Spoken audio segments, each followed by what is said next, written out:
Welcome, everyone. This is your friend, the DN What If, here with another exciting fanfiction. Today, we're diving into the story of What If Nedzu Rewound to Deku in the Dust? If you enjoy this video, don't forget to hit that like button and subscribe for more fanfiction content just like this. Now, let's get started with the fanfic. Midoriya Izuku stared at the charred remnants of his notebook as the wind ruffled the water-warped pages. He clenched his teeth to stave off tears. Another notebook destroyed, this time his dreams dashed along with it. For the first time in a long time, he thought about not buying a new one. He thought about leaving this reminder of his hopes, his aspirations, his everything at the top of this building. Because maybe he didn't want to stand up again, only for the next person he came across to tell him he shouldn't shoot for the stars. Maybe he didn't want to be told that, even with his gadgets, even with his intelligence, Midoriya Izuku's dream was nothing more than that. A dream. Izuku drew in a shuddering breath. A drowning feeling of resignation weighed on his shoulder, settling in the pit of his stomach. Hadn't he known this all along? What did you do? Hadn't he been told this a million times over by every single person he knew? Is that thing even my son? Hadn't his own parents told him? That quirk's not its dash. What was it they called him? Villainous. With a glance at his surroundings, he distantly realized that he had reached the edge of the roof now. His brain brought him half an idea, a taunt. Take a swan dive off the roof of a building. And wouldn't it be so easy, Izuku thought to himself as he watched cars move down the road, unaware of his internal plight. It wasn't like Kaken brought up something he hadn't already thought of before. He knew he was worthless. Izuku had no one. He had nothing but memories of people who abandoned him. Nothing but an empty apartment and a lonely beach. He stepped closer, putting his hands on the railing. To get a better view, the terrified part of his mind soothed as he leaned forward. Vertigo hit him subtly, his vision tipping as he did, the flat edge of the rail pressing uncomfortably into the skin of his exposed palms. The backs of his feet lifted off the ground, the wind kissed his neck lightly, a whistle, not a roar, as he started falling forward to it, ripping himself away from the ledge, away from his poisonous thoughts. A wave of nausea hit him. Knees buckling underneath him, his hands hit the concrete to stop him from falling completely, scraping across the floor as his elbows gave out too. God, what had he been about to do? Izuku gasped for air, feeling deprived of it, and scrambled back to his backpack, to his notebook. Every inch of him shaking, he shoved the ruined notebook inside his bag, not caring that he was destroying it further, and bolted down the stairwell that all might left through. He tried not to let himself think about the distant explosion, the thing that broke him out of his trance, the only reason he was stumbling down these stairs instead of. Bile burned in his throat as he finally reached the bottom of the stairs. Breath hitching, legs burning, hands trembling, he ran. He ran until another explosion brought him out of his terror-filled haze. The crowd obscured his view and he realized that his feet had led him to another hero fight. A glimpse of an all-too-familiar swamp green. No, he begged, pushing his way through the crowd. Please don't let it be. The sludge villain. And the heroes. The heroes were just standing there. Izuku turned his gaze back to the villain, to the victim it took, and remembered the feeling of slime forcing itself down his throat, of suffocating. The sludge writhed as another explosion boomed within him, turning to reveal the face of his new victim. Desperate, blood-red eyes met his and Izuku didn't have to think. He didn't need to do anything but move. Shouts followed him as he rushed past every bystander. He could care less that this was dangerous, he could care less about himself. If he had died in that underpass, they wouldn't even be in this situation. When his backpack collided with his body, the villain turned, eyes gleaming with rage when they fell upon him, the boy who All Might saved. Kaken heaved in a gasp of air. Izuku didn't stop, though, because one gulp of air was not enough to save him. Lifting a 1,000-pound weight off of a locked box in his chest, Izuku reached inside himself, as he sunk his bare hands into the slime, and pulled, ignoring the nausea that rolled over him at the feeling of his hands being encased in sludge, ignoring the reminder of his own near-death experience. The sludge villain fell still and Izuku could almost hear the silence of the crowd behind him over the roaring in his ears. Energy he hadn't felt in years flooded him, dizzying him. Heat furled in his core and stars danced in his clouding vision. This was the feeling of something he pretended he didn't have, something he didn't want. This was the feeling of a quirk. A genetic mutation, Izuku would later find out upon his own research. Unique from his mother's telekinesis and his father's, he shuddered at the reminder of his father or the slow ache overcoming him. Fire breathing. Initiated by physical contact, not limited by five-finger activation, his quirk put people in their own heads and forced them to agonize over their own flaws. Insecurity, he dubbed it quietly, where no one would ever hear the name. Reminders of how he obtained such information made the ache building in his head worsen. It manifested when he was touching his parents.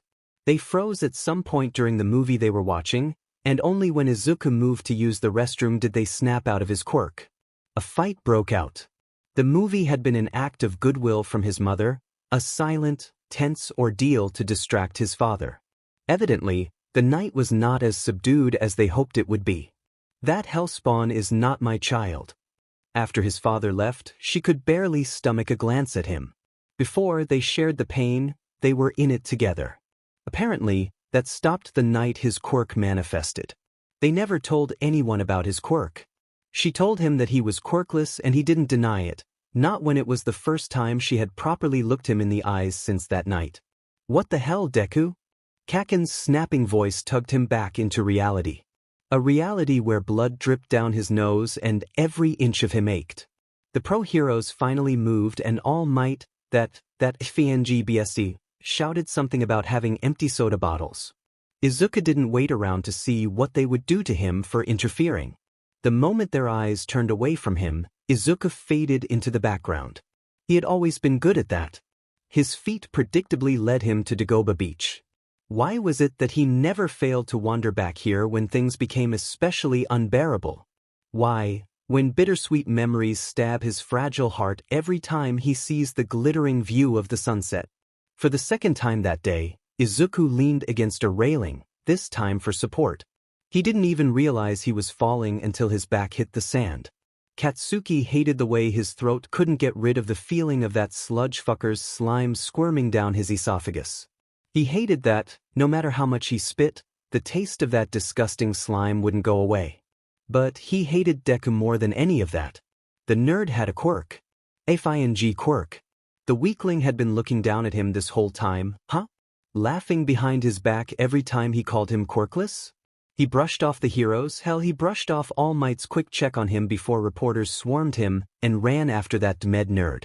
Katsuki needed answers and he wasn't afraid to beat them out of Deku. His malice stalled when he caught sight of the blood trail he followed, but returned when he thought of the likely cause. "You freak lied to me," his inner voice snarled.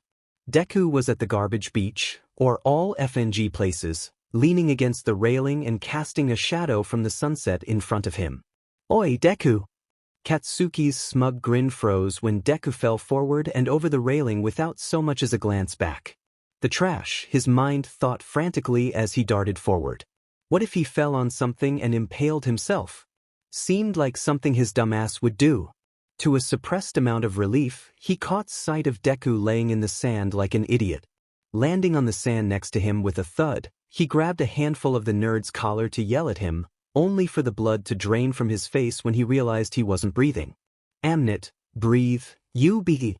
Something slammed into his chest like a freight train and Izuku lurched up, gagging on the copper-tasting liquid in his throat. Blood spewed carelessly from his mouth as he coughed and his body hit someone else's. Was that Deku? Izuku inhaled sharply, throwing him into another coughing fit. "So you were hiding your quirk this whole DMN time? Is that it?" He prodded over Izuku's receding spasms. "Kaken," he stuttered, mouth thick with blood. "Don't kaken me," the boy hissed, pushing Izuku off of him with a surprising lack of force. He stood, glaring down at him as sand clinging to him. "No wonder you wanted to hide your quirk. It's so useless you can't even use it without FNG dying." Kaken walked away and Izuku didn't call out to him. Waking up in the middle of the night, stiff and sore, was hellish and made Izuku groan when he attempted to move. The knife gouging his brain wasn't any help as he stumbled to his feet, but the world didn't stop turning when something like yesterday happened, and certainly not for Izuku. The apartment was as depressing as the morning he left. As the definitely ruined, but maybe salvageable uniform churned in the washing machine, Izuku messed with a small army figure, thinking of his mother. He tried to steer clear of thoughts concerning her for a multitude of reasons. 1. The last day he saw her had been over 8 years ago. 2. During the 2 years she stayed after his father left, she steadily grew colder towards him. And then 3, which he added to the list only recently, she finally decided she could stop paying for the apartment. Why would she keep doing it in the first place, you ask? Izuku honestly had no idea.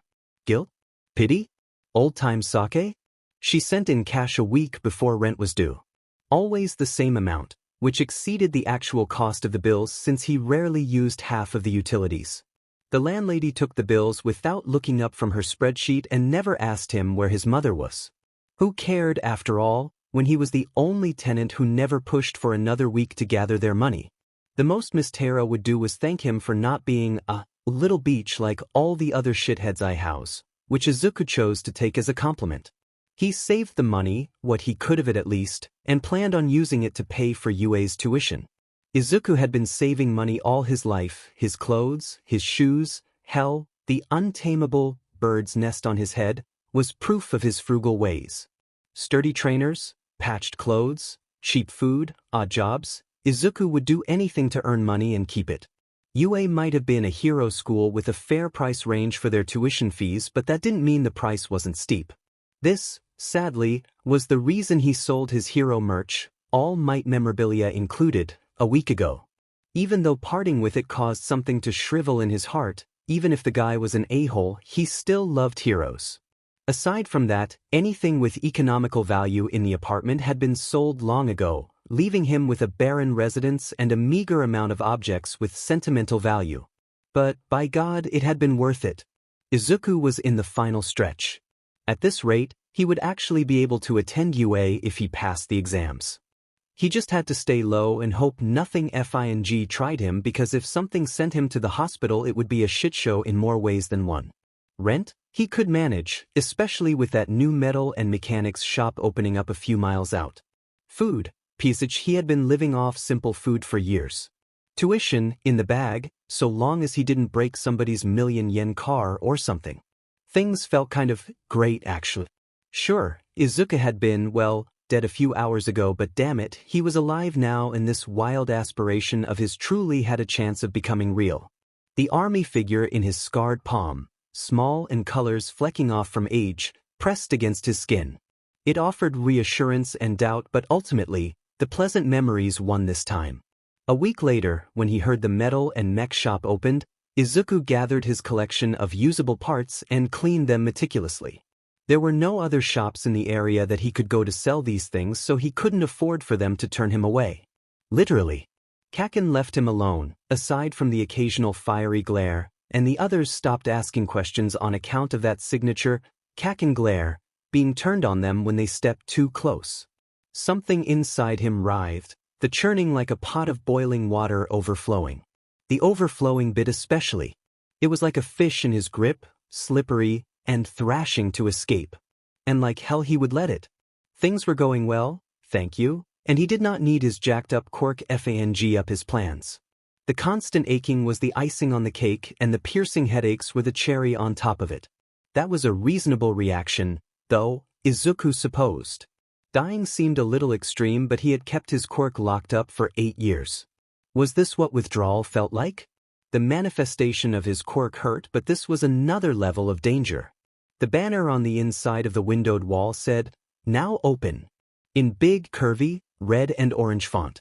A bell chimed pleasantly when he pushed into the building, the box heavy in his lithe arms.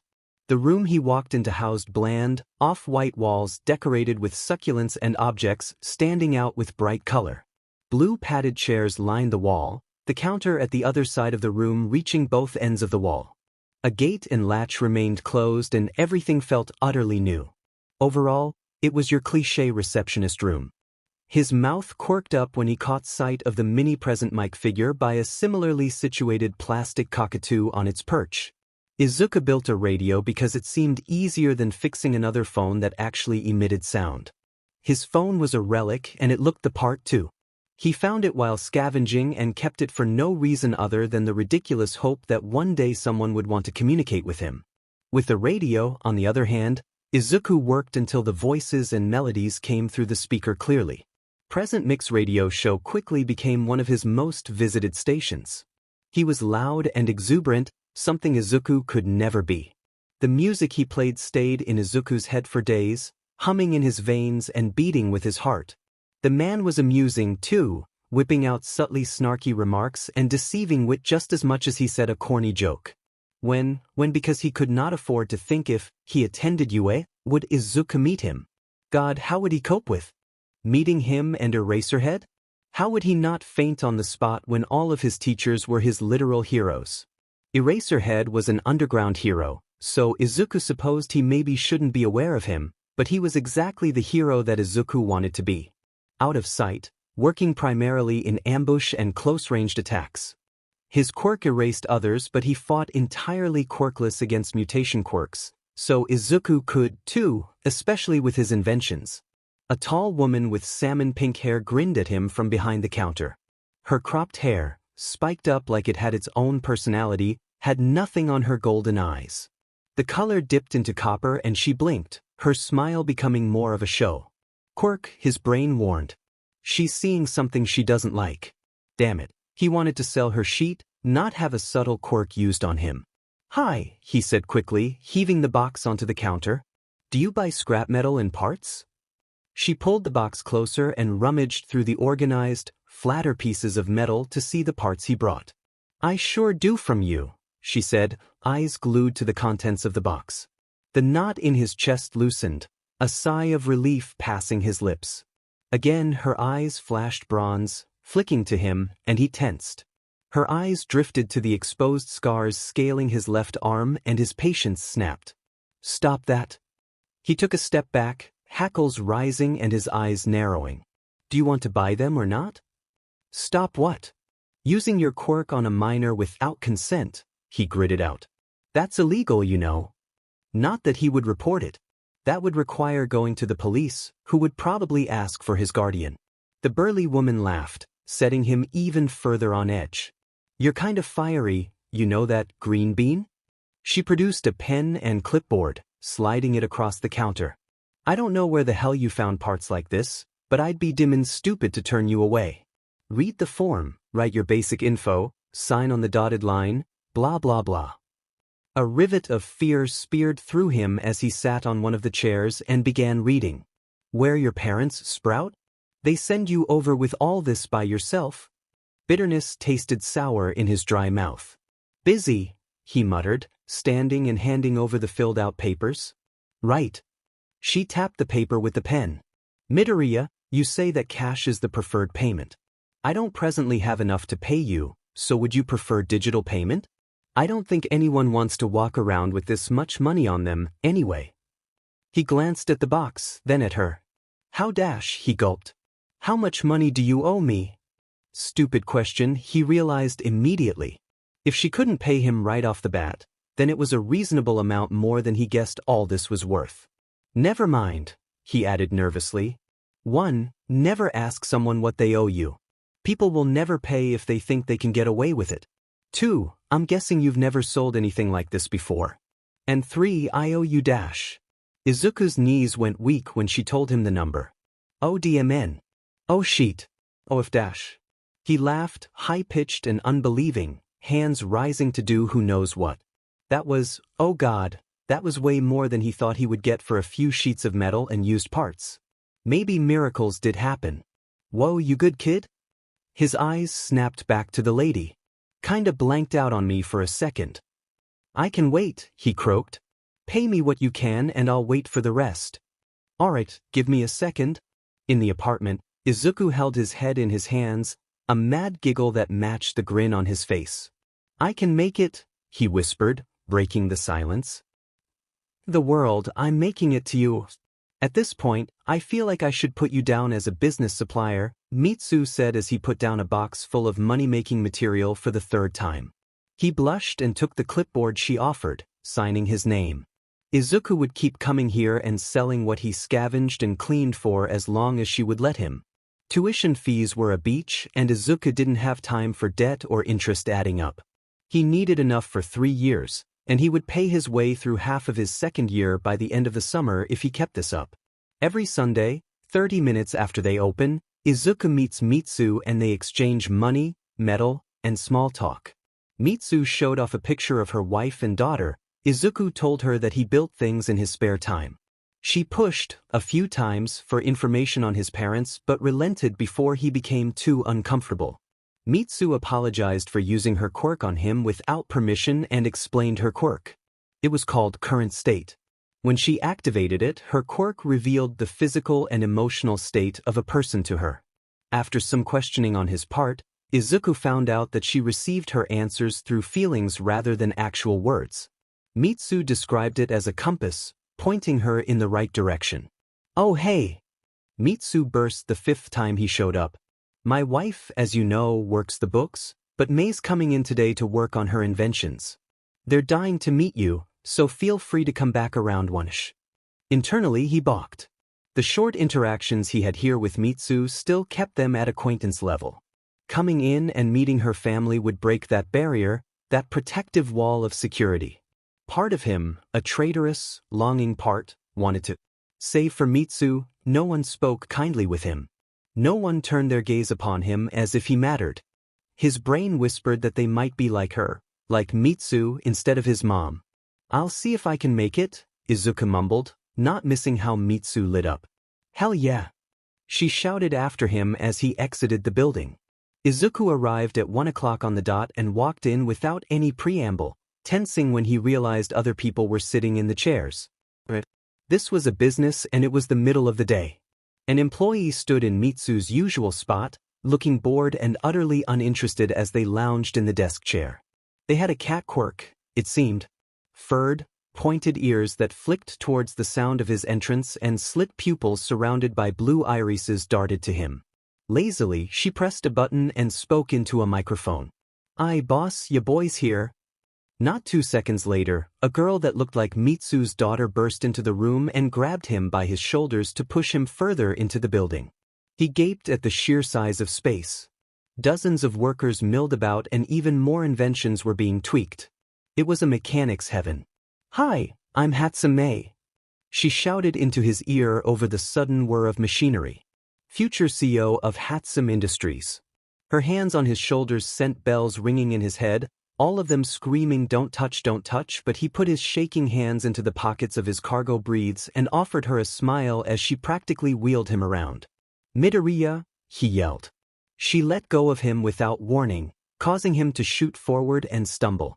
They were in front of a red door. "Zuzu, open the door." Promptly he flushed red, eyes blowing wide. "What?" he asked breathlessly. "Open it." He wasn't too sure whether the handle would electrocute him or if this was a normal door because this certainly wasn't a normal girl. Still, he opened the door to reveal a smaller workspace with tables and stations. Mitsu and her wife looked over, their hands dropping from where they previously gestured with them. Ayumi looked the same as she did in the picture Mitsu showed. Her eyes and braided hair shone, bright and silver, a stark contrast to her dark skin. Thin gray lines on her neck displayed the gills she could utilize. Her ears were fin-like and webbed, like her fingers, fanning out when they entered the room. "You came?" Mitsu cheered, rushing over with her wife. "Meet my wife, Ayumi, and my daughter, May." Ayumi waved a webbed hand, smiling softly. She gestured with her hands again and Izuku watched with curiosity. "Yumi says it's nice to meet you, Midoriya." He looked at her sharply, then back to Ayumi's hands. "That's a language?" All of them let out a laugh, making him redden. Mitsu nodded, though. "Yeah, good. Japanese Sign Language, or JSL for short.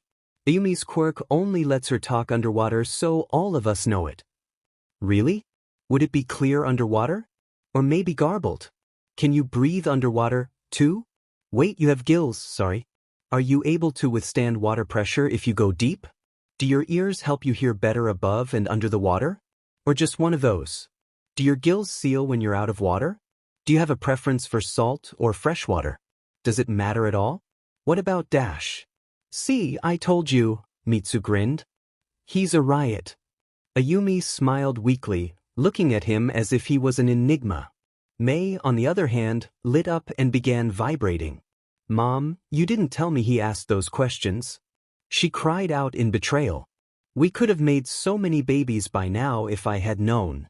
Izuku blinked, then promptly turned red, stepping back. He glanced at Mistu, who appeared exasperated, and Ayumi, who was having the time of her life, laughing silently. Hatsum Mei, she began tiredly. Explain yourself before he passes out. They're my inventions. She shouted, grabbing his shoulders and putting her face inches from his. Mom says you invent things and bring premium scrap. I'm keeping you. Mei did actually keep him in her own way. She began showing up when he dropped off his weekly findings and proceeded to drag him into her workshop to ask his opinion on her babies.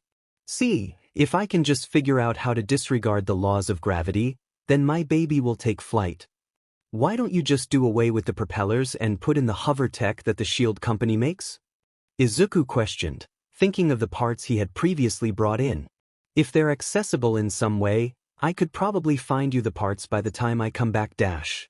Only with the strength of weeks of sifting through and hauling pounds of scrap metal was he able to stay upright when Mei slammed into him, stealing him into a suffocating hug. He tensed, feeling her skin connect with his, and shoved down the panic that shot up at the contact. The clothes he wore scratched against one of Kaken's latest burns, but he held in the resulting hiss. The scars on his left arm tingled, unused to the amount of pressure her arm put on them. Are you going to UA? Mei asked, somewhat hopefully, when she released him. The question sounded so different coming from her. She wasn't asking it to mock him or put him down. Mei was asking him because she wanted him to go. Yes, I am. Goosebumps erupted over his skin when her face broke out into a glorious grin. Mei was happy that he wanted to go to UA. The first time he brought them all the Dagoba, it had been upon Mei's incessant nagging and pleading. Ayumi and Mitsu were curious too, so they had decided against fighting Mei's will. Their jaws collectively dropped when he threw his arm out with a weak tada.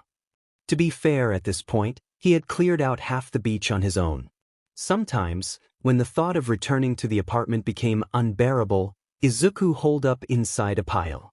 A part of him, desperate and longing, hoped to catch a glimpse of purple mist and glowing yellow eyes, but he often pushed those thoughts aside. Izuku took the Hatsums to the other side of the beach where they were unlikely to search far enough to find his hideout. It had been a month since they all officially met, and since then Izuku had taken up Ayumi's, admittedly surprising, offer to help him learn how to fight. They had an entire room in their house dedicated for training, and Izuku was never one to pass up such an amazing opportunity handed to him on a silver platter. This dash, Mitsu gestured wildly at the mounds of garbage, is where you get all your scrap? Ayumi tugged Mei off of the railing before she could fall over it and turned to him with careful curiosity. So you rummage around all this, clean it, and bring it to us to sell? She signed slowly, letting him catch the words as she made them. Izuku, who did little else with his time other than study, analyze, tinker, and haul garbage, had begun learning sign language. Having a conversation with someone, through somebody else's translation, could be a hassle, and Izuku wanted to be able to speak with her. I wish my moms would let me soft through scrap metal all day, Mei whined. Both of her moms stiffened, glancing at each other as Mei pulled Izuku down to the beach by his arm. Where are his parents? Mitsu said aloud, idly in concern. Ayumi frowned, watching Izuku pull Mei out of the way of a tilting trash pile. We should ask if we could meet them later. Mitsu grumbled, leaning against the railing to face the city. Already tried a few times, Yumi. He shuts me down faster each time I bring it up. Yumi clicked her tongue in annoyance, joining her wife on the railing. He must have a lot of free time to learn enough of JSL to hold a proper conversation with me, bring in his own gadgets, and collect all of his findings to bring to us. Mitsu turned to face the ocean, observing as Izuku pushed a pile of collapsing trash to the side, where it clattered loudly. "It's dangerous out here." She chewed the inside of her cheek. What parent in their right mind would let their kid do this? I would certainly not be trusting enough to let May run around with a bunch of strangers all day. It would be easy to conclude that he has subpar parents then, no? Sure, but I just don't want to assume, you know? She twirled their keys on her fingers by the ring. What if they're busy people or they're trying to be good parents? Ayumi raised a hand to Mitsu's face, turning her head to face her. She smiled gently. Then we should decide what to think when we meet them. Being able to wear gloves again turned out to be a godsend. He used to wear them when he was little and his mom would throw them into his face, horrified at the mere idea of having to touch him, but Kaken exploded the safeguard once he noticed them. Izuku couldn't give him a response when he asked why stupid Deku wanted to wear gloves in the middle of spring, and bam, bye-bye gloves. The only solution to that became focusing on keeping his quirk locked away and never ever touching anyone for any reason. With the Hatsums though, he felt the safety of gloves settle back into place. Izuku's mind wandered to thoughts of his quirk too easily lately. He doubted it was strong. How could it be after years of disuse? The repercussions of using it alone made his resolve to never use it cement itself further. Questions loomed in the back of his head. The queries about his quirk, because how could he resist when he analyzed the quirks of others so deeply? With every notebook he finished, every quirk he scrutinized, Izuku realized that there had to be more to his quirk than he concluded. The tiny shred of information he had, information that he hadn't even garnered, could be the tip of the iceberg. The mind word with possibilities and questions that he refused to find the answers to. That was where his knowledge ended, and Izuku knew that there was more. Could he import himself into the person's mind? If so, could he interact with them, or would he be a spectator? Could the person rationalize and accept that, yeah, they're flawed, but damn it, everyone is? Would his quirk still hold them inside their mindscape? How long could he hold a willing volunteer? What about a villain who wanted out? Stop it, he berated himself. This quirk is never going to be used. His questions would go unanswered. He could be a great hero without his quirk. All Might's voice echoed in his head, his words forever branded into his psyche. You can't be a hero. FING watch me, he snarled back. UA exams were tomorrow. May planned on applying for a spot in the support course and Izuku wished her future teacher luck. He knew she would scare the shit out of students and faculty alike. God, he could already picture the face of some poor support student as she grabbed them by the shoulders, shouting, "Do you want to make babies with me?" For Izuku, the hero course was his only route. When he initially did research on the physical and written portions of the exam, Izuku had been shocked by how much the physical exam favored those with flashy quirks. Fighting against robots was meant for people with quirks like All Mights or Kakens. What about people whose quirk relied on people? A torrent of anger flickered through him. Did the faculty seriously think that physical quirks were the only useful ones?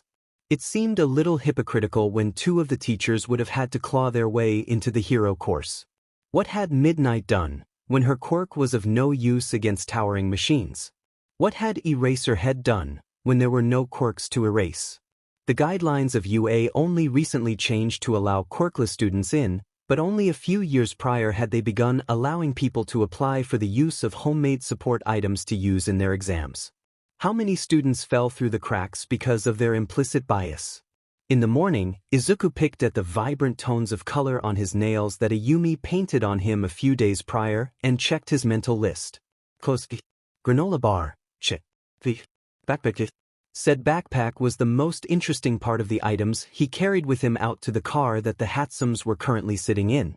May roughly pulled him inside, her excitement bleeding into her strength. Both of them were built like brick walls at this point, from having to haul machinery around Dagoba and the shop. Have everything you need?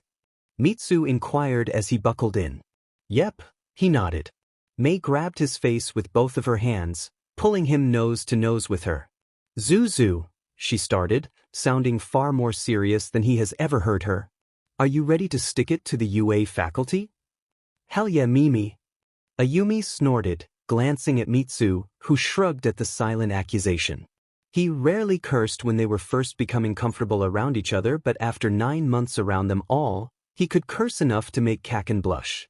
The ride passed quickly, their departure onto the walkways that led to UA full of hugs and encouragement. At the stairs, he glanced back, briefly meeting Kaken's eyes. He was bundled up in nice clothes far nicer than anything Izuku ever owned, and stalked down the path silently. His eyes narrowed at Izuku and he hastily looked back at Mei, who continued her rant on how bogus one of her mother's competitors' prices were for their services. "I'd say good luck," Mei started, a grin forming on her features. "But you don't need it." She slapped him on the back, practically knocking the air out of him, and skipped away to find the support course exams. During the written exams, he found himself intrigued by the fact that there were optional open-ended questions. They surrounded his thoughts on their current society and touched base with the morality of having hero schools such as UA. He reached the end of the page and raised his hand. Ectoplasm, or perhaps an ectoplasm clone, floated over to him. He asked if he could have more paper. Maybe ectoplasm provided it within a minute and stayed silent. Afterward, Izuku grabbed his backpack and made his way to a specified room, led by a maybe ectoplasm. Maybe ectoplasm didn't enter with him into the dark room. A few lights allowed him to see the silhouettes of several people sitting at a long table. The ominous effect given off by their shadowed faces didn't do shit for his confidence, but he set his backpack on the table provided for him and set himself into his FLSHU mode that Mei managed to find out about. When she didn't want to let him crawl back into his shell and lose that fire she caught a glimpse of. It was more than what she usually saw. There was anger in it, ugly emotions that Izuku rarely expressed. "You've come to present us with support gear to use in your practical exam." A monotone voice drawled from the center of the table. There were no questions. Just a prompt. A simple invitation. Izuku refused to stutter, and for once he didn't. These people would listen to him. He needed them to allow him to use his support items. He brandished his multi-purpose knife first, explaining each tool. He had a feeling he caught their attention when he provided a demonstration of the jet of flames that the tiny thing could produce. From there, he segued beautifully into his gun and the bombs he would be shooting out of it. The transition from those to his shoes was slightly less smooth, but it wasn't absolutely horrendous, so he counted it as a win. The explanation of the physical exams passed without much fanfare. Well, aside from the fact that he was seated directly beside Kaken and got called out in front of an amphitheater of people for mumbling about present mic. In his t-shirt and shorts, Izuku loaded his gun and holstered it at his thigh. He flipped through his multi-tool and kicked the heels of his shoes together, testing their functionality. His shoes were made to increase mobility and provide some extra support for when he fired his gun. Knockback was a beach, and he braced his arms for it, thankful for the Hatsum's guidance in making them. They could hover and shoot him into the air if needed, but there was more experimentation to be had before any confidence could truly set in. Propelling seemed like the best choice to not chance his feet being blown up, and he told the people at the table that something could go wrong. Safety before pride. He knew impressions were important and that even if he couldn't see the people at the table they could most certainly see him, but being cocky and injuring himself after hyping himself up would be disappointing for the judges who would decide his fate. The shoes were really the only thing in his arsenal that he warned them about. The gun definitely could be considered a risk, but it was heat and hard impact that triggered an explosion. Heat produced when the gun fired and hard impact given when it smacked into something. The pouch at his hip was lined with a cooling system that didn't catch too much attention when he showed it off, but it was vital to not blasting himself to smithereens. Mei's machines tended to blow up and have bulk, but Izuku's were more discreet and had a stripe of rainbow. The shoes, for example, were dark in color, with flames of color rising on the sides. The bombs were a complex brew composed of ingredients that Mei squealed at. When put together, it created a slime-like substance that solidified when frozen and blew up in a surprisingly big explosion, for the ammo being the size of a large marble. The gun shot them specifically and could hold up to 10 at a time without blowing up. In a small bag that weighed heavily against Izuku's hip, he kept the rest of his ammunition. The gun, per Mei's nagging, was mostly black, and this was the product of her incessant warnings that someone would hate the lack of color on his baby, There were strips of rainbow running from the butt of the handle, up the barrel and to the muzzle. It resembled a very large Glock. Gay Glock, gay shoes. May listed off, peering over his shoulder as he tweaked his inventions. Gay gadgets, Izuku concluded. Gay life, May retorted, pumping her fist against his.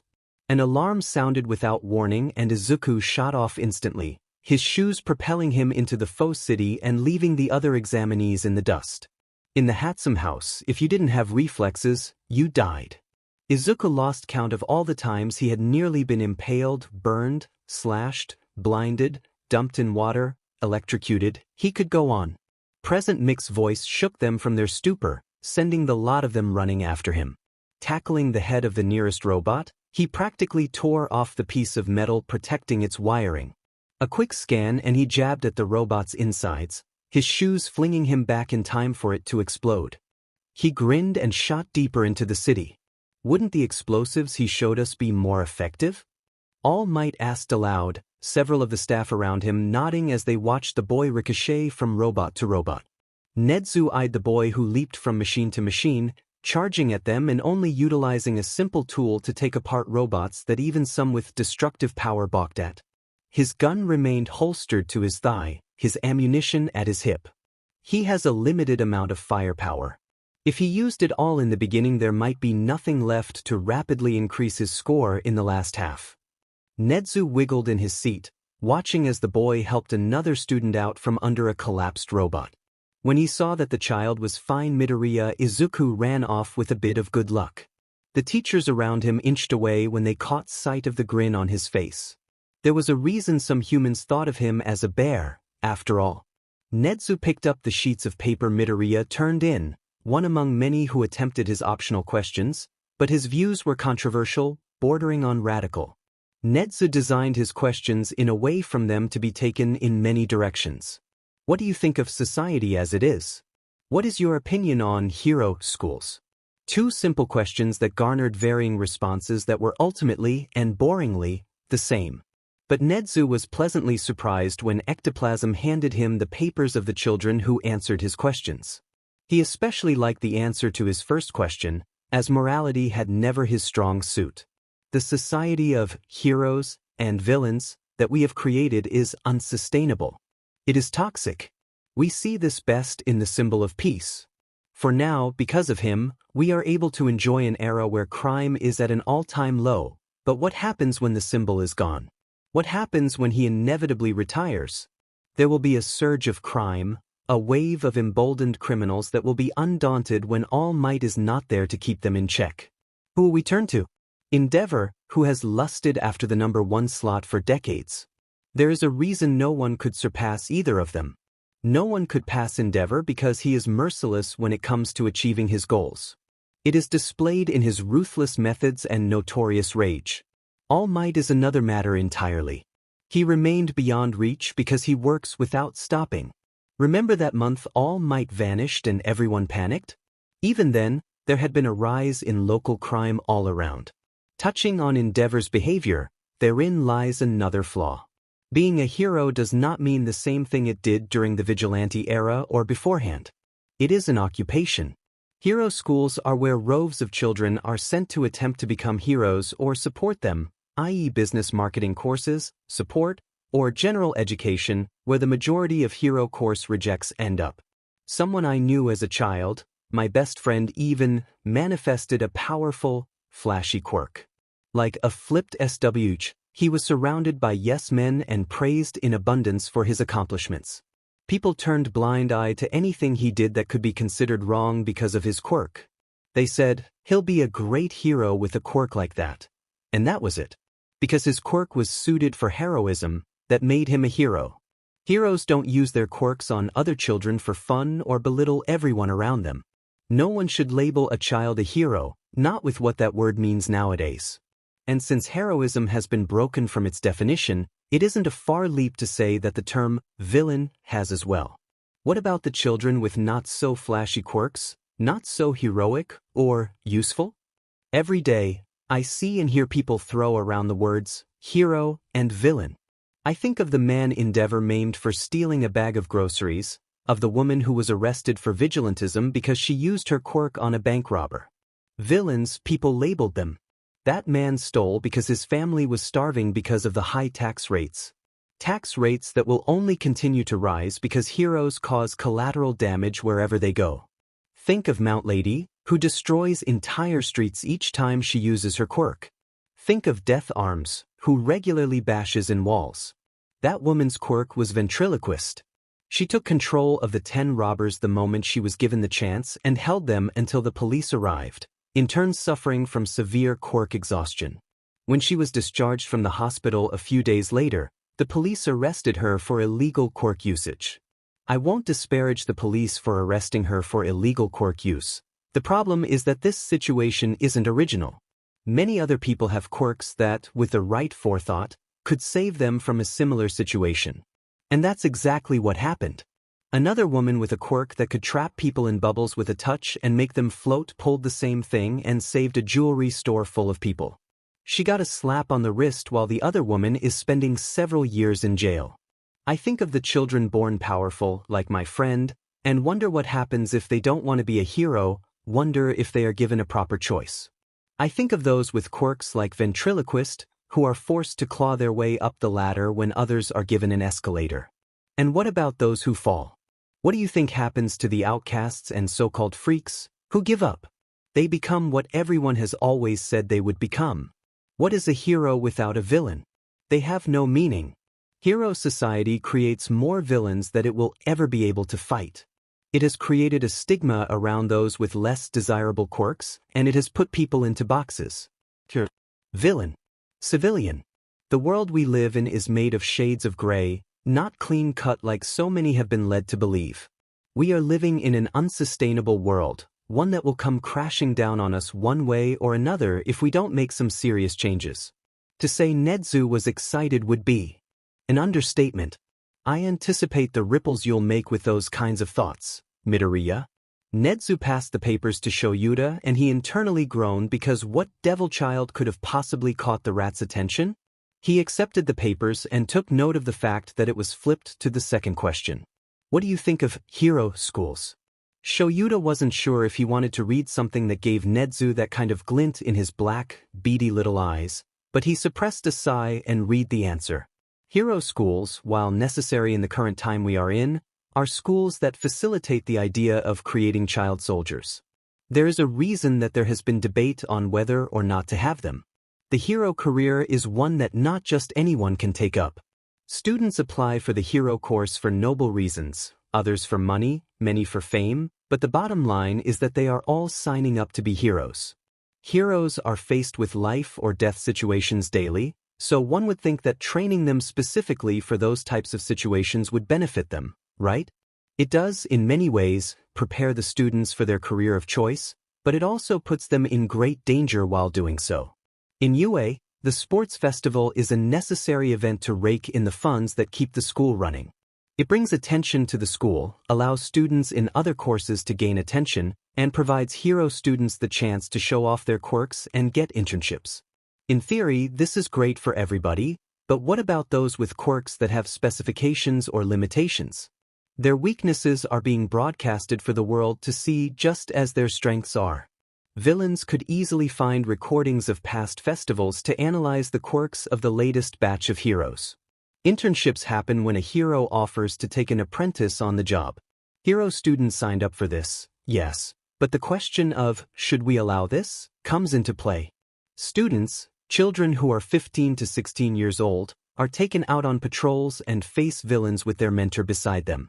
This is after the sports festival, which means the students are sent out about a month and a half after they begin hero school.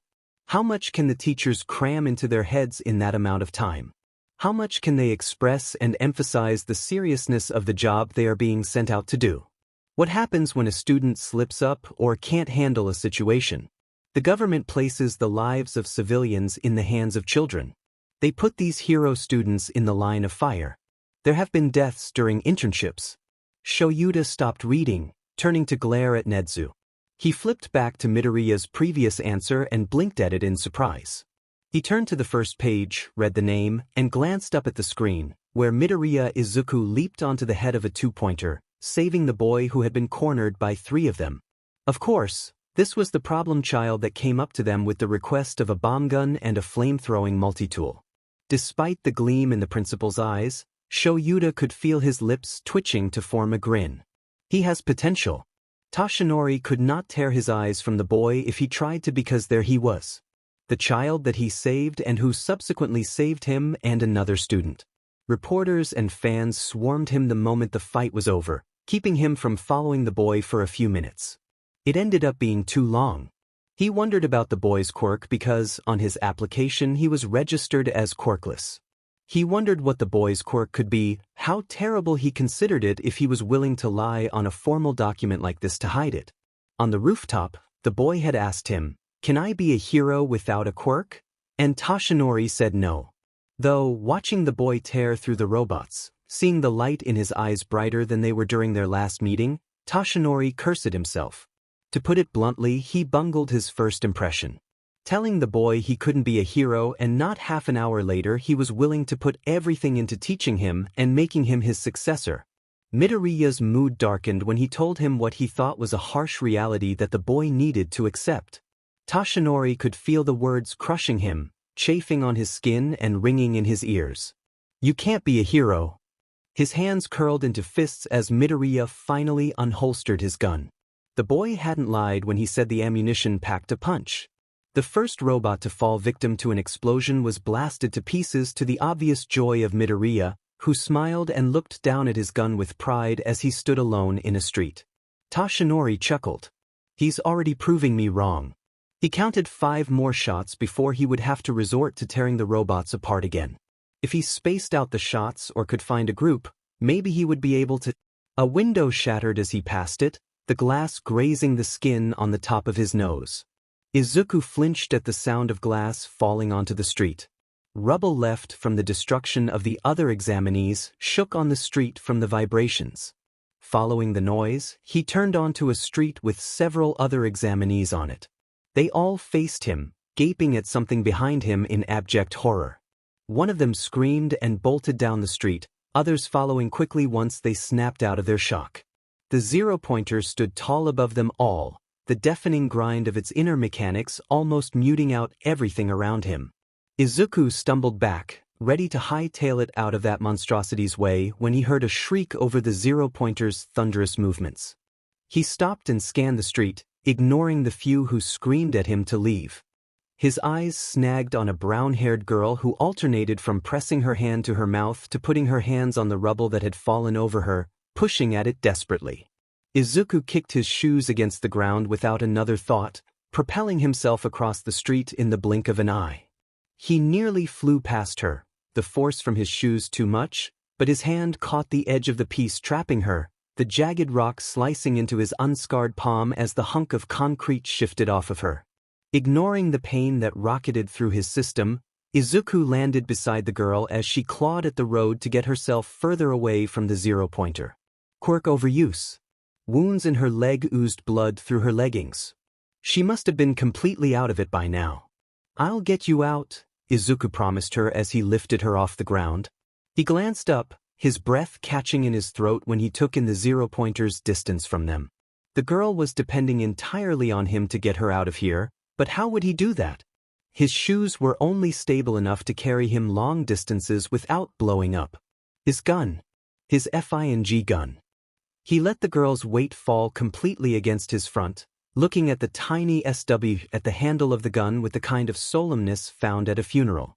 "I worked so hard on you too," he whined, though the words were lost to everyone but him.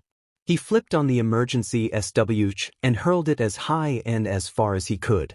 Not daring to stand still any longer, Izuku held the girl against his chest, twisted, and hurtled down the street as rapidly as his shoes would allow with the weight of 2 people. His shoes sputtered under their combined weight, but the valiantly kept on functioning, aiding in their escape as they pelted down the road. The explosives went off. He tucked the girl's head into his shoulder and jumped into the air with a grunt. As soon as the resulting air of the blast reached them, it moved them further away. Izuku kept the girl's head against his body, glad enough for her when shrapnel dug into his back. They still had the fall. The ground was coming too fast and his shoes were busted. The best he could do, he thought grimly as he relinquished his hold on the girl's head, was break the fall for her. He flipped them in the air so that he would land first and braced for impact. For pain as the robot bits were shoved deeper into his body. The girl let out a scream that barely reached his still ringing ears and looked frantically at him. Maybe this is why tuition is so high, Izuku thought as the pain from a bit of a giant robot that had just crushed a fake city radiated through his body. His hand throbbed terribly, the pain distracting him from the darkness beginning to cloud the edges of his vision. "Are you okay?" Blinking, he realized that they stopped falling. Weird, Izuku had expected a lot more agony and suffering and whatnot. This was more of a floaty feeling. Perhaps shock was much more of a drag than he realized. The girl abruptly turned them, sending a wave of nausea coursing through him as they swayed. In the air? The weightless feeling disappeared without warning and both of them crashed into the asphalt. Izuku coughed, the abrupt irritation of his wounds jolting him out of his daze. "How's your leg?" He gulped down the lump in his throat, coughing again because of the dust he inhaled. Present mix announcements sounded throughout the city, his voice making it through the cotton in his ears. The end of the exam. Izuku hoped he passed. "Oh my god, you're back, you dash." "I'm fine," he said as nonchalantly as he could manage. "Just a light stabbing." He closed his eyes and blocked out as much as he could. He'd felt things digging into his back before. Things were usually explosive when it came to Izuku and Mei, but he'd never experienced having so many things lodged in his back. Suddenly, but not unbiddenly, relief washed over him and his body untensed. The girl caught his eye and he offered her the best smile he could manage before giving in to the beckoning darkness at the edge of his vision. Silence stretched for what felt like hours in the observation room, none of them unfazed enough to make an utterance. Midnight promptly broke it with an astonished, "Holy sheet," as one of the stronger applicants lifted Midoriya off of the torn-up street, per Chiyo's request. "You totally thought Nedzu was going to let that thing crush them, didn't you?" "I did not." Nedzu rewound the video, causing all the chatter to cease as they observed Midoriya's actions a second time. They watched as the boy turned to run with the others and froze at the sound of Uraraka's cry. Watched as he scanned the rubble and flew towards her without a second thought and freed her. Getting the rubble off her had been a fluke, but everything else? Using his last explosives to stop their biggest threat? Using the resulting blast to propel him and the girl even further? Twisting in the air and planning to shield the girl from the fall with metal sticking out of his back? "Teachers of Yua," Nedzu addressed, feeling quite giddy. "Meet Midoriya Izuku, our top scorer in both the practical and written exams." Nedzu rolled the video back to Izuku standing in the dust, the girl leaning heavily against him as he stared at the zero-pointer with determination instead of fear. Again, silence struck the staff.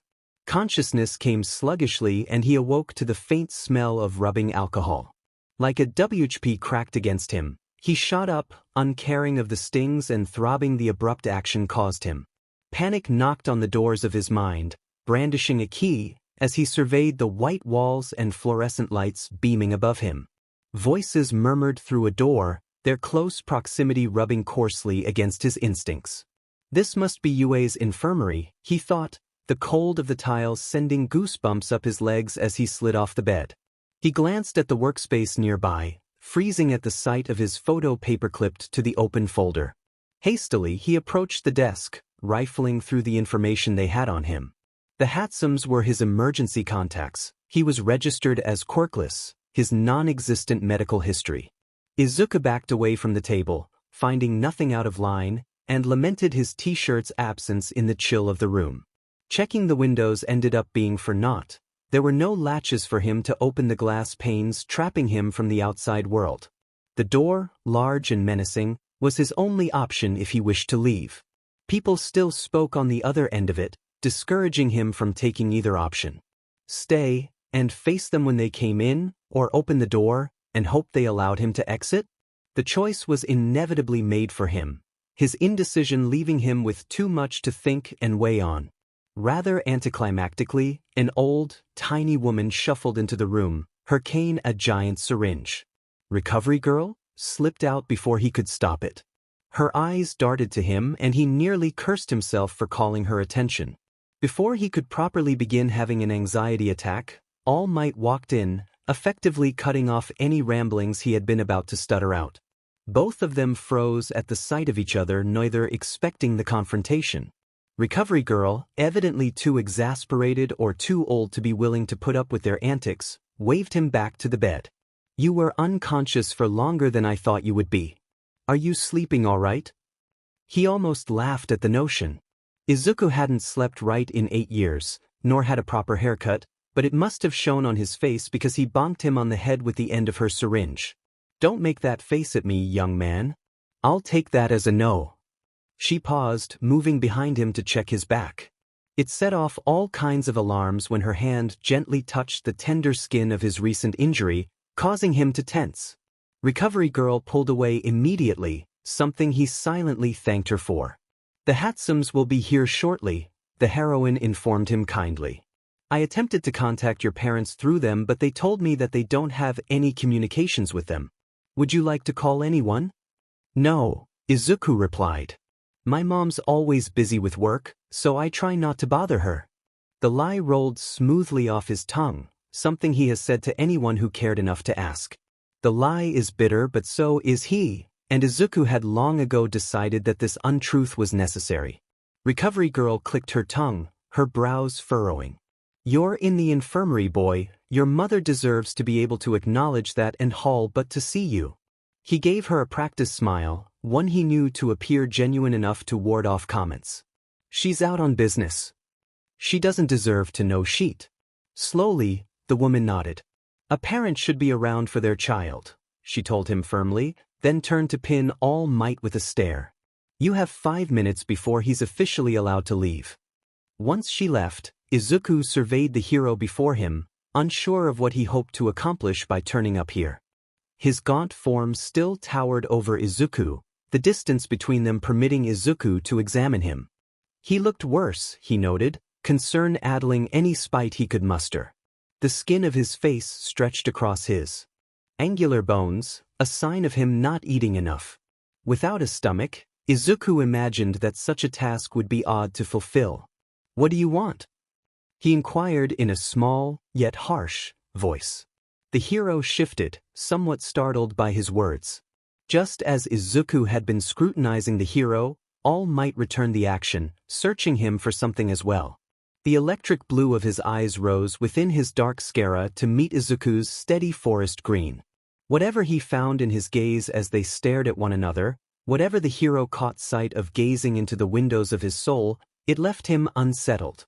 Subtly, the man's demeanor changed, his shoulders dropping for a millisecond before going back. "I came to apologize for what I told you." The energy around him shifted, the anxiousness of it melting into something encouraging. "I'm glad that you chose to pave your own way as a hero instead of listening to my words." Irritation spiked at the smile the man offered him. The kind words felt like a slight, no matter the sincerity Izuku saw. People could be sincere about all the wrong things, and All Might was wrong to think his earnest apology would be fully accepted. "I'm glad I didn't listen to a lot of people in my life," Izuku said, the sentence harsh on his tongue. Kaken's words haunted him now, as they did when sleep evaded him. Every insult and threat. His suggestion, "Have a good day, sir." The hero took the dismissal with barely hidden disappointment and a deep bow. As the door closed softly behind the number 1 hero, something nagged at him. Their interaction, as tension-filled and awkward as it had been, left him expectant. All Might had been psyching himself out, Izuku had seen it in his body language. Whatever he decided not to say to Izuku felt important. Like a mischance. "Tashinori, you idiot. You DMN fool." He was not sure if the insults were his own or if it was the echoes of Gran Torino berating him for his transgressions. Midoriya Izuku had changed since their last meeting. He was stronger, bolder, bitter. The hero worship, the stars in his eyes when he looked upon All Might, they were gone. He could not begrudge the boy, not when it was his fault that the boy lost faith in him.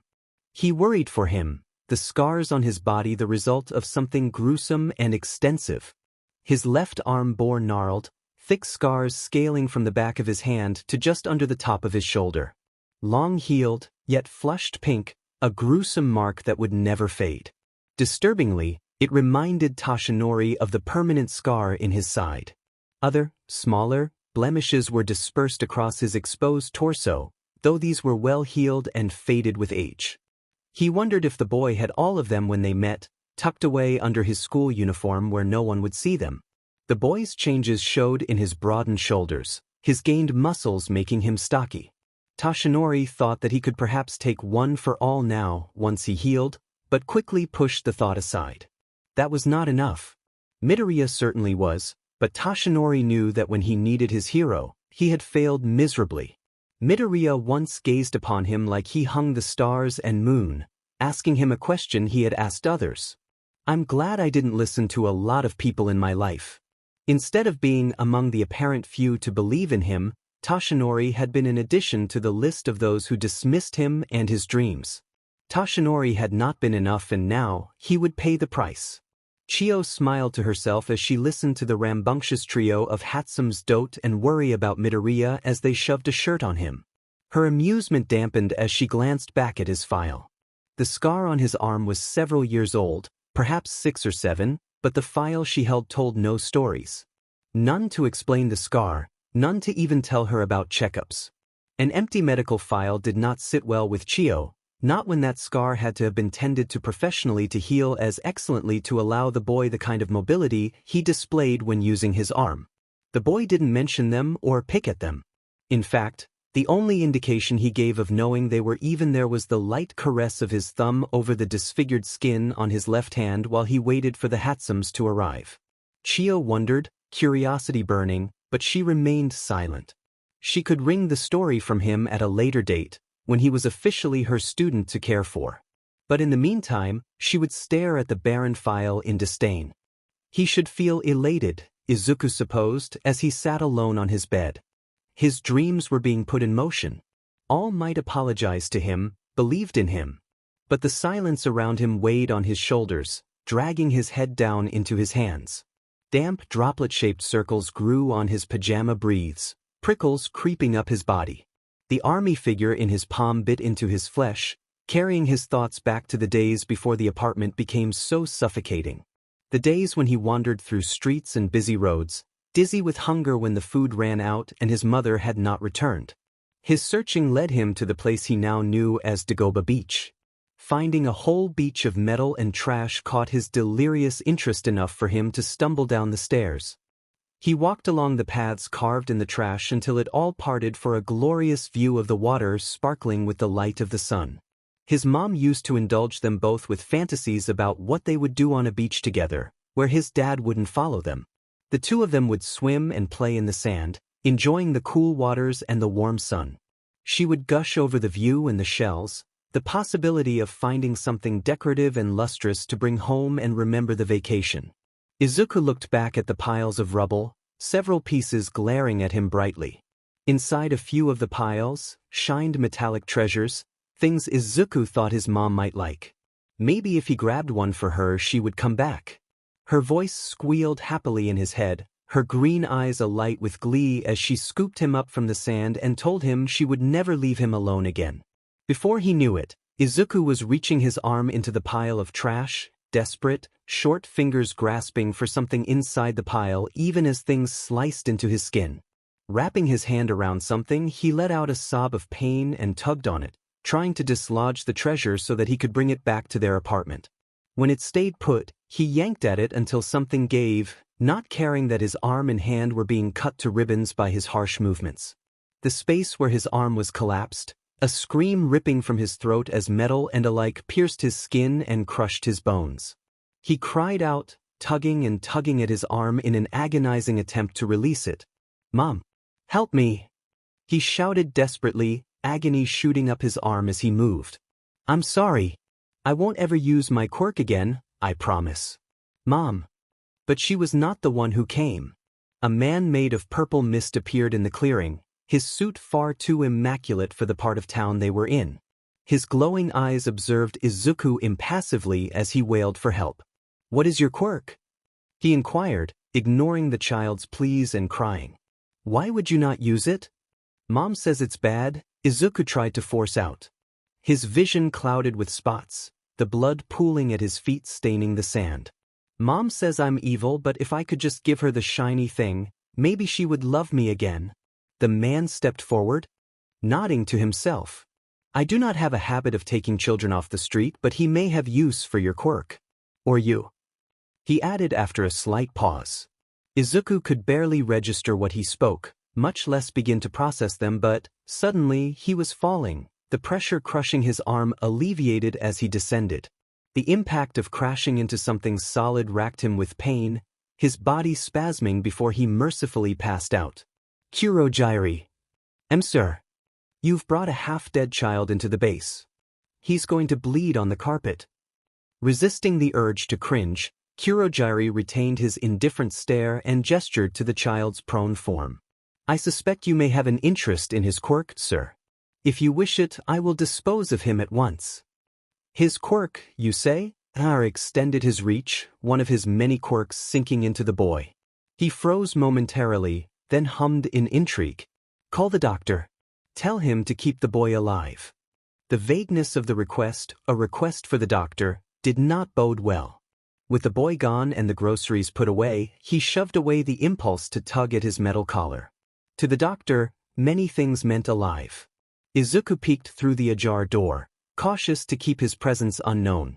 Hisashi, please, Mom begged, holding her hands up, palms out in defense. I promise. Promise what? He growled, smoke pouring from his mouth as his throat flared with light. Mom cringed at the wave of heat he sent off when he exhaled.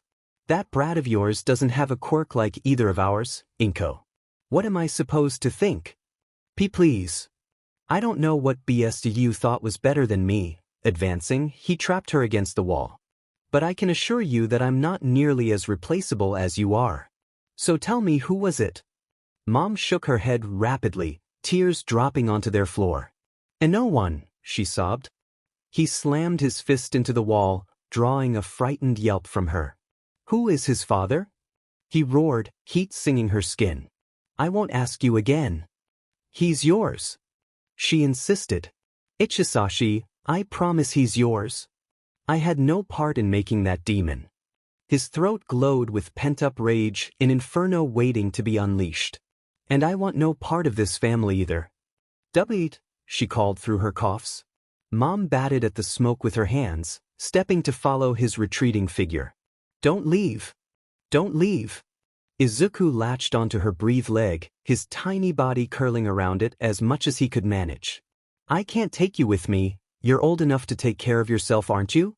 She said through gritted teeth, thrashing her leg around. Mom's stressed out and she needs to relax, okay? I need to have fun. I'm fun. He cried. I can help you relax, please don't leave me again. You're a child, Izuku. She stuck her hand out and pulled on him, using her quirk to pry him off of her. A problem. He left because of you. You and your dmed, evil quirk. Let go of me before you accidentally use it on me. Instantly, he released her, staring at her with fright in his wide, teary eyes. I'm sorry, he babbled. Please stay, you can dash. I'm sick of All Might reruns, she snarled. The key jingled in her hands. There's food in the fridge. And wear your gloves. The door slammed shut before he could chase after her. Hey, wake up. Darkness surrounded him fully, the only thing noticeable in the void of sensation being the incessant poking on his cheek. Get up, I want to know if you're any good at video games. Blinking awake, he groaned. The ceiling spun above him, pins and needles prodding at the nerves in his limbs as a knife slashed at his brain. The finger kept poking him. Get up, get up, get up, get dash. No, he whined, drawing out the vowel, turning his head away from the voice and its poking. Someone giggled and poked him harder. Up. The jabbing ceased and the voice let out an exaggerated groan. Come, I'm bored. Kurogyri hasn't done anything this interesting since I've known him, and Sensei let you stay, so you have to be special. Fully realizing that someone was talking to him, talking about people he didn't know, Izuku's eyes snapped open, a gasp escaping his throat. "Where am I?" he wheezed in one short breath. "Who are you talking about?" As if it was tired of being ignored, pain flared in his left arm. The arm that was crushed under a mound of metal. Tears rose to his eyes as they darted down to the bright white cast encasing his entire arm. He couldn't see any part of his arm from the top of his shoulder to the ends of his hands. No mobility was granted by the thick, heavy cast, and he wondered if his arm was even in there or not, or if he would even still be able to use it. "Oi, calm down." Whipping his head back to the sound of the now uncomfortable voice, he found himself staring at a young boy. His pale blue hair appeared gray as it drooped around his face. His red eyes shifted around the room as he squirmed in the chair. "You're at the base. And Kurogyri is the buskill that brought you here." "Brought me?" "Purple mist. Yellow eyes. Tailored suit. You wear gloves too." The boy continued, an edge of contained excitement bleeding into his rasping tone. "I'm Shigaraki Tamura. And Midoriya Izuku." The small room that encased them was simple. The bed was in the corner with a bedside table and an empty desk sat at the other end of the room. The chair was absent, but Izuku suspected that it was under the boy. "Kurogyri says you don't know what your quirk is." He squinted down at him with mild distaste. "That's pretty lame. Mine is called decay and it's really cool." He shrunk under the boy's scrutinizing stare but perked up at the mention of his quirk. "What does it do?" Shigaraki faltered, glancing at the door, but whatever crossed his face vanished to make room for the proud expression that he put onto his face. "I can disintegrate things." Again he looked away, this time at his gloved hands. "Want to see?" A tug pulled at the edges of his awareness, drawing him to Shigaraki. It reminded him of the sensation he felt when his mom yelled at him. Ignoring the feeling, Izuku nodded, wincing at how the action irritated the birds pecking at his brain. Shigaraki quickly took off one of his gloves and shuffled around the room for a minute, coming back with a small figurine in his hands. It was a hero Izuku couldn't remember the name of. "I don't really like this one, so I think it's okay for me to get rid of it," he mumbled to himself. Izuku gasped in amazement, observing with rapt attention as the figurine turned to dust before his eyes under the five-fingered touch of Shigaraki. "That's so cool!" He practically burst, struggling to sit up and fully witness the other boy's quirk. The resulting throb echoed throughout his entire body, causing any strength he mustered to disappear. Shigaraki scooted his chair closer to the bed, peering over Izuku as he breathed. "Kurogyri said your arm is really messed up. Do you want to sign my cast?" he asked shakily. Messy, uncollected vision of other kids' signed casts swirled through his head. "Why would I sign your cast?" Shigaraki asked, frowning in confusion. Because that's what friends do." Shigaraki froze and Izuku's brain had the decency to make him aware of his assumption. "Friends?" He tested, the twist of his lips lifting into a half-smile. "You can only be my friend if you aren't some NPC. P-player too?" Izuku suggested hopefully. Before he could answer, the door opened and Kurogyri strode inside. "Boys?" he addressed with his distorted. What were you discussing?" "Midoriya wanted me to sign his cast," Shigaraki said smugly. "He's going to be my player too." Completely sidestepping Shigaraki's other words, his glowing gaze shifted to the heavy cast encasing his arm. "Ah, the arm. How is it?" It's okay," Izuku said shakily. Stranger danger rang through his mind like a blaring alarm now that his mind wasn't muddled by pain. "The doctor says that he ensured you would be able to use your arm, if you are concerned." Again, that feeling picked at his senses, this time drawing him to Kurogyri. This time it was different somehow. Icy instead of weighted like Shigaraki's. Assurance that he would still have his arm when the cast came off flooded him with relief. "Do you want to sign my cast too, Mr. Kurogyri?" he offered, trying to think of some way to properly thank him for helping him. "Kurogyri is fine, Midoriya." He paused. "And I will find a marker." As soon as Kurogyri left the room, Shigaraki shot Izuku a withering glare. "I thought that friends were supposed to sign casts," he grumbled. "Kurogyri saved me, Shiga-dash," he huffed, not happy to stumble over syllables. "Kurogyri brought me here, Riki. I need to thank him. Riki. He repeated incredulously. Friends give each other nicknames, Izuku explained, attempting to cover his stutter. He frowned but accepted the excuse, leaning back into the chair. Should I give you one? Deku, snarled Kaken's voice. Sure. Midoriya, he pronounced slowly. Mido. Ria. Mi-ri. Friends can also call each other by their G-given names, Izuku said nervously. Izuku, he stated calmly, making him flush pink. He hadn't heard his name uttered with anything other than hate in weeks, not since his father left. Aizu. Zuzu. Kuzu. He mumbled with indecision. What if I put them together? Midoku. Ridoku. Mizu. Zumi. Was it possible to die from excessive blushing? At this point, Izuku felt confident that the answer was yes. Why are you so red? I don't think I've ever seen someone this shade of color before. Should I call for Kurojairi? He made a sound of mortification from the back of his throat, raising his free arm to cover his face. You're weird. Shigaraki decided. The two names that stood starkly against his pale cast, and every time he looked at them a whole rush of endorphins flooded his systems. He wasn't sure how Mist even wrote with a marker, but Kurojairi's handwriting stretched neatly along a small expanse of space on the cast. Shigaraki followed a different train of thought, printing a giant scrawl of Riki in large, childish writing. You can't play video games with one hand, Shigaraki thought aloud. But Sensei hasn't come to get me yet, so I can show you what to do.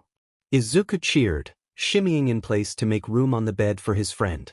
Kurojairi had been really nice to Izuku, helping him sit up. He didn't yell at him once. Shigaraki was kind, too, in his own way. He let Izuku cling to his arm, albeit with doses of reluctance that seemed to shrink each time he repeated the action. The meals Kurojairi brought them were the best ones he had ever consumed, his starved stomach agreeing with him wholeheartedly. Sensei has finished examining your quirk, Kurojairi said as he entered the room. Izuku flinched at the mention of his quirk, snuggling closer to Shigaraki for comfort. He would like to test it once your arm is healed. His mother's cutting voice made him shake his head fervently before he realized it. No, it's bad. Mom says it's bad, he insisted, hiding his face behind his right arm. It's not, Kurojairi stated plainly. But it made everyone go away, he blubbered, full-on sobbing now. I don't want you to go away. It's just some stupid quirk, Shigaraki interrupted. If Sensei didn't like it, you'd already be gone. Indeed. We will not go away once we know more about your quirk. Promise. Promise. There was no way for Izuku to tell how long he had been in the base. Because of his arm, he hadn't left the bed for much other than to relieve himself. Shigaraki left for a few hours during each day and Kurojairi tutored Izuku on his subjects while it was just the two of them. Izuku thought it odd that Kurojairi taught him how to properly hold certain knives or pay bills, but didn't question his teacher. Teachers never liked him before, but Kurojairi verbally expressed how much easier it was to handle Izuku compared to Shigaraki, much to the others' disdain. When he woke up one day, the cast was gone. Like the first time he woke up, sharp pains prodded beneath his skin and his eyes trailed the ceiling sluggishly. Even the jarring realization that the weight he had been working around simply vanished couldn't pierce through the fog that descended upon his brain. In place of the cast, slash after notch after jab of scar tissue sat obviously on his skin. He tried to move his fingers, nearly sobbing when they responded immediately, even if the movements were trembling. Once his head cleared, he bounced around the room, waiting for his friends to come back so that he could show them his arm. It looked spindly and thin from disuse, but Izuku could see it, and that was more than enough for him. Kurojairi, he squealed when the man opened the door. Kurojairi, look my arm. He chuckled. Yes, Midoriya, I see. Do you know where my cast went? Unbeknownst to the inquisitive child, the man stiffened, his aura darkening. I didn't see anyone take it off. Do not concern yourself with such things, Kurojairi said. But you and Riki signed it, Izuku pouted, puffing up his cheeks. He peered down at him curiously. What does that matter? He asked. It's a symbol of our friendship, Izuku continued, spiraling into tears. See, can I please keep it? Hesitantly, Kurogyari answered. I'm afraid it has already been disposed of, Midoriya. He glanced up at the room, bypassing the crying boy to pick up a small figurine. Midoriya, hold out your hand. Holding out his right hand, Izuku sniffled. His teacher pressed the figurine into his hand. This is yours now. Tamura and I want you to have this. Do you accept our gift? Nodding rapidly, Izuku's breath hitched with renewed bawling. Weiss, he stuttered, holding the small object close to his chest. Would you like to know what your quirk is? The sudden change in topic jarred Izuku, but he nodded meekly. Tamura-sensei has deduced that upon touching someone, you can put them into a battle with themselves. He says that according to his analysis quirk, yours pits a person against their insecurities. Izuku tilted his head in incomprehension. Kurogyari sighed deeply. Your quirk makes people be rude to themselves. He said simply. Before Izuku could start wailing again, he shushed him. This is a very good quirk, Izuku. When you learn to control it, you will be a very powerful asset to Tamura. You want to please him, don't you? Why, yeah. And I believe that as you develop we will find new facets within your quirk as you grow. I doubt that any emitter quirk in the current times is as simple as the user thinks they are. He allowed Izuku to ramble about the varied uses of an old hero's brief shock emission quirk, both of them grateful for a more pleasant change in topic. Later in the day during his time with Shigaraki, he rolled around on the bed, relishing his newfound ability to move so easily. Riki, I thought you said this one was easy, Izuku groaned, sinking into Shigaraki's side. Shigaraki grunted in displeasure but didn't push him off.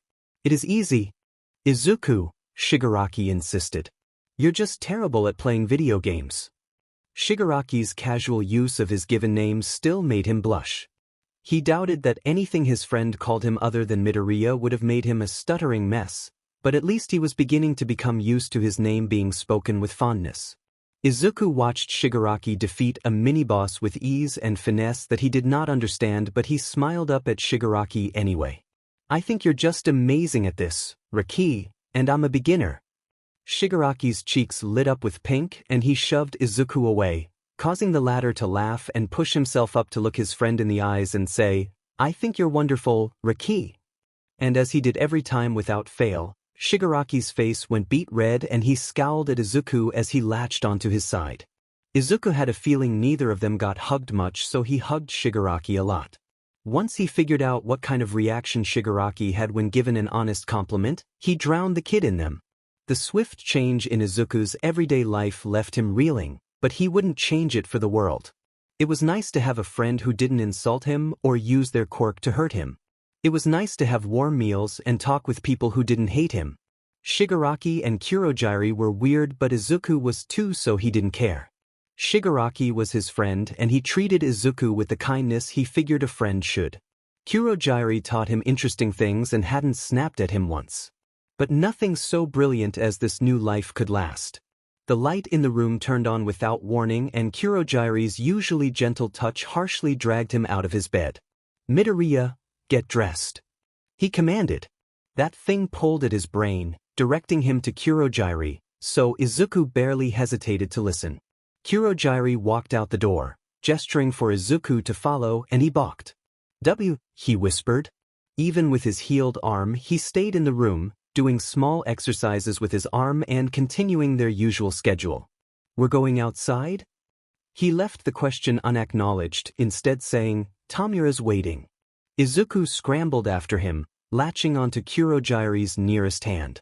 When he glanced down, Izuku huddled closer, frightened by the unfamiliar setting. His teacher allowed the contact, not making a comment. His mood lifted slightly at the sight of Shigaraki, but he refused to meet his eyes. Scanning the room, he found a man, lithe and pale, squirming in a chair. He thrashed fruitlessly against his bindings, a GG muffling his pleas, and a BLNDFLD obstructing his vision. Izuku could still decipher his words, though. The strange feeling got stronger, filling the room. Use your quirk on him, Kurogyari ordered, using a voice Izuku had never heard before. Izuku whipped around, his scarred arm twinging at the sudden movement. Kurojire's eyes narrowed and Izuku took a step back. "No dash. Do it." Kurojire had never looked at him like that before. He threw his gaze to Shigaraki, pleading for some assistance, but he avoided his eyes once more. The man was kneeling, his exposed chest sallow and cold with sweat when Izuku raised a hand to his chest. Nothing happened. "Curious," Kurojire muttered, then doubled back to this new persona and shot him a scathing glare. "Use your quirk now." Something in his chest lifted, an unknown weight dissolving as Izuku tried for them, and the man froze. Shoving down his horror, he stayed put. The pain in his head built steadily, impossible to ignore. "Kurojire, something's wrong dash." He grabbed Izuku's arm and pressed his hand back into the man's chest. "Keep dash." He froze, falling victim to his quirk, and Izuku let out a sob of apology to both of them. "I'm sorry," he breathed on repeat as everything became too much at once. Izuku stumbled back, wrenching himself away from both of them, and fell to the ground. He stayed on the ground, curling into himself and breathing hard against the knives digging into his brain. Voices called to him and hands pulled him off the ground, but Izuku didn't want to hear any of it. Something was coming out of his nose. Something in his mouth tasted funny. He gave in to the darkness beckoning to him, gladly accepting the escape. If Tamura were asked, he would refute it and refuse to give any sort of a straight answer, but he felt happy when Izuku was with him. His kind touch sated whatever beast inside him hungered to destroy. His warmth radiated from his body and Tamura basked in the affection he offered so easily. The boy didn't balk at his rude tone of voice or fear him and his quirk. Izuku was an uncharted degree of good, and Tamura had only begun to navigate it. Tamura noticed that Izuku didn't like having his skin covered, not as he did. Izuku liked short sleeves and bright colors, a contrast to Tamura's preferences. Their skin brushed occasionally, but he never went still like Kurojire. He never touched Izuku and caused him pain. Kurojire hadn't touched his hands, and yet he was subjected to Izuku's quirk. Apparently, his quirk behaved differently from his own, not requiring 5 fingers to be activated.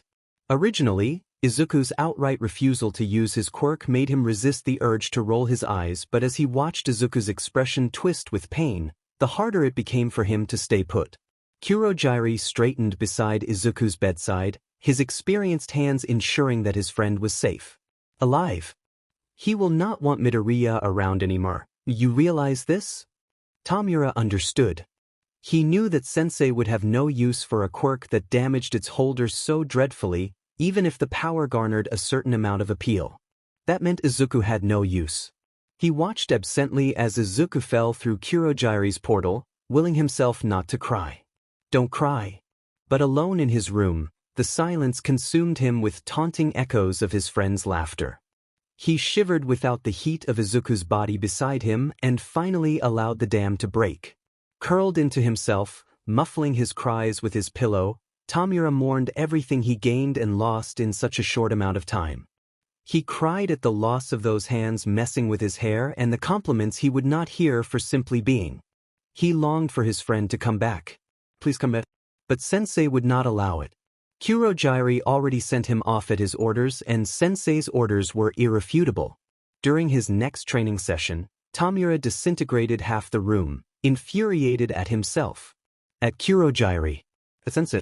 The amount of rage he felt was unprecedented, and this time, Izuku was not present to calm him down.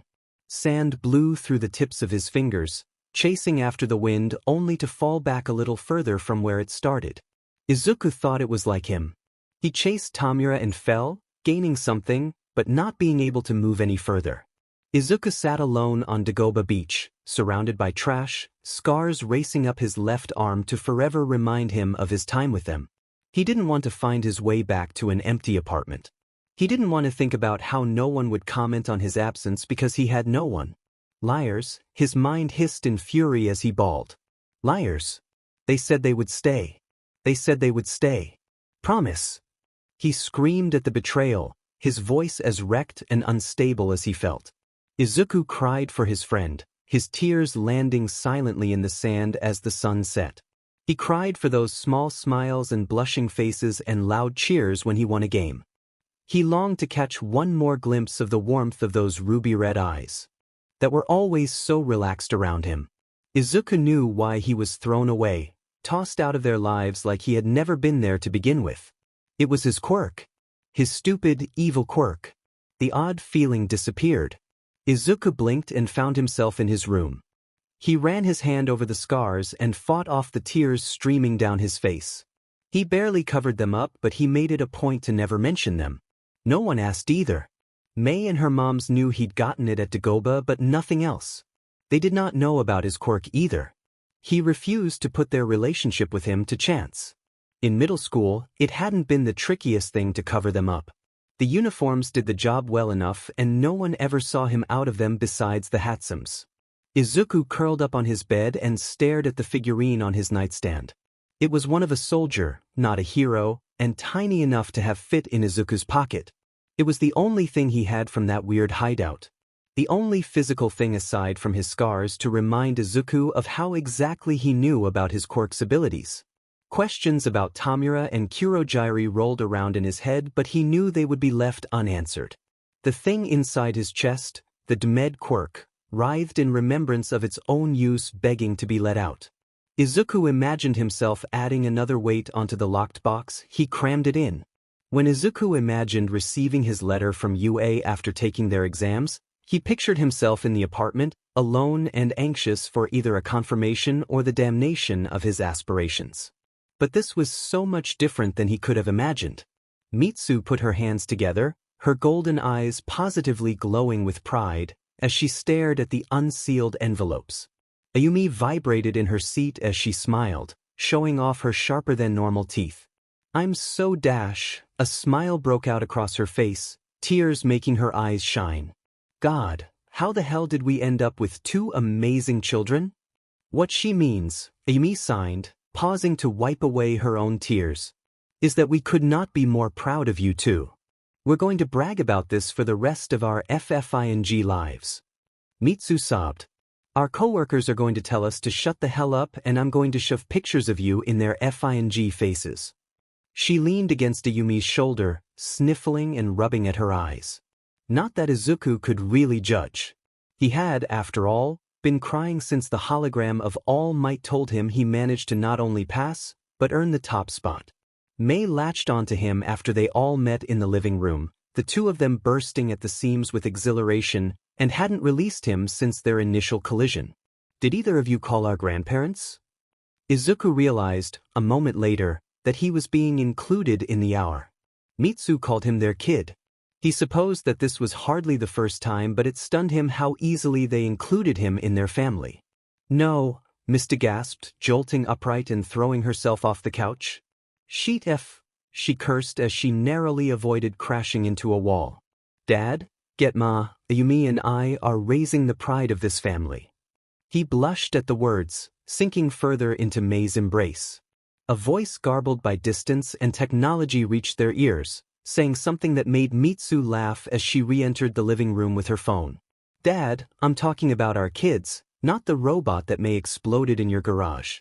The man on the other line laughed, then paused. "Kids?" he asked. The ensuing video call left him in a goopy puddle of mush, all the endearing introductions and acceptance jarring him. Apparently he had grandparents now, which was FENG wild considering he had no parents 9 months ago.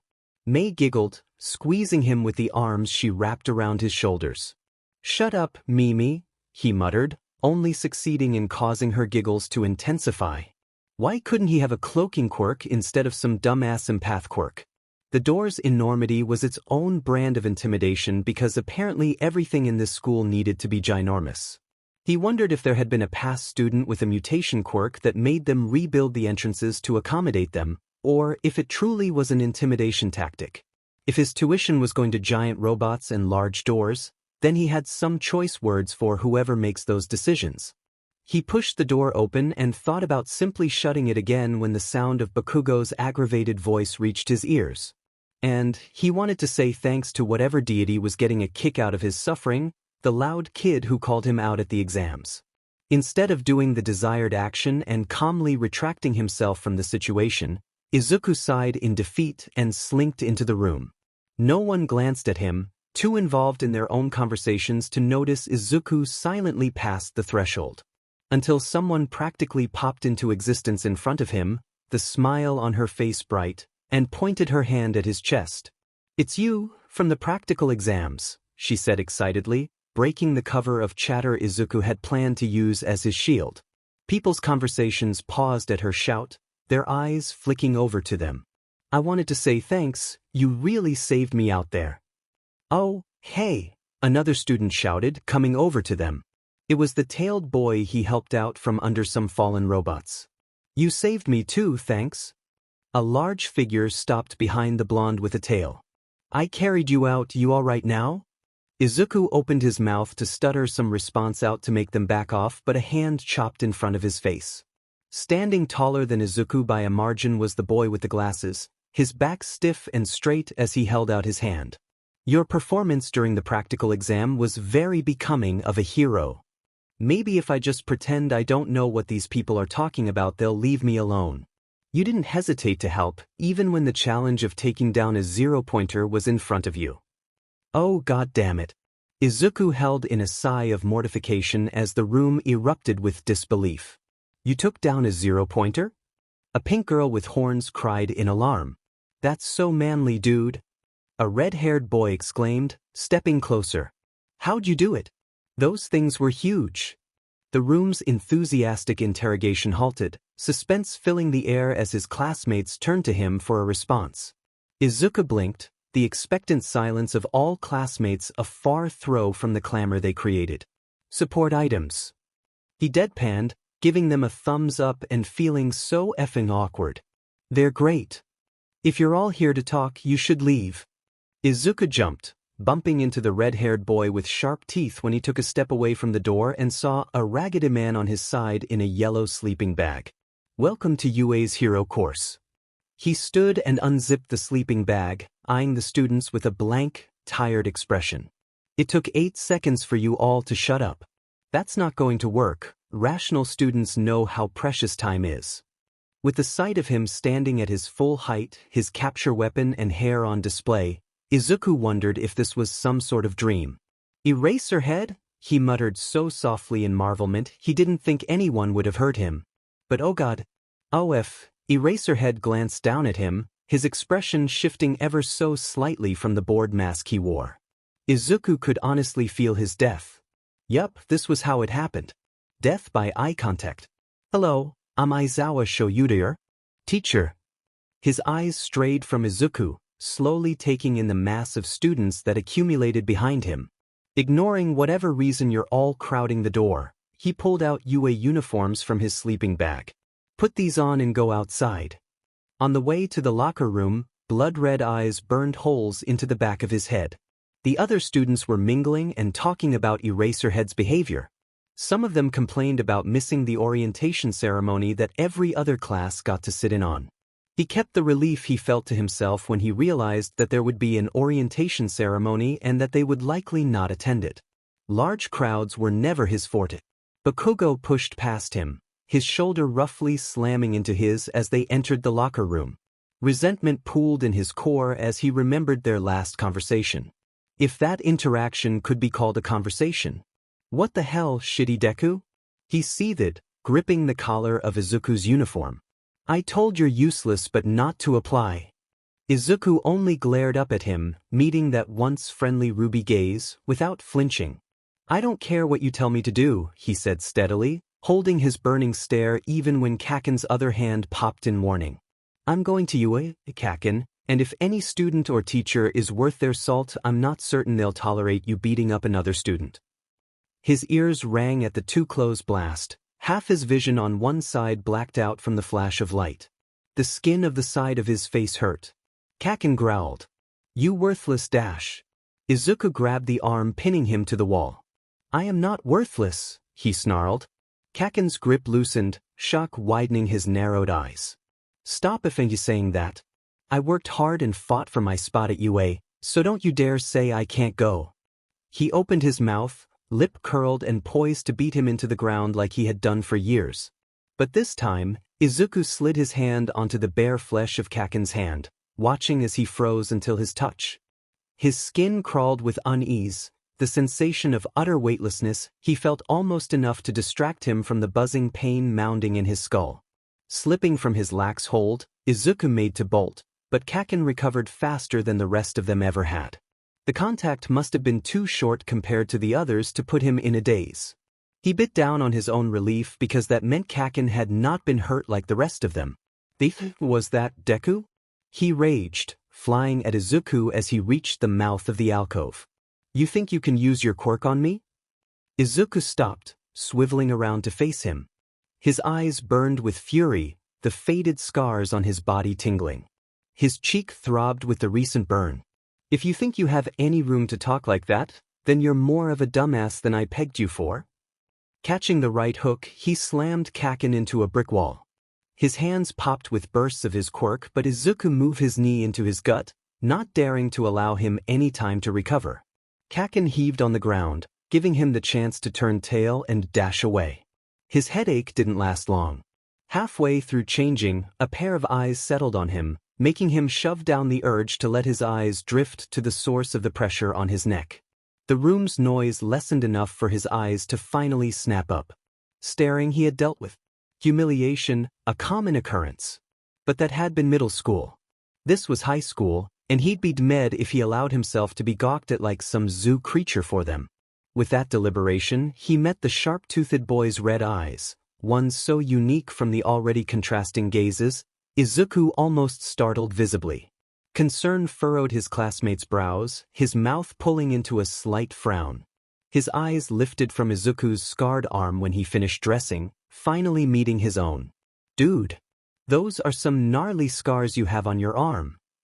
He refused to flinch at the comment. He refused to be reduced to his scars in front of his classmates.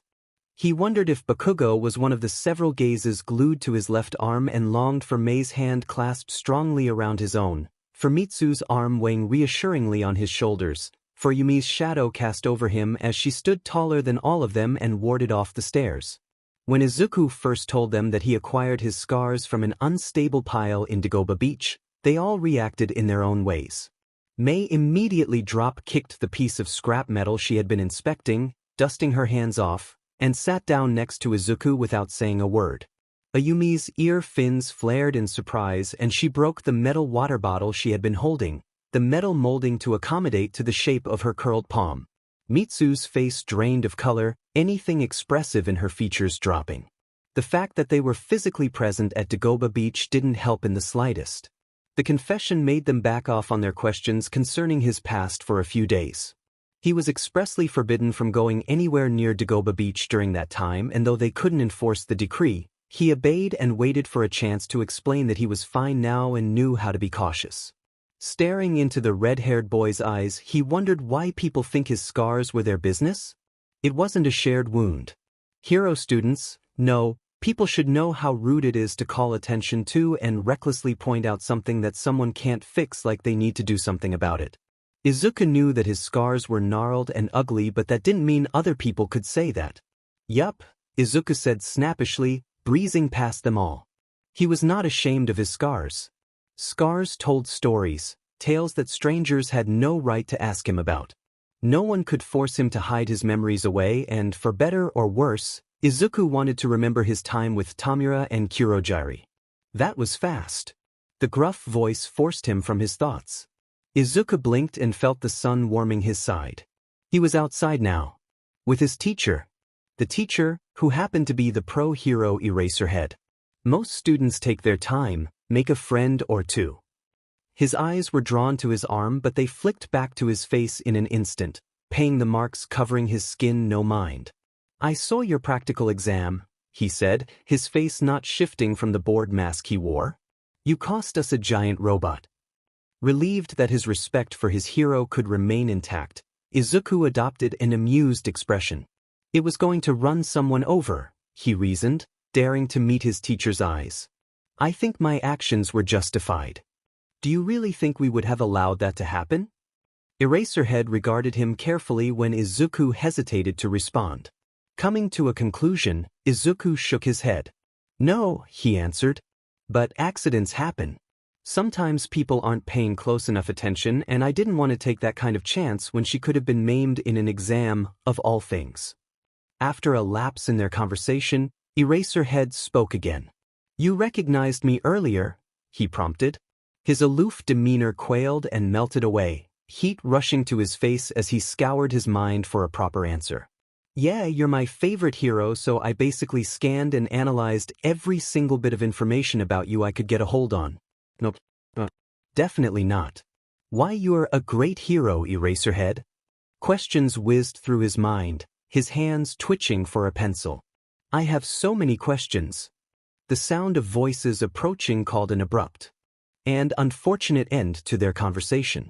Class began with a bang, the threat of expulsion now hanging over all their heads, and Izuku ran his thumb over the top of his left hand, running his thumb over the grooves in his skin. He could do this. Izuku was called for the grip test and picked up the clamp that Yaoyorozu had disregarded. He ignored Ida's comments and hand chopping, watching the digital number rise as the clamp squeezed. Midoriya, we are supposed to be making use of our own skills. Ida scolded in an affronted manner. I am, he responded dryly. Sensei hasn't said anything, has he? His classmates turned to their teacher, who shrugged. He's making use of his surroundings. Ida stiffened and apologized, the tests moving on. Yaoyorozu ended up at the top for many reasons, and Izuku couldn't wait to analyze her quirk. If she could make a motorized scooter in a minute, one that functioned as it should no less, he wondered what limitations and requirements she was bound by. His scores seemed utterly average compared to some of his classmates, but he stood in the middle of the pack, something he acknowledged with pride. Not having a physical quirk SE, but it wasn't as if he was doing terribly. The invisible girl and the short, purple-haired boy were not nearly as physically fit as him, and neither of their quirks were suited to help them aside from Mineta, who stuck himself onto someone when the chance arose. Seeing the multitude of new quirks in his class exhilarated him. If they felt comfortable talking with him about them, he would have to ask them about their quirks when the opportunity came.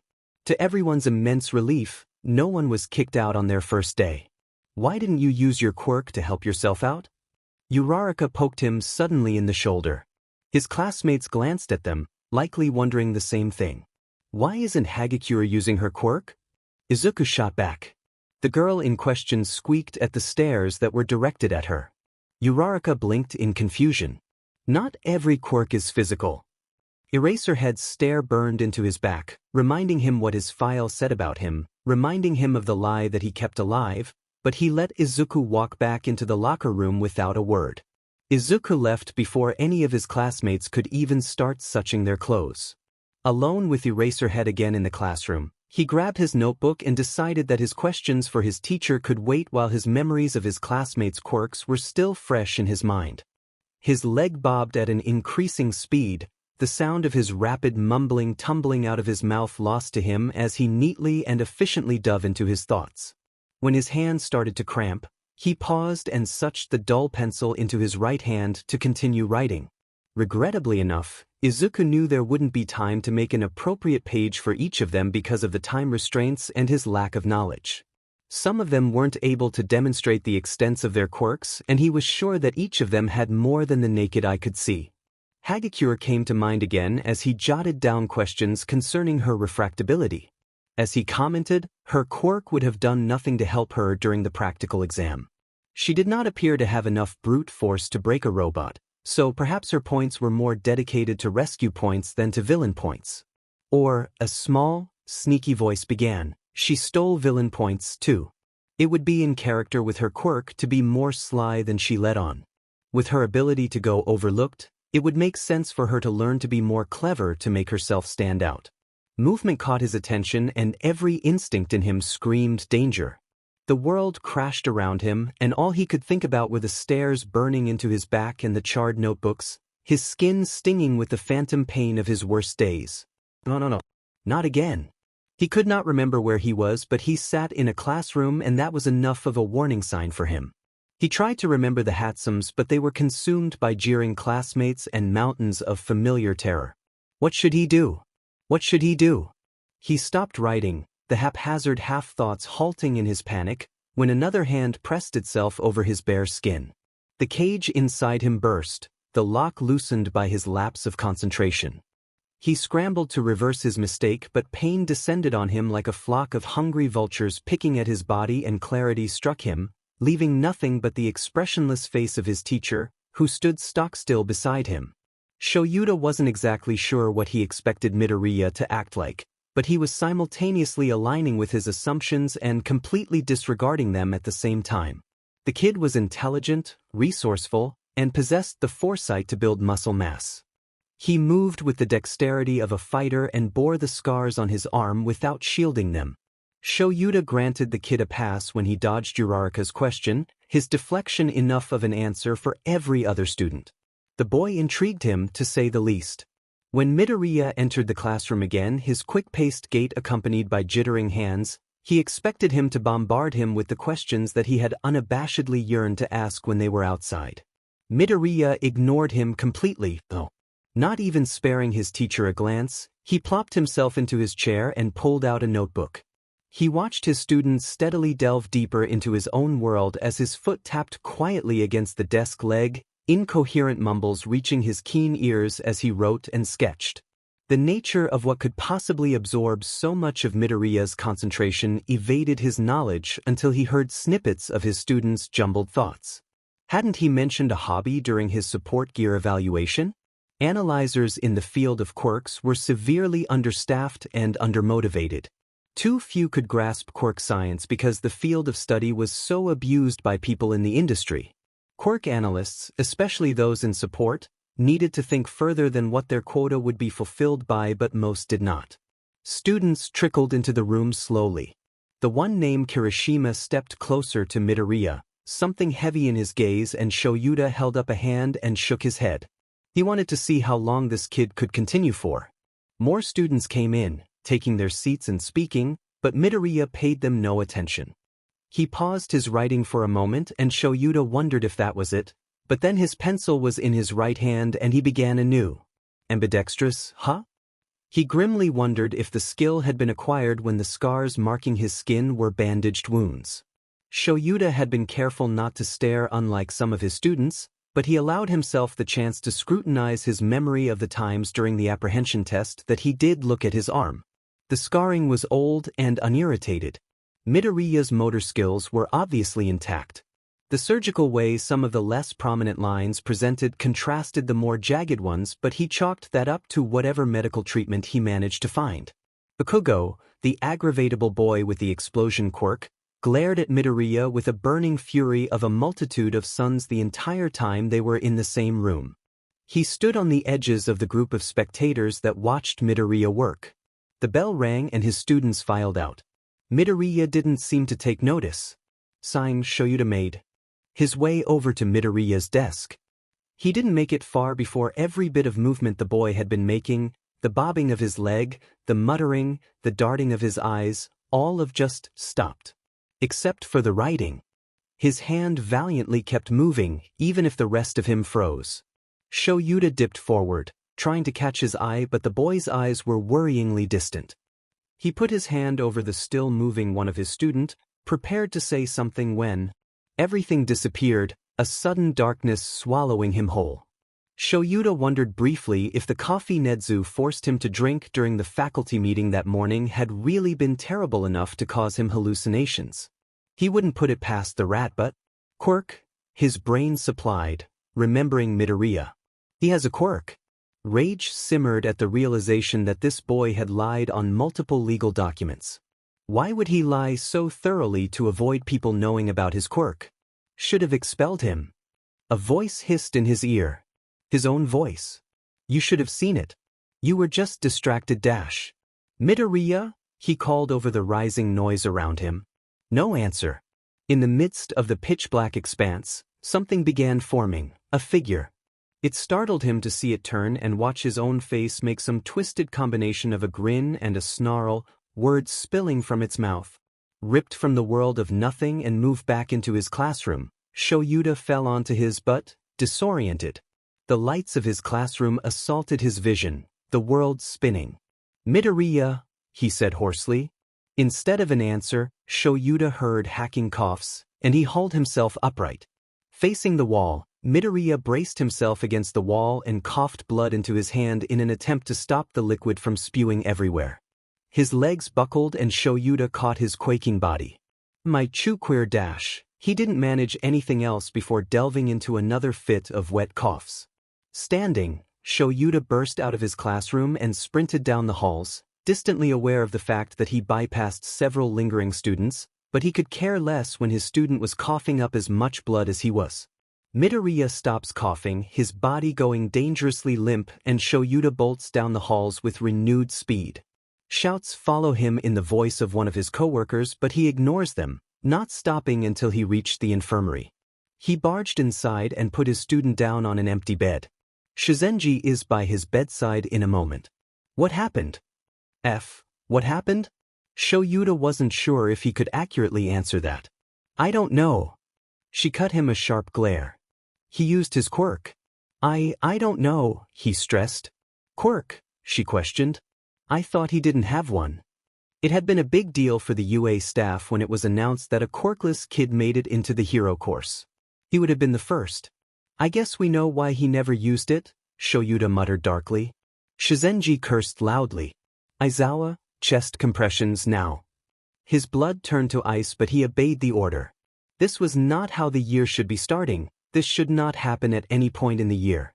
Too much time passed, seconds and hours all at once, as he pressed down on Midoriya's chest.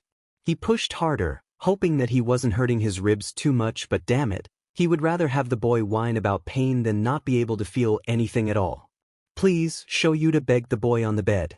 Please just breathe. Mercy must have been given because Midoriya's body lurched up, a wet cough sending blood spewing from his mouth. Shoyuta didn't dare step away. No one could drag him from that spot because what if his student stopped breathing again? What if he died again? He wheezed for air, choking on the blood that stained Shizenji's pristine sheets. Shuta's hands, nauseatingly sticky from blood, were there before he could think, rolling Midoriya onto his side. Shizenji kissed him and he melted into the bed, every bit of his energy spent. Breathing ragged and stuttering, Midoriya gulped in every ounce of air he could manage around the liquid in his throat. He stared at nothing, then his eyes focused and flooded with tears. His hands, both of them red with his blood, rose to shield his face as he sobbed quietly. The realization dawning on Shoyuta was not a pleasant one. This has happened to him before. The notion was terrible, horrifying, but Midoriya knew what that experience had been. Shoyuta could not concern himself with anger if he tried. No wonder his parents felt they had to lie about their son's quirk. If he used it he glanced at the clock, 10 minutes haven't even gone by, that short amount of time, and he ended up dying. He shut down that particular train of thought before he lost himself in the panic. Midoriya flinched when Shizenji moved away from his side. Shoyuta did not know how she could do that, did not know how her face could be so calm when his student's blood dotted the pastel colors of her doctor's coat.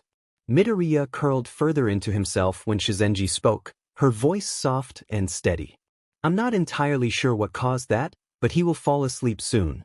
I'll call his dash. She stopped and hummed in annoyance. I'll call the Hatsums, I suppose. The Hatsums? He asked, his tone dangerously close to snappish. What about his parents? She sighed, glancing at Midoriya's unconscious form. His mother is the only relative he has, but the last time I spoke with him about her, he insisted that she was too busy to bother. Shuta's disdain must have been plain on his face because Shizenji made a noise of agreement.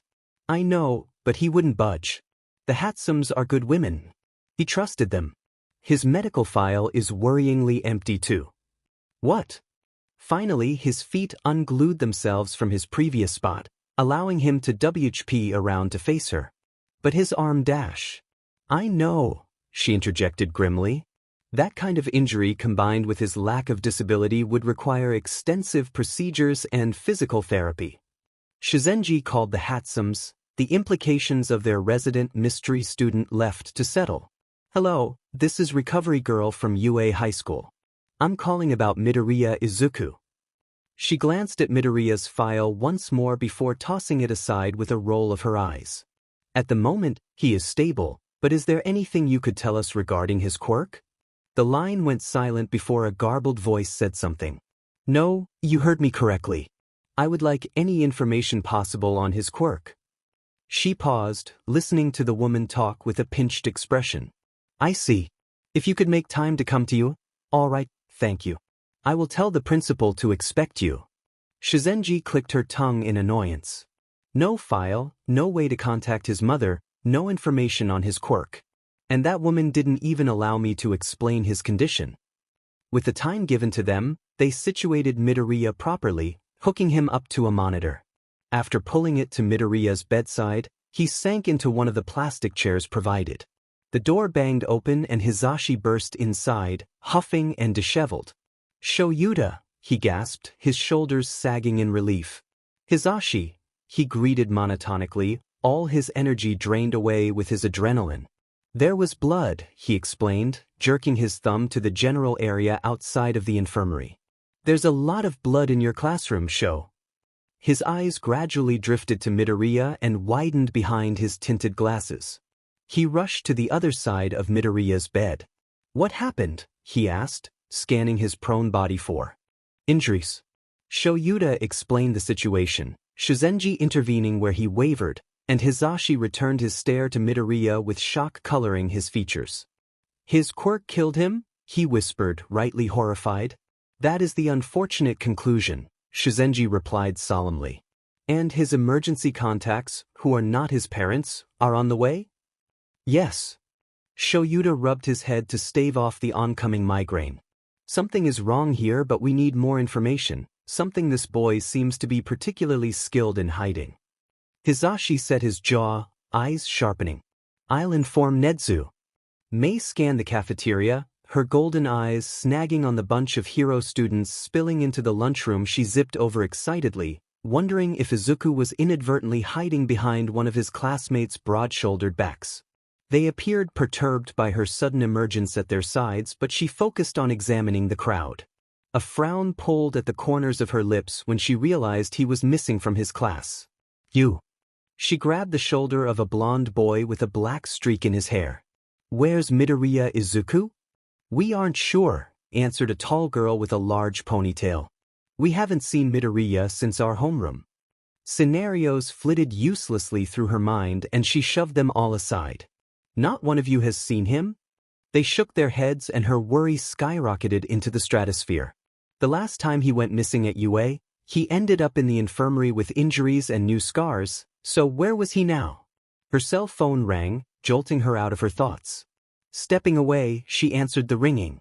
Hatsum Mei, future CEO of Hatsum Industries, she recited with a distinct lack of her usual enthusiasm.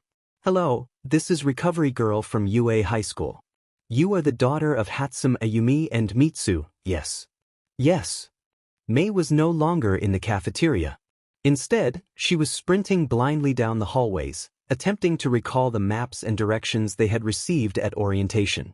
I am calling about Midoriya Izuku. He has you on his emergency contact list dash. The infirmary is in the Hero Course building, right? She half shouted into the phone. Because I can't remember the map and I'm just running around the school and dash. You're a student, she mumbled, the noise barely carrying through the phone. Yes now dash. Oh sheet, there's a blood trail. Mei halts at the doorway of classroom 1A for a brief moment, eyeing the vermilion colors scattered in droplets, leaving a path of sorts for her to follow. I'll be there in a minute. Hanging up the phone, Mei bolted down the hallway and narrowly avoided slamming herself into a wall. She passed an equally harried present mic on the way, their eyes meeting for half of a second before they continued in opposite directions. Heaving in the air, Mei knocked on the door to the infirmary. An exhausted-looking man answered the door, staring at her blankly. His eyes traveled behind her, his eyes narrowing with annoyance. Glancing back, she realized that the entirety of Class 1A was arriving behind her. I'm Hatsum Mei. She introduced herself quickly. Where is he? Instead of answering, he widened the gap in the door enough for her to enter. She darted inside, hands trembling as she laid eyes on her best friend. Nothing looked wrong, per se, except for the paleness of his skin. Paleness could mean all sorts of medical mumbo-jumbo though. Don't wake him. She whirled around to see an exasperated recovery girl staring at her. He needs proper rest. I'm sorry about hanging up on you, she said, her voice wavering. Please, what happened? I'll let Aizawa explain that to you, she sighed, gesturing at the man standing in the doorway. Shoyuta did not possess the patience it would take to deal with them right now. Why are all of you here? He asked, knowing the answer. Sir. Ida shouted. We are concerned for Midoriya's well-being and health. Shoji informed us that Hatsum was contacted because he was in recovery girl's care. Don't forget the blood trail, Ashido commented, her eyes darting around in an attempt to peek into the room behind him. There was a blood trail. Aizawa. Yes, Bakugo, he sighed. It's the nerd's quirk, isn't it? Shoyuta barely kept the disinterested expression on his face. Bakugo knew? Since when? Go inside, Bakugo. Outraged cries burst from his concerned students, but he ignored that, preoccupied with the newest addition to the mysteries of the day. Leave, he commanded. Midoriya needs rest and you are all too loud. Before they could refute him, he shut the door in their faces. The room remained quiet, despite the additional people in the room, and Shoyuta lamented the fact that he needed to break the peace in the room. We have questions for both of you. They both turned, eyeing each other up. How do you know Zuzu? Hatsum inquired suspiciously. He's never mentioned you before. I've known him longer than you, Shitrag, Bakugo fired back. And he's never mentioned you either. Stop antagonizing each other, Shoyuta ordered, flaring his quirk in warning. I will kick both of you out if I need to. Our questions can wait. The pair thankfully shut their mouths and waited, glaring at each other. He did not want to even begin unpacking the meaning behind that short-lived interaction, so he leaned against the wall, hands clean of blood but still pink from the scrubbing, and stared them down. Do both of you know about his quirk? Hatsum's head snapped up. He doesn't have a dash. I knew. Bakugo cut her off. It's effing mystery to me how it's so effed up dash. Shizenji slapped his arm. Don't curse like that in my workspace. Hatsum looked between all of them in confusion. What are you talking about? She implored. Deku has a shitty quirk, dreadlocks. Bakugo snapped. Shizenji whacked his arm again and he sked. Moving on, Shoyuta drawled. Bakugo, do you have any details? If you're that curious, why don't you check his fine through that journal he's so obsessed with? Quirk analysis, Shoyuta realized. Bakugo might be onto something. Go to the classroom, grab his bag, make sure his notebook is in it, and bring it back here. He stiffened. Don't tell me what to dash. Do as I say or you'll be expelled. Shoyuta pinned his student with a stare, forcing him to relent. The door slammed shut behind him. Ijiro stared at the blood on the wall, on the floor and on the desk, bewildered along with the rest of the class. They had returned in hopes of figuring something out because what the hell kind of quirk injured the user? But the moment they were inside the classroom, they stopped short at the scene before them. Dude, those are some gnarly scars you have on your arm. Was he even going to get the chance to apologize for that? Bakugo appeared out of nowhere, shoving past all of them, and barely paused at the scene worthy of a horror movie to pick up the lone backpack left in the room. He rummaged through it while the class tried to pry answers out of him. Apparently, he found whatever he was searching for because his palms crackled with explosions and he was gone, leaving them alone without any answers. Bakugo returned not long after his departure and shoved the backpack into his arms. His shitty notebook is in there, he growled, taking a seat on the far end of the room. And by God, the contents of the notebook were terrifying. His coworkers all had pages chock full of analyses on them and ways to completely destroy them in combat and negate or avoid their quirks. The suggested paths for improvement were interesting and the questions he posed were looking into some things Shoyuta hadn't even thought of. I don't think what you're looking for is in there. He looked up to see Hatsum's eyes locked on the notebook. Zuzu has way too many of those things lying around. If he was doing an analysis on himself, it would be in an older journal, maybe even have one of its own. Do you know where he keeps them? Yeah, They're all scattered in a few different locations, but I'll get them for you. Shoyuta nodded. I'll arrange for one of the teachers to escort you wherever you need to be. Do my moms know? She asked suddenly. They were the first ones I called, Shizenji assured her. His attention strayed from the notebook, looking between the two students in the room. Do either of you know anything about Midoriya's mother or how to contact her? If anyone were to possess information on his parents, mother, or father, it had to be one of them. Hatsum bristled instantly, her demeanor becoming closed off and furious. You'd be better off not contacting that hag at all, I think, she spat, eyes narrowed in resentment. Or maybe you should. Then I can see what kind of sheet person it takes to leave her son alone for months on end. Watch what you say about her, dreadlocks, Bakugo growled. Hatsum ignored him in favor of focusing on Aizawa. I've known Zuzu for nearly a year and I've never seen her. Not a glimpse or a photo. She never drops him off or picks him up. In the few times I've been in his apartment, it looked like only he lived there.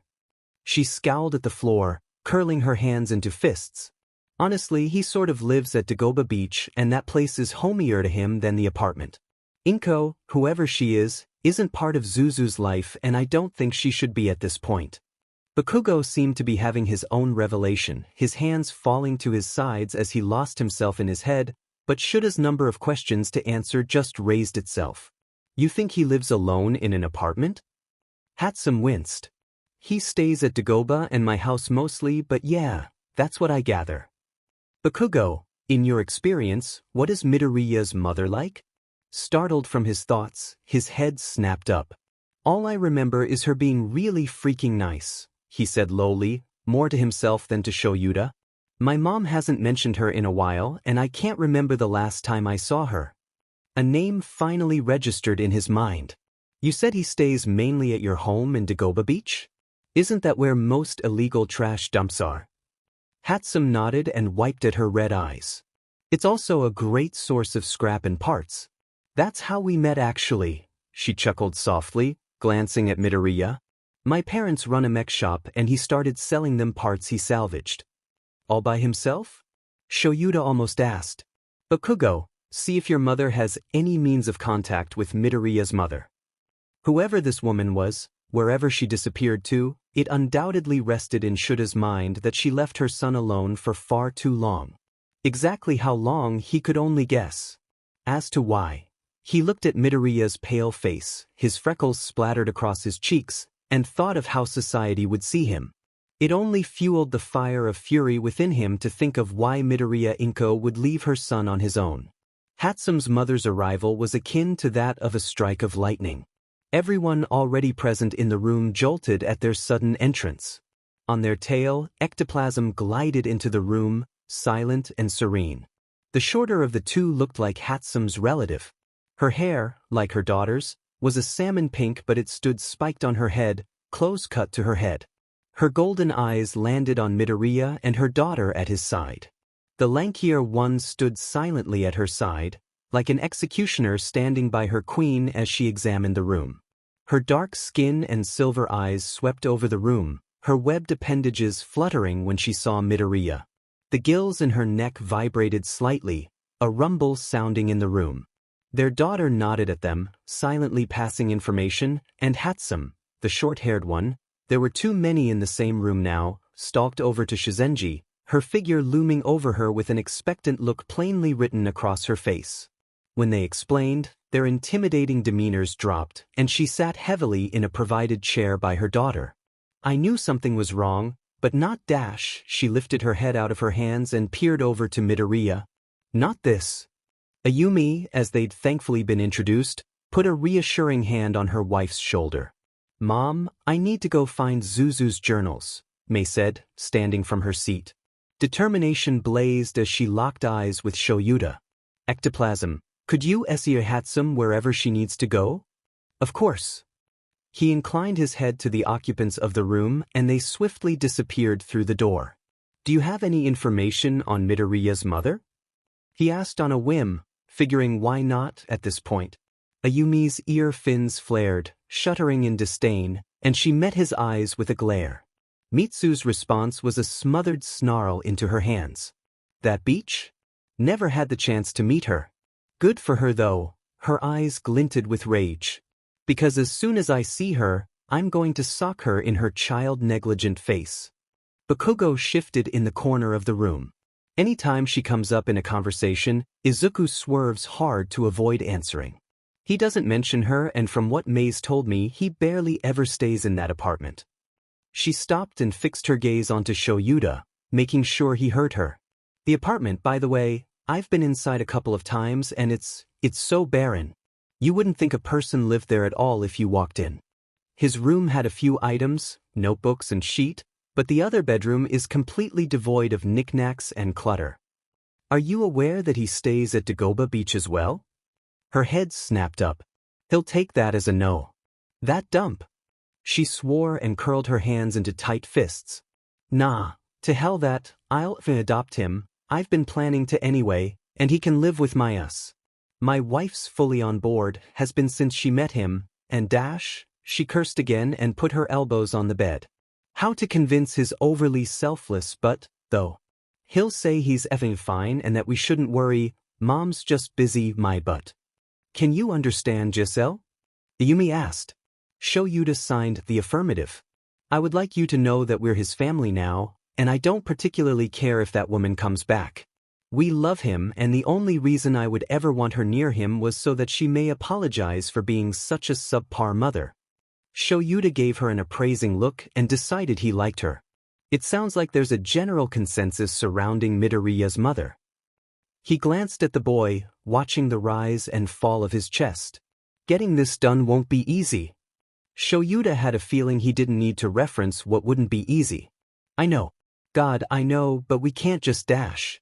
We have connections in the police force that will look into his situation, but the best we can offer him would be to put him under the temporary guardianship of a teacher here using the school's guidelines to ensure that he is being taken care of. And if he told us everything? Then he'd be in a proper home in a third of the time, but most kids in his situation don't spill their guts because they're promised something better than what they have. How long will it take to put him under your care? Ayumi asked, pinning him with her metallic stare. My care? Yeah, we assumed you were going to take him, Mitsu said, her eyes narrowing. I'd need to talk it over with my husband first. He knew, though, that Hisashi would never turn Midoriya away. But you're right, that is my intention. Then let's get detailed. The rhythmic beeping near him was the first thing he noticed. Opening his eyes to see the colorless ceiling, the pain in his head grew quiet, hushed by the darkness surrounding him. The panic that arose inside him as his memories returned, Eraserhead, expressionless, and still under the influence of his quirk, reached the monitor before he fully processed it. Would they let him stay after this? He used his quirk on a hero. He attacked a teacher. Izuku prayed that Eraserhead was okay. Did he hate him now?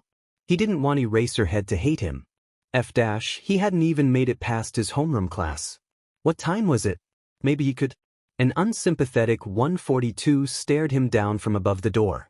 His eyes burned with unshed tears. Don't cry. He pushed himself up into a sitting position. Don't even breathe, his voice hissed bitterly, then maybe you can forget how badly you screwed up. No one else lay asleep or otherwise in the room. It was just him and his thoughts as they fought and shoved to consume him in their frenzy of emotions. Izuku grieved for his lost chances, for the doors that opened only to surely be slammed in his face. He raged at himself, sick of how he always threw away what he craved. Fingers curling around his arms with a bruising grip, he hugged himself, desperately searching for any sort of reprieve from this nightmare, from himself. A sob ripped out of his throat, broken and rough. One of his hands pulled at his hair in frustration, in shame, in hatred, and he closed his eyes in a futile attempt to halt the hot streams of water pouring out. Minutes passed. Izuku carefully swung his legs off the bed. His entire body felt stiff, a familiar sensation, disturbingly enough. Dying more than once was usually not something a person, let alone a child, could attest to. Resuscitation involved multiple compressions to his chest. Hard compressions. As in, he felt it now, and it would probably stay with him longer than the stiffness in his body. The tile floor sent chills up from his feet the moment he made contact with the cold surface. The four in his arm held him close to the bed but allowed him a few steps of freedom. The last thing he needed right now was to take out his four and have people barging in thinking he died or something. Hunger announced itself loudly with a rumble from his stomach. He should just leave. No one would want him around anymore, so why not leave? They're going to be so disappointed. Izuku cringed at the thought of the Hatsume's reaction. I already ruined my chances. The door opened soundlessly. Izuku watched, frozen, as Eraserhead stepped in the room with a coffee and a bun holding his hair up. They locked eyes and stared at each other for a few moments, the clock ticking audibly in the thick silence. Am I being expelled? If the question took him by surprise, he didn't show it. 4? He asked in a tone softer than any teacher had ever used with him. Izuku's face scrunched up in confusion. What did you mean, 4?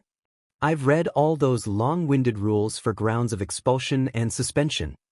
He glared at his teacher's blank expression. I used my quirk on you, a teacher. Severity and situation of the matter at hand and in context, I attacked you unprovoked and trapped you with my quirk. That puts me in the red zone. I missed all my classes but homeroom. You look okay but dash. He scanned Eraserhead critically, despair written helplessly across his face. Did I hurt you? No, Midoriya, and you're not being expelled. The relief had him leaning on the bed again. Thank God, May would have killed me. We do, however, have some questions. Izuku looked up and nodded. Of course they would, given everything that occurred. Would you be willing to answer some now, or would you prefer to wait until morning? I'm fine doing it now, sir. He was not fine. The very idea of being questioned about any of the events that took place yesterday sent alarm bells ringing through his head and made it harder to breathe. What made you dissociate? Right into it, huh? No prep? Just going for the jugular. This place is too new, Izuku replied uncomfortably. And I'm too used to being in my middle school. And what about your middle school made this the norm? I didn't get lost in my head often, Izuku said firmly. I just got scared, he finished lamely. Of what? I got beat up a lot in middle school, he confessed, feeling his face heat up. People like to break my things. But I swear I never used my quirk on them. If I did, I don't think I'd be here now. He tapered off with a nervous chuckle. Eraserhead's expression shifted slightly. Because of your quirk or because of the students at your old school? He asked carefully. My quirk? Izuku threw out quickly. Sure, they all hated me but they would never go as far as dash. Were you protecting your notebook? Izuku's mind snapped out of his defensive stupor in an instant. Excuse me? Eraserhead turned and grabbed something off of a nearby table. His notebook, he realized, but not his current one. These contain in-depth analyses of heroes and villains alike, sketches, as well as questions and observations. You have listed flaws and limitations pertaining to their quirks and their skill sets. There are even suggestions for how they might improve themselves. Eraserhead looked down at the worn notebook he held loosely in his hand. There are multiple scenarios written about how to effectively take down each of your entries. I know the support department would go crazy over some of these designs for gear. You could make an insane amount of profit advising heroes and helping them improve if their pride could handle you scrutinizing everything they have yet to improve on. Izuku's face burned, suddenly taking inventory of the fact that all his notebooks were stacked behind Eraserhead. He picked up Izuku's previous notebook, the one Bakugo blew up. There are several with torn pages and crispy edges. It's no wonder you felt threatened when you thought you were back in hostile territory. Why do you have all my notebooks? He squeaked, eyeing the bright colors of his first few journals. God, he'd gotten those when he was 6. Why were they all here? We thought we might find something about your quirk in one of them. Instead, we found a breakdown of all our staff and too many heroes to count. Very dangerous information you've compiled in all these. I like the ideas you have down for my goggles. Mike certainly got a kick out of your word vomit. Thank you, Eraserhead. He glanced at Izuku. Call me Aizawa, kid. I'm your teacher. Okay, he agreed. I'm off track. Aizawa set his notebook down. What's your quirk? Izuku's flush disappeared, leaving him pale. His hands fidgeted as he avoided his teacher's eyes. Well, I don't actually know that much about it. Do you always die when you use it? No, but it always hurts. He clenched his jaw. I can't lose focus either, or else I might accidentally use it on someone. Aizawa leaned forward, catching his eye for a moment. What does that mean? My quirk, it's touch-based, but all it needs to activate is skin on skin. I don't need all 5 fingers. Izuku peered down at his hands. I used to wear gloves, but I couldn't keep buying new ones. The silence, though it only lasted a second, made Izuku stiffen. I didn't see much when you used your quirk on me, it was all dark. I could only see myself, and then I heard my own voice. Something started coming into view and then you pulled me out. Izuku sighed in relief. That's good, he muttered, relaxing slightly. What would I have seen if you hadn't pulled me out? He said it cautiously, like he knew Izuku possessed a quirk that could hurt everyone he touched. The careful flatness of his tone nagged at Izuku's nerves, his instincts demanding he lie, skirt the truth, anything to keep him safe and unhated. Sir? Oh well, I honestly don't know what you would have seen. Izuku started. I've only purposefully used my quirk a few times and one of those was forced. That's the only reason I know anything about my quirk in the first place. It's not exactly like any of them told me what I did to them. What do you know? Izuku took a deep breath, psyching himself to tell his teacher something he had never once said aloud to anyone. He hesitated, terror shooting through him at the thought, but if it all because here he finally was. He was at UA, and even though they might chuck him out for having a quirk like his, he seriously contemplated lying outright and saying he didn't know jack about his quirk. He had a chance to stay. Stay and learn how to be a proper hero, to learn how to save people and be good. Izuku wanted to be a hero. My quirk, when activated, puts a person at war with everything they think is wrong with themselves. He looked away from Aizawa in shame, praying that he wouldn't be disgusted with him. I really tried to keep my quirk off since I couldn't wear gloves. You've been actively suppressing your quirk? Aizawa interjected urgently. When did you start? Izuku's mind brought forth the memory of gloves smacking him in his face, his mother a few feet away from him, a mix of bewilderment and anger staring him down as she ordered him to put them on and made him promise to never take them off. Don't touch me, her voice shook, but he could tell it wasn't from fear. Don't touch anybody ever again. Her shouts echoed inside his head, the gloves too big, the air outside too warm, as he wandered around the apartment complex. She didn't want him to touch her because of his quirk. So that meant she would be nice if she knew he wouldn't ever use it, right? I think I was 5. He says it as if he was encased in a memory again, and judging by the distant look in his eyes, he definitely had something on his mind that he didn't bring up. Should his brain scream distress and demanded retribution for whoever put it in this kid's head at 5 years old that his quirk was so utterly horrible that he needed to concentrate to keep it completely off? 5. He said instead of the curse that nearly came out in a hoarse whisper. What? Midoriya, no wonder you nearly died using it. The kid, that goddamn problem child, flinched and looked up at him with those wide emerald eyes, confusion gleaming in their depths. What do you mean? Says the quirk analyst, Shoyuta hisses. Quirks are extensions of us, Midoriya. They are an evolved supergene that manifested and wove into our DNA. It is a part of your very being that you have focused on keeping down. For 10 he stops and holds his coffee mug tighter. You've denied your body and mind access to your quirk, and it puts too much stress on you when you do allow it some leeway. 10 years of constant suppression and then sudden usage would kill anybody. The realization that dawned on his face let Shoyuta feel some sort of relief. At least he knew the why now. But this new development glared in the face of any comfort he'd found. He met many who disliked, who hated, and loathed their quirks, but only a rare few of them ever admitted to shoving their quirks away instead of simply ignoring them. Skin-on-skin contact initiates the possibility of his quirk activating if he doesn't concentrate. Uniforms took care of most exposed skin, but his hands, his body from the neck up, he couldn't cover them. Except he had gloves, part of him seeds, gloves that he couldn't keep buying. That meant someone destroyed them.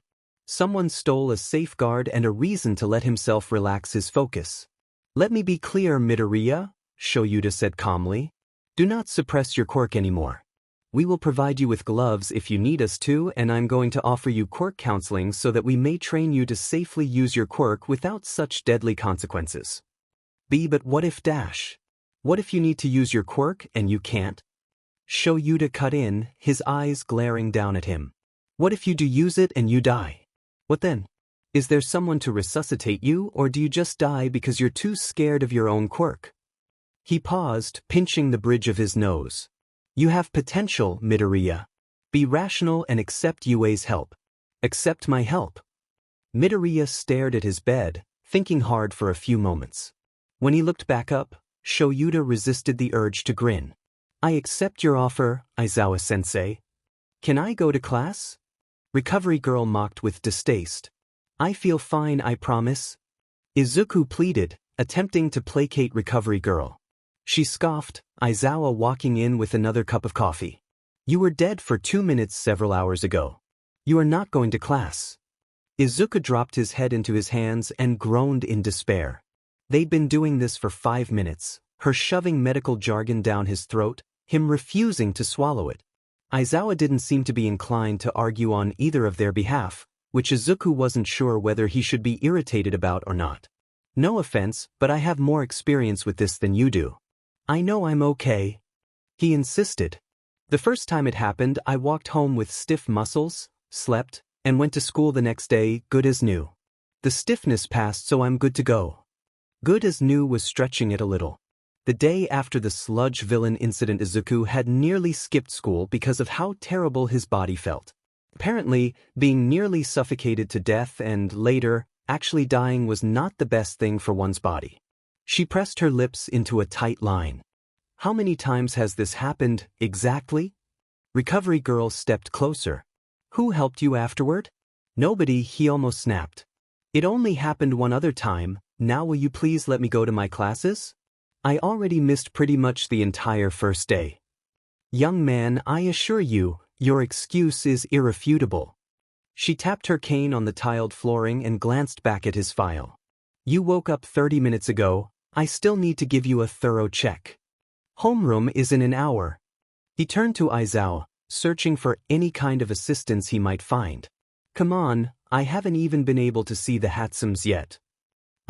There arises a topic your teacher avoided during your early morning discussion.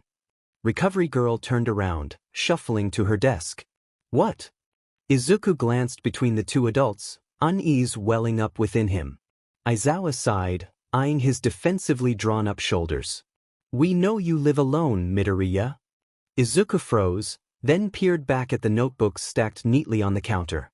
He cursed the lack of information on his file, knowing that there were no people aside from the Hatsums listed as his emergency contacts.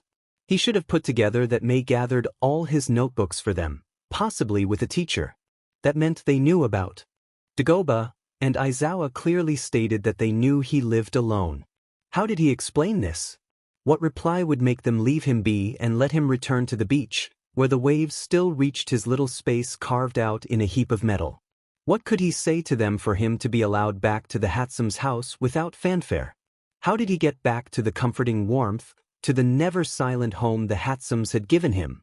My mom's job requires her to be far away. She doesn't like the idea of me being alone, so I spend a lot of time with the Hatsums. His voice is surprisingly steady, but he could hear the brittleness to his voice. If they tried to bend him, he would shatter. And your place at Dagoba Beach? May and I spend a lot of time there, so I thought it'd be nice to have a resting place where we could just sit around together. She told them about it. May searched it for his notebooks, presumably with a teacher present. May told them about it. Izuku leaned back onto the bed, putting his hands onto the sheets to hide their trembling. The Hatsums say they haven't seen your mother once in all the time they've known you. Bakugo says he hasn't seen her in years and his mother stopped talking with her a long time ago. Izuku was pulled from his thoughts, harshly thrown back into reality. Bakugo? Nope. Bakugo. Bakugo. He was here. He's the only other person we know that has had experience with your quirk, Aizawa says. But let's not stray from the topic at hand. Your apartment is barren of anything that would make it a home, including a few basic items. I'm minimalistic. Even if that was a good answer, minimalists still eat, Midoriya. Who says I don't? The lack of virtually any food except for granola bars. Ah, but the granola bars are not a meal, Recovery Girl said shortly. I eat with the Hatsums. So I've heard. You eat with them each day. Is your mother so preoccupied that she has absolutely zero time to spend with her son? Abruptly he asked. Why isn't she on your emergency contact list? Izuku's eyes twitched, internally scrambling to patch each hole Aizawa poked in his story. Was he abruptly changing the topic to try and catch him off guard? Was that what this was? Still, Izuku hesitates, even though he knows it'll be the death of him, and sighed. Look, she's too far away to come around if anything happens to me. She's on planes half the time too, so it's not like she's available at any time. Knowing full well that she wouldn't give a flying F about anything that happened yesterday, Izuku wondered if his mother was in planes often. Aizawa doesn't pause. What is her phone number? Izuku knows he isn't leaving with his life intact. Not when his teacher is being so DMN nosy. I don't know, Izuku muttered, an icy feeling spreading through him. Does she not call you? From what we know, she doesn't visit you. She's just busy, okay? His voice was failing him now, old lies he used to tell himself coming out cracked and quiet. She didn't abandon me. The rapid-fire questions stopped, Aizawa's voice unfaltering and firm. Midoriya Izuku, under the power of the Pro-Hero Childcare Acts, I invoke an emergency foster license and revoke your mother's guardianship, effective immediately. You will be staying with my husband and I until your home situation has been thoroughly investigated. If it is deemed fit for you, you may return. If not, we will have to discuss more permanent actions being taken. Izuku blinked and stared directly into his hero's eyes, attempting to gauge whether or not he was serious. Really? He asked, drawing out the word. He looked at Recovery Girl, who gave her full attention to the document she wrote on, and frowned at the glimpse of amusement he caught. Can he really do that? Is that allowed? Yes, she answered decisively. Behave for him and Yamada, would you? Who the hell was Yamada? Izuku wouldn't be going off to live with people he didn't know. No way in hell. But the Hatsums have graciously offered their services to pack your belongings while school is in session, Aizawa stated, cutting him off. We will be meeting them at your apartment to make sure they didn't miss anything, and then we will go to my home. Hold on. Recovery Girl, I'll be expecting him in class. With a nod to her, he left the room. A moment of silence filled the room, static filling Izuku's ears. Fine, you're free to go after this checkup. She muttered with a scowl. The uniform they gave him was too big. Not enough to hinder him but enough for him to notice. The gloves he wore were meant for when he worked with Mei, so they were kind of bulky and not meant for wearing during everyday life. Not that it mattered. It was such a slight change compared to everything else. So why the hell would it matter when his sense of normalcy and his life was going to be uprooted? Was this why people said the first days of school were the worst? Was this why people said school was hell? His experience felt unique. He certainly hoped no one else had to go through what he had. Regardless, too much shit happened. Let's check things off, see where Izuku feels like he wants to go apes hit, and go from there. He made it into the hero course. He went to class and did not get expelled, but people stared and commented on his scars. Not the best, but alright. At the end of homeroom he had a flashback and accidentally attacked his teacher with his quirk. Not good, not FNG good, man. Then he died and was resuscitated. Could have gone worse? I guess? He missed all of his goddamn classes and his notebooks were thoroughly looked through by his teachers. They probably saw all the FING comments I made about their costumes and gear. They hate me now, don't they? They only have his notebooks because Mei searched for them and somehow brought them all. Mei told them. Mei told them. Mei told them. He was offered quirk training. Nerve-wracking and terrifying, but kind of nice to think about. What else? Well, let's see. His teacher forcibly acquired guardianship over him. There we go, that's the kicker. Now, not only does he not get to return to Dagoba or the Hatsum's house, but he's being forced to live at Aizawa's instead. A man who he trusts as a hero. A man who he does not know in the slightest. All he really knows is that he is a teacher, and that does absolutely nothing to quell his concern.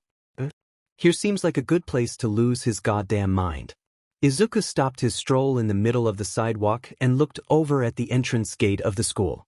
Maybe if he ran now he would be able to escape to somewhere. The Hatsums were in on this scheme, a fact he bitterly wished to ignore, so going to them to hide would only lead him back here. He ran his gloved hand over the too large sleeve of his uniform and tugged the end of the sleeve. Sighing, he resolved to await whatever the day would bring him and roll with the punches like he always did. Sooner than he thought, he stumbled across his first weird thing of the day. Tokoyami, who was kneeling by a bird feeder. Izuku crept up on him, peering over him to watch as he handed his odd shadow companion bird seeds. "He can eat?" Izuku questioned. Both beings jolted, his presence taking them by surprise. "Oh, sorry. Hi, I'm Midoriya," he introduced, stepping back. "I'm in your class." "Indeed," Tokoyami said, rising to his feet. "You were the enigma who vanished. You caused quite the stir." "Stir?" The shadow figure laughed. "This kid disappeared, and from what we saw and Shoji heard, he should still be with Recovery Girl." "What you saw?" Izuku echoed nervously. Tokoyami glanced at him. "In the classroom, we found blood pooled on the ground and splattered across a desk. Naturally, we have been concerned." Izuku let out a squeaky, "Huh," tugging at his gloves. "Yeah, I can see where you're coming from. I will not pry, but do exercise caution. You are an intriguing character who I would loathe the demise of." He gently pet the shadow, which stayed small at his side. "Thanks," he gave them a smile. "So, do you have a name?" Izuku said to the purple-black bird thing. He sort of reminded him of Kurogyri, with his similar colors and glowing yellow eyes. "His name is Dark Shadow, he is my companion." Dark Shadow nodded and waved one of his clawed hands at him. "It's nice to meet both of you," Izuku said cheerily, offering a toothy smile. Tokoyami stared at his face for a moment, then laughed when Dark Shadow hid behind him. "Sorry." Izuku spat out quickly. "Did I do something?" Tokoyami shook his head, a grin spread across his face. "No, you have not committed a misdeed," he assured. "Dark Shadow just tends to shy away from brightness." He paused, meeting Izuku's eyes. "You are very bright." Izuku tilted his head to the side for a moment, unsure of what he meant. The meaning clicked and he felt heat rise to his cheeks, eyes widening as they both kept staring at him. Thank you." Izuku played with the end of his sleeve. "I hope we'll get to know each other better." Tokoyami smiled down at him and Dark Shadow winked. "Class will begin soon, we should travel to our homeroom." "Why yeah." Izuku agreed. When they walked in, their small talk was immediately cut short by Ida rushing over to them, his hand slicing down in front of Izuku. "Midoriya." "Wow, look at that," everyone was staring at him now. "Are you alright?" "We are all very concerned." Izuku inched past him, waving goodbye to Tokoyami and a receding Dark Shadow. "Yeah, I'm fine. No need to worry, Ida." But, despite his claims, when he sat down at his desk, everyone, sans Bakugo, was most definitely waiting for an explanation. "What the hell are you extras doing by my FNG desk?" "Oh thank God, Bakugo's here." He never thought that would be a sentence he would say. "We're worried about Midoriya, man," Kaminari shouted. "We weren't allowed to see him and there was a ton of blood dash." "Not my FNG problem," Dun's face. He set his bag down and scowled at their classmates, ignoring their protests. "Beat it," he ground out. Nicely enough, they did scatter, going back to their own groups. Aizawa entered, ordering silence. Izuku refused to look at him. He had entirely forgotten about their hero course lesson. With all might. But he really didn't want to deal with his righteousness right now. "I am entering the room like a normal person." Izuku groaned internally, resigning himself to the overwhelming exasperation. When they changed into their costumes, no one made a comment on his scars, but he felt their eyes. He brushed it off, He dealt with it before, he could handle it now. His costume was a dark green jumpsuit, holsters and pockets present for his support gear. He wore black gloves that ended above his elbows under the jacket he made and pulled up his hood, fixing it into place. His respirator could lay on his neck for the moment until he knew what they would be doing. Goggles sat at the top of his head, black and akin to Eraserheads in style. Hatsum Ayumi and Mitsu were both trained in combat. Granted, they mainly knew self-defense, but that was a major step towards a decent offense. They gladly taught him what they knew. Falling right, training your body to react with form in mind, how to block and slip from someone's grasp, they taught him and Mei everything. Wow, Midoriya, that costume is so cool, Uraraka said, appearing at his side.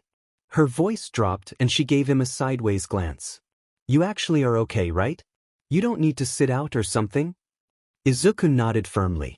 She nodded back, accepting his answer. Man, all of you got such cool outfits. Hagakure whined, her gloved hands twisting in the air. I have to agree. Yaoyorozu looked down at her outfit with a pinched face. This leaves something to be desired. Izuku looked between them with mild confusion. You both know they could have made your costume with your hair or something, right? They take your DNA and incorporate it so that it works with your quirk. What? Hagakure deadpanned as Yaoyorozu struggled to find the right words, settling for a miserable groan. If you contact the department, they won't refuse you. If they do, then I think you should report them. For what? A nasally voice snickered. Liking the ladies? Izuku grabbed the purple-haired boy by the back of his clothing and pulled him away from the girls. Touch them without their permission, and I'll punt you into a wall. He warned. Are you ready to begin? He let go and the boy scrambled to make an escape. The girls gave him thankful smiles of respect. Izuku ended up being teamed with Kirishima against Shoji and Todoroki. They'd be going first, pleasantly enough. Izuku wanted to be able to observe without worrying about his own match. For now though, he had 10 minutes to come up with a plan to protect their bomb. Your quirk is hardening, he stated, loading his gun. I can't use a quirk, but that hardly matters. Hey, Midoriya, about yesterday dash. We can talk about that later. Izuku cut him off. We're against two powerhouses and we don't have time to waste. Are you willing to make a plan with me? Kirishima looked put out, like he still wanted to say something. Yeah, let's win this. Izuku grinned.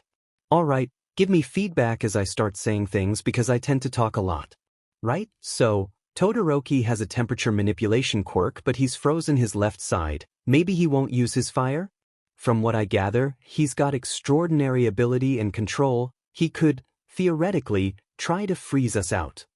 What did we do then? Izuku raised an eyebrow, raising his gloved hand. Your quirk should be able to break through ice and my gloves aren't just for show. They are useful. Good points, good points. After that, they'll come in.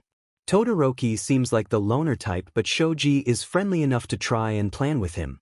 His quirk is great for surveillance but he's strong too. I think you should guard the bomb, Kirishima, while I be the first line of defense. My support gear works long and short range and I don't know how much training you have in close combat fighting. Your quirk requires it, but do you know proper fighting techniques? I started going to a class during middle school. He shrugged. I'm still not great at fighting with technique, but I can brute force my way through a lot. Then yeah, I should go out. Do you know how to shoot? His puzzled look was enough of an answer. He unloaded a few smaller pieces of ammunition and placed them in a bag, offering them. These won't explode, right? He said as Izuku handed them off. You're not gonna blow me up like the zero-pointer? Izuku laughed. These are sticky bombs. When they hit something they'll explode and trap someone under them. Izuku handed him another few in a separate pouch. These are for if you hit someone in the face or you need to get them out quickly. Just crush them in your hand over the substance and it will release the person. Use them accordingly and definitely keep your quirk in mind if you end up fighting. But, just gotta throw 'em? Be careful though, don't accidentally activate them. They're frozen now and if we're lucky Todoroki will provide us with some premium ice to keep them nice and chilly until you might have to put them to use. Not too cold though, or else they'll bounce right off their target. He drew a breath. If I come across both of them, the fight might end pretty quickly depending on their coordination, Izuku confessed, fiddling with his firearm. And if they split up? You sure know how to cheer a guy up, Izuku answered, matching his teammate's grin. If they split up, I would have to worry about Shoji alerting Todoroki to my every move, or Todoroki? Well, then I just have to deal with Todoroki. You have enough to defend yourself with? Do you have a plan of attack cooked up? Course I do, Izuku said. Shoji relies on his senses to tell him where someone is, and I can use that against him. His strength and many limbs could definitely be troublesome if he gets close, but I don't intend to let that happen. Todoroki, on the other hand, could go either way. Because he might not use his fire? That would definitely work better for close range than his ice. You are so right, but I kind of meant that when people have flashy quirks, they tend to rely on them almost entirely. He might not know how to handle a fistfight. Izuku peered up at Kirishima. Or he could be. He's a little hard to read with all the silence. Are you telling me he's essentially a pass-fail? Yeah, but if he gets past me, I'm confident in your abilities. Kirishima flashed him a sharp-toothed smile. Thanks, Midoriya. Also, Izuku added, meeting Kirishima's gaze. Radio silence will likely be the best course of action. Right, yeah, Shoji could totally mess us up if he overheard us. They nodded at each other, trusting that their partner would do their part. Time's up. Heroes, you may enter. Izuku nodded in unison with his partner, turning to the door only to watch it be encased in ice. Ice that was quickly coming at him. Jump! He called out, leaping out to the already frozen floor. Frost crawled up his legs, puffs of air becoming visible in the cold. Kirishima broke his leg out of a patch of ice, shivering. Izuku looked at the door, then at his teammate, before pushing himself back across the ice to him. What are you? Izuku ignored him, handing off his jacket. It's got heaters in the lining, Izuku said as he moved back to the door. His gloves radiated heat, water running down the door.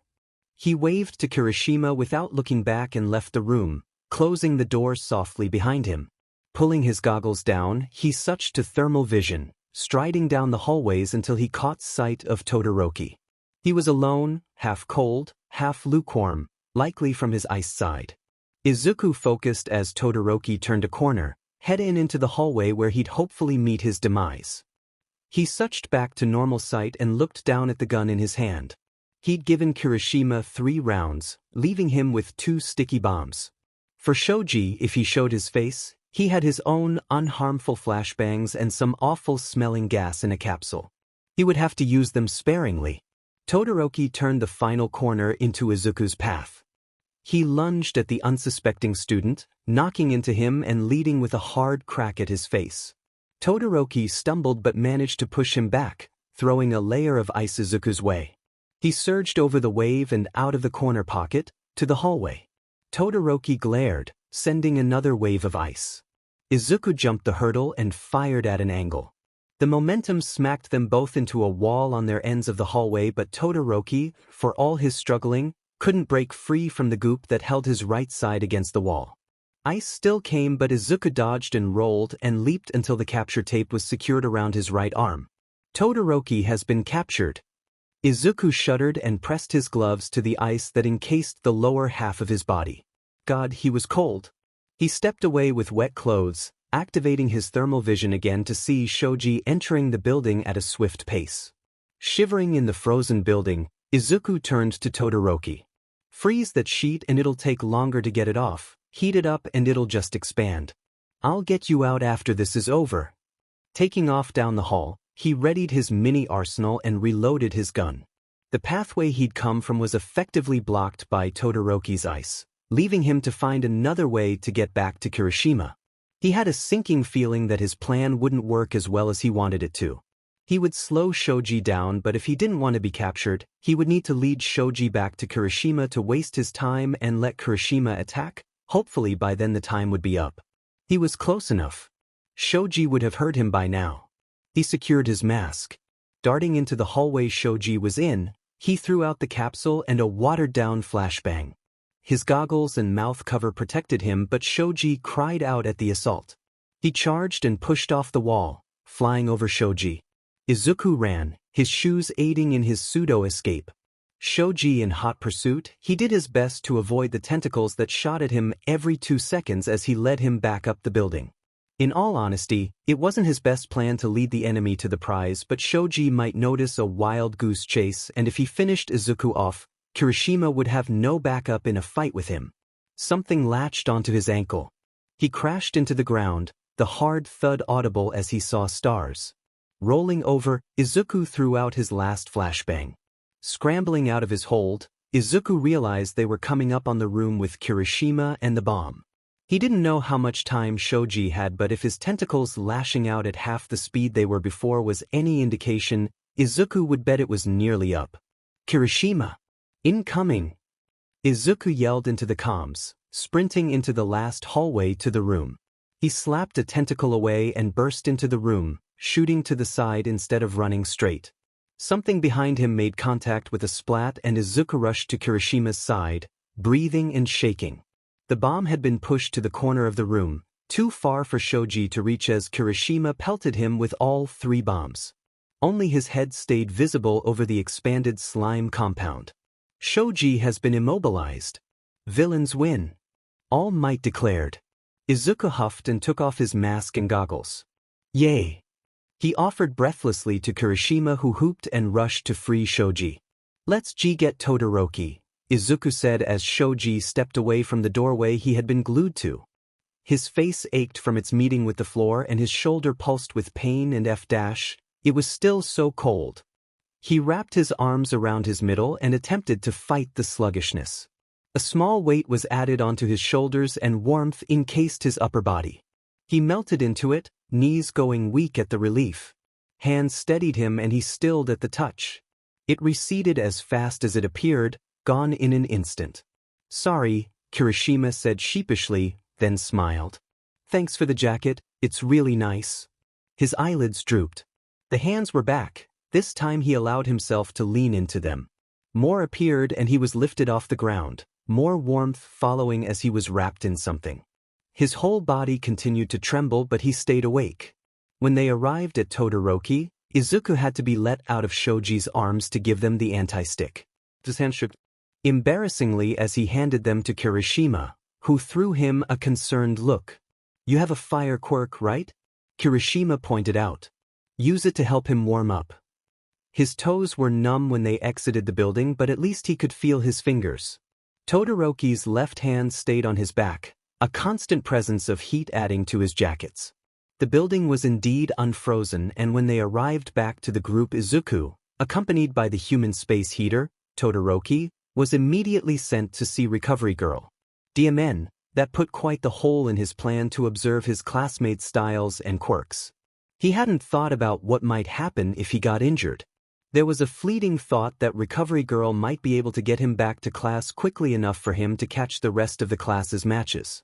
Recovery Girl was not happy to see him. She muttered profusely about hypothermia and the unnecessary stress on his body. She ordered him to change out of his wet costume and told Todoroki to stay where he was. The rest of class came and went, Recovery Girl allowing them both to leave for lunch. At least I'll get to see the rest of them after lunch. Sorry, he blurted as they walked through the hallways. For making you use your quirk on me. Izuku clarified. My ice was the reason you were put in this position in the first place. He said flatly. Izuku hummed. Yeah, but you don't seem to like heating things up with your quirk. I'm surprised you wouldn't just use your quirk on both sides, but maybe it's easier to use it on one side compared to another? If you'd allow me to, I'd like to ask you about it later, but that's besides that point. You covered the hot half of your body with ice A, and so I thought you might have an aversion or be bad memories. Izuku stopped, feeling a cosmic hand settle on his shoulder and say, shut the F up. Sorry, he said again. What do you mean, both sides? I can only use my ice on my right side. Thank you, God, for giving me something else to ramble about. Well, no one has 2 quirks, but there are some like yours, dual quirks, or quirk that may act as 2 separate forces. Yours is temperature-based and maybe your cells are split like your hair is, but you might be able to channel the rise or fall of the temperature on your other side if you practice or simply focus. You think I might be able to use her ice on my left side? There was something in his voice, something fragile and hopeful that Izuku wanted to assure. It's a hypothesis, but yeah, it's a definite possibility. He nudged Todoroki with his elbow, throwing a playful smile his way. But you have to work on close-range combat. It's so obvious you don't know how to fight without your quirk. My father says with a quirk as powerful as mine, I wouldn't need that. Bitterness lay in his tone, the air becoming thicker to Izuku. That's such bullshit, he laughed, apparently taking Todoroki by surprise. In a fight against someone like Eraserhead, you'd be toast. People with non-physical quirk tend to have resentment to those that do, and they have to work twice as hard to get to the same place. He coughed, suddenly aware of what he said. And not that you don't work hard. I'm sure you earned your place here just like everyone else. Todoroki's blank expression was betrayed by the upturning of his lips. Actually, it's common knowledge that I got in on a recommendation. But there are so many recommended students that get turned away. You and Yaoyorozu must be incredibly talented to have made it in. A hand landed on his shoulder, light and warm, but Izuku still flinched back. Todoroki retracted his hand, his face carefully neutral once more. Thank you for your confidence, Midoriya, but I assure you that I was not offended by your statements. Oh, okay. You aren't wrong to say I rely too much on my quirk. I could use a teacher. Perking up, Izuku nodded rapidly. I know a couple of women who are absolutely amazing. No, Todoroki interrupted. I want to learn from you. You beat me with efficiency, evaded Shoji, a multi-limbed, strong opponent, and won. Kirishima did not face us head-on. From what Shoji and Kirishima relayed to me, you were incredible in their eyes as well. You guys had time to talk? Izuku inquired, desperate to distract himself from how warm he felt. He knew he must look like a tomato from the neck up. Yes. You were very out of it while we were leaving ground beta. Would you be free? You know, to meet with me? I have time this afternoon, we could meet in one of the gyms. This afternoon. He was supposed to meet with Aizawa and the Hatsums, maybe even his husband, and pick up his stuff. But Todoroki had the time and Izuku certainly didn't agree with any of Aizawa's plans. Gym Gamma? Izuku said. Right after school would be best. I'll get permission. Midoriya was a curious person. That is, to say, Shudo didn't know how to feel about him. He utilized the obvious amount of intelligence he had and was physically trained as well. In Shudo's eyes, he should be a competitor, someone to surpass. That's it. But he also didn't live up to Shudo's original estimation of his character. He was kind and easily flustered. Not used to compliments or someone touching him. He was adept in battle but didn't say so himself. He hinted at having a non-physical quirk, something essentially everyone in Class 1A possessed. In the aftermath of the battle training, Shudo noted the change in his demeanor as well. During the trial, when he'd been captured, Midoriya held himself with a cool sort of confidence, something that quickly disappeared once they finished. Or rather, once Midoriya found his coherency. Midoriya told Shudo he might be able to use his mother's ice with his cursed left side. That, in itself, made him rethink his perception of Midoriya. He had been quick to pick up on his reluctance to use his father's fire, using it against him in the battle and trapped his offensive side, leaving his attacks limited. Shoji commented that he was amazingly agile, to dodge and evade all 6 of his limbs. He also used Shoji's enhancements against him with his own type of flashbangs and odd smells. When they returned to class after lunch, where he was jumped by the Hatsum girl, Midoriya stayed mostly to himself. After apologizing to Shoji for all the stuff he put his senses through, which Shoji waved off with a compliment on utilizing the counters for his quirk, he sat in the front, surrounded by classmates that he was friendly with, watching and writing about the matches as they proceeded. Garbled speech reached his ears and curiosity made Shudo lean towards him and peer down at his notebook. Analysis. It shouldn't have come as a surprise, given how skilled and attentive he was. All Might called on him and Yaoyorozu often to explain where and when someone faltered or could have done better. All Might seemed familiar with Midoriya in some way. They were tense around each other, All Might becoming more of a nervous wreck with every interaction. Midoriya, on the other hand, regarded him with indifference if he addressed him directly at all, which is to say, he did it once and lost most of his elation when he did. Going back to his notebook, Midoriya's mumbling turned quiet, barely audible compared to before. Before he had any time to pursue that train of thought, he looked up to see Midoriya fling himself around the corner of the building, wearing the same athletic uniform as him but wearing the long gloves of his hero costume. "Todoroki," he gasped. "Let's get inside." Midoriya was short. An obvious statement, but Shudo knew firsthand that he could make himself appear larger than he was. He was a threat in a fight, a force to be reckoned with.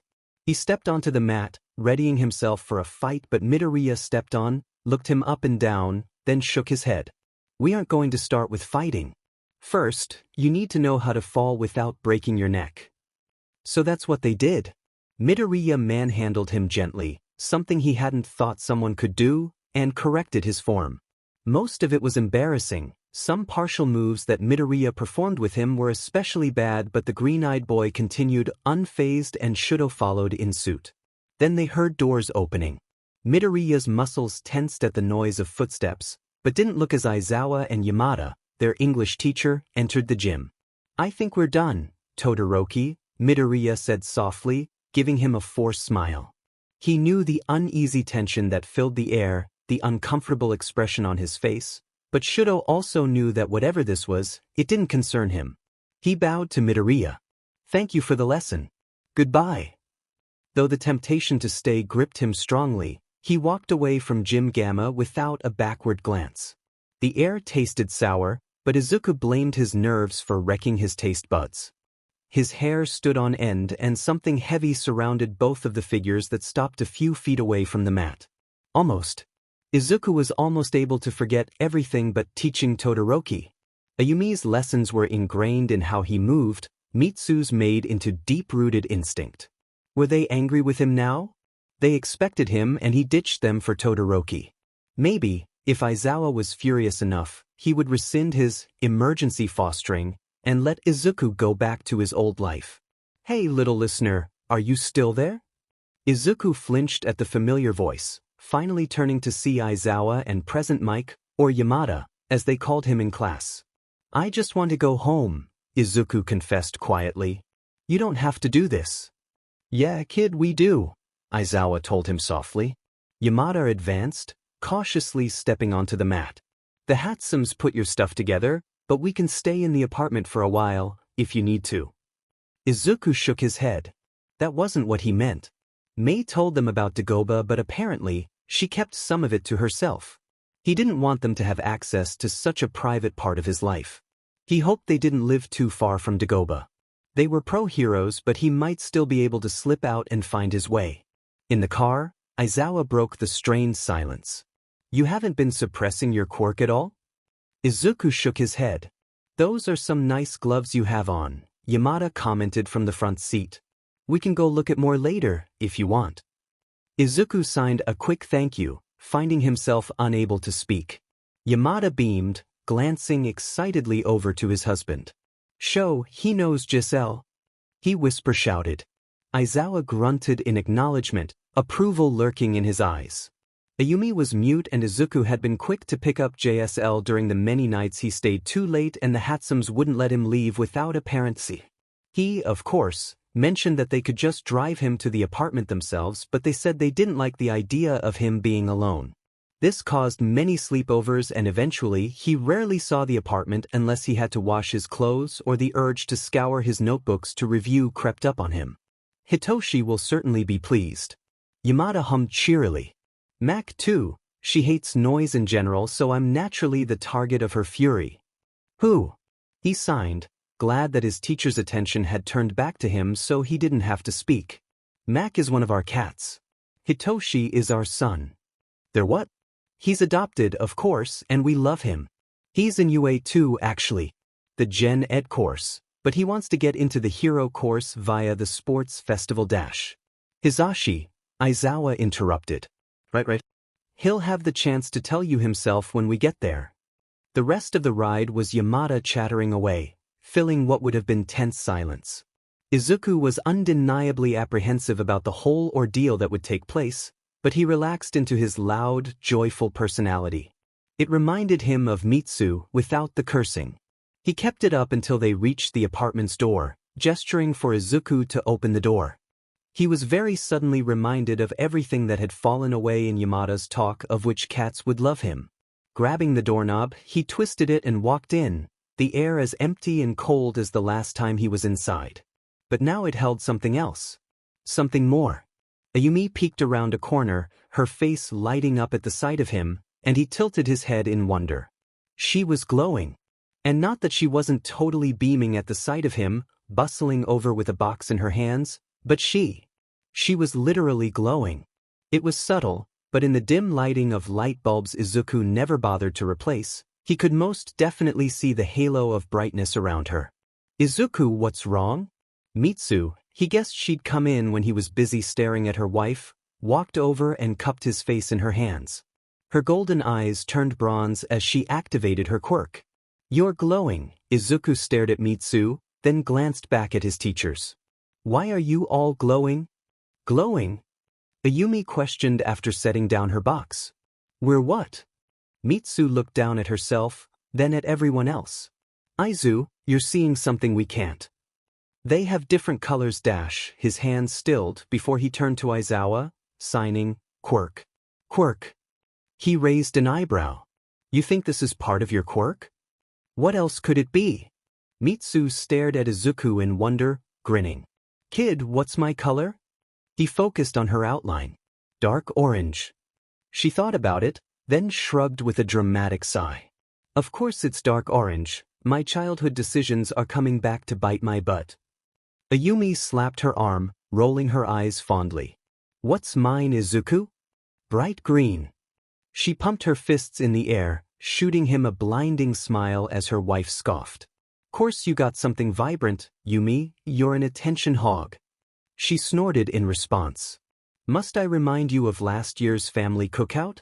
Izuku laughed outright, but Mitsu sputtered in indignation. Yumi! You fiend! Yamada caught his attention with a wave of his hand. What's mine? He asked. Izuku smiled. Yellow like daffodils. Aizawa chuckled and Yamada nodded, putting his hand to his chin in thought. I like it. He decided a moment later. Yours is red. Izuku signed to Aizawa. Like your quirk but softer. Before he got a response, Mei burst into the apartment, nearly knocking over Yamada when he jumped to the side to avoid being hit by the door. Zuku! Her delighted eyes zoomed onto him with her quirk. Mom just told me you arrived. Where were you? Her gleeful attitude staggered at his signing but amped up even higher after the falter. In the courtyard with my babies. Well, a few of yours too, but mostly mine. Did you blow anything up yet? Mei gasped loudly, affronted by his betrayal. Zuki, you wound me, she said, putting her hand over her heart. Of course I have. Are Ms. Ito's plants okay? Ayumi hid her grin behind a webbed hand, but Mitsu groaned, undoubtedly remembering Ms. Ito's horrified face when she saw the charred remnants of her plants. Don't bring that up, she whined. Her pouting face brought a teasing smile to his. The Hatsums always made things better. Shoyuta gave his thanks to the Hatsums as they finished loading the car with Midoriya's meager amount of belongings. Ayumi had signed to him that half the clothing they'd found would have been too small for Midoriya to wear. She told him they were fit for a 6-year-old at best and that her family would take care of donating them. He wondered what Hitoshi was up to. They told him about Midoriya and that he was coming to live with them, but it hadn't garnered much of a reaction. They took him in the same way they did with Midoriya. Drastically different circumstances, but with the same authority to thank for the quick transfer. Shoyuta kept most of what he knew about Midoriya's situation to himself, leaving the chance for Midoriya to open up and keep what Shoyuta knew of his experiences, and more, private until he wanted to tell them. The development of his quirk was odd. The way Midoriya described it to Hisashi, who translated as Shoyuta drove, was that, in the dark, they had glowed. He couldn't see it as well in the light. In fact, he said it was barely visible, likely why he hadn't seen it during school. They would have to test it out later. Midoriya has relaxed his stiff posture after Hisashi started rambling about their cats, and, thinking back to how boisterous the Hatsums were, he'd bet Hisashi reminded him of at least one of them. The tension came back. It crawled into the vehicle slowly as they drove closer, showing in how the boy leaned against the car door and curved his shoulders in. Hisashi kept up his chatter, managing to distract him again, but when they parked, Midoriya's mood dropped instantly. He helped them with the boxes, but his eyes darted around with apprehension in them. He wanted badly to dispel it, to tell Midoriya that he had nothing to be frightened of, but his words would hold no ground. He had been alone for too long to believe the word of a man he met 2 days ago. Once they entered, Hitoshi walked out in a hoodie and jeans, observing Midoriya as much as he observed him. "Good to meet you, Freckles," Hitoshi said. "I'm Hitoshi. Grab your stuff, I'll show you your room," Hitoshi ordered lightly. Midoriya listened and Hitoshi took the rest of the boxes from Hisashi, raising an eyebrow when Shoyuta signed that it was all Midoriya had. When they disappeared down the hall, Shoyuta faced his husband and leaned into his warmth, so thankful to have him. Hisashi wrapped his arms around him and buried his face in Shuta's hair. Midoriya would need support, with what was coming, and they would raise hell to make sure he got it. Izuku entered the room. No, actually he stopped on the threshold to stare at the room in wonder. It was decorated almost exactly like the one he slept in at the Hatsum's house. Their guest room had practically become his bedroom. The furniture was arranged as similar as it could be in the room, considering its shape was different than the one at the Hatsum's. "Pops thought this would make you feel more at home," Hitoshi explained. "Air Yamada." Izuku set his boxes down, sitting on the bed and folding his legs underneath him. "Am I going to get a name, or should I just keep calling you Freckles?" he asked awkwardly. Izuku rushed to sign, "Sorry, I forgot." Ignoring the way Hitoshi faltered, Izuku continued, "I'm Izuku." He finger-spelled his name, offering a small smile. "Izuku?" Hitoshi asked. Izuku nodded. "All right. Do you prefer me speaking out loud or would you be more comfortable with sign? My dads didn't tell me much about you." "Both are good," Izuku assured before adding, "I can talk, I just don't want to right now." "So you like cats?" Izuku eyed the lean cat slinking into the room from behind Hitoshi. "Yamada said they only had one orange one and she was named Tora. If I didn't, I don't think I'd be able to live here. Hana already hates my guts. Mutual disgust would be the end of my life, I'm sure." He smiled, if only slightly, as he sat down on the bed. Another cat darted into the room, one of the gray ones, and hit the other cat on its way to Izuku. It jumped into the bed and sat next to him, ignoring the annoyed hiss that sounded from her companion. This one was either Hana or Smoothie. Hitoshi scoffed, crossing his arms as he stared down the cat. It just started rubbing itself over Izuku. "Really, Hana? What's Izuku got that I don't?" "I spend my time with a woman who has a fish mutation quirk," Izuku explained, slowly offering his hand for her to sniff before petting her. He huffed. "You should cherish that advantage. Watch." He stuck his hand out towards them, and Hana hissed before he got too close, darting to Izuku's other side. "See, she's a hate-filled beast." Izuku laughed, and Hitoshi grinned like he won something. The quiet kept him awake, in the end. At the Hatsum's house, there were snores and the whirl of machinery to tide him over, but here, silence reigned. No light, no sound aside from the cats occasionally padding around. The smell of lavender lingered from Hitoshi's prolonged stay.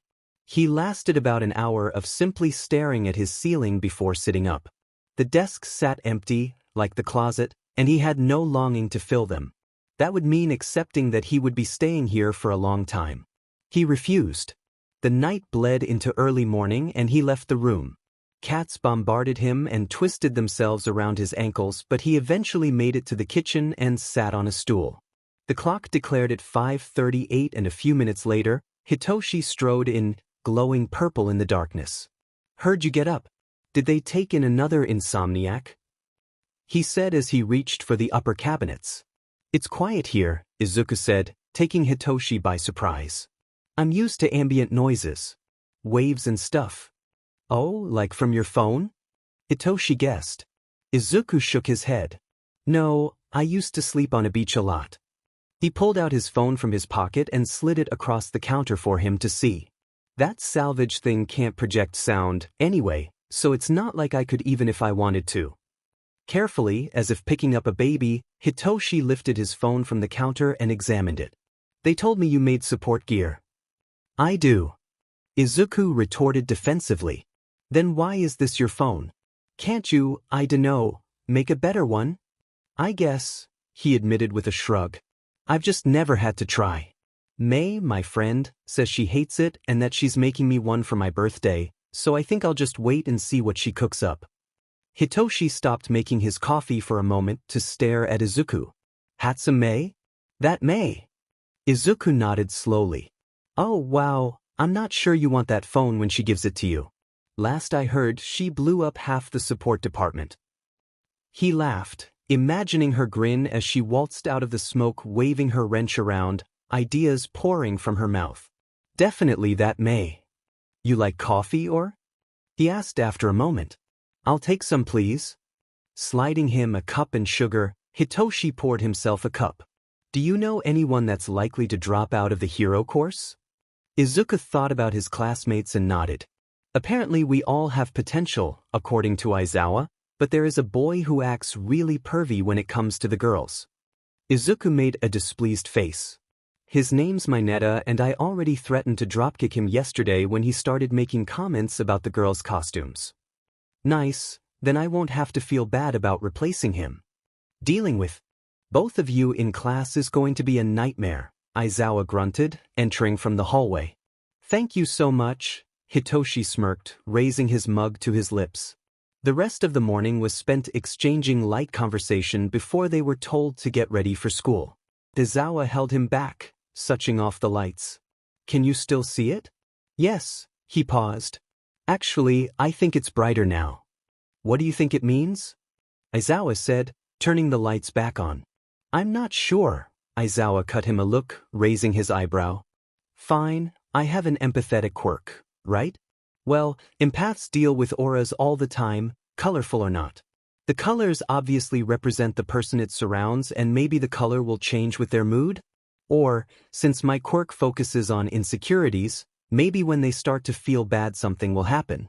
I mean, I noticed that the air gets really heavy and tastes awful when people aren't in a good mood dash. Midoriya, the air?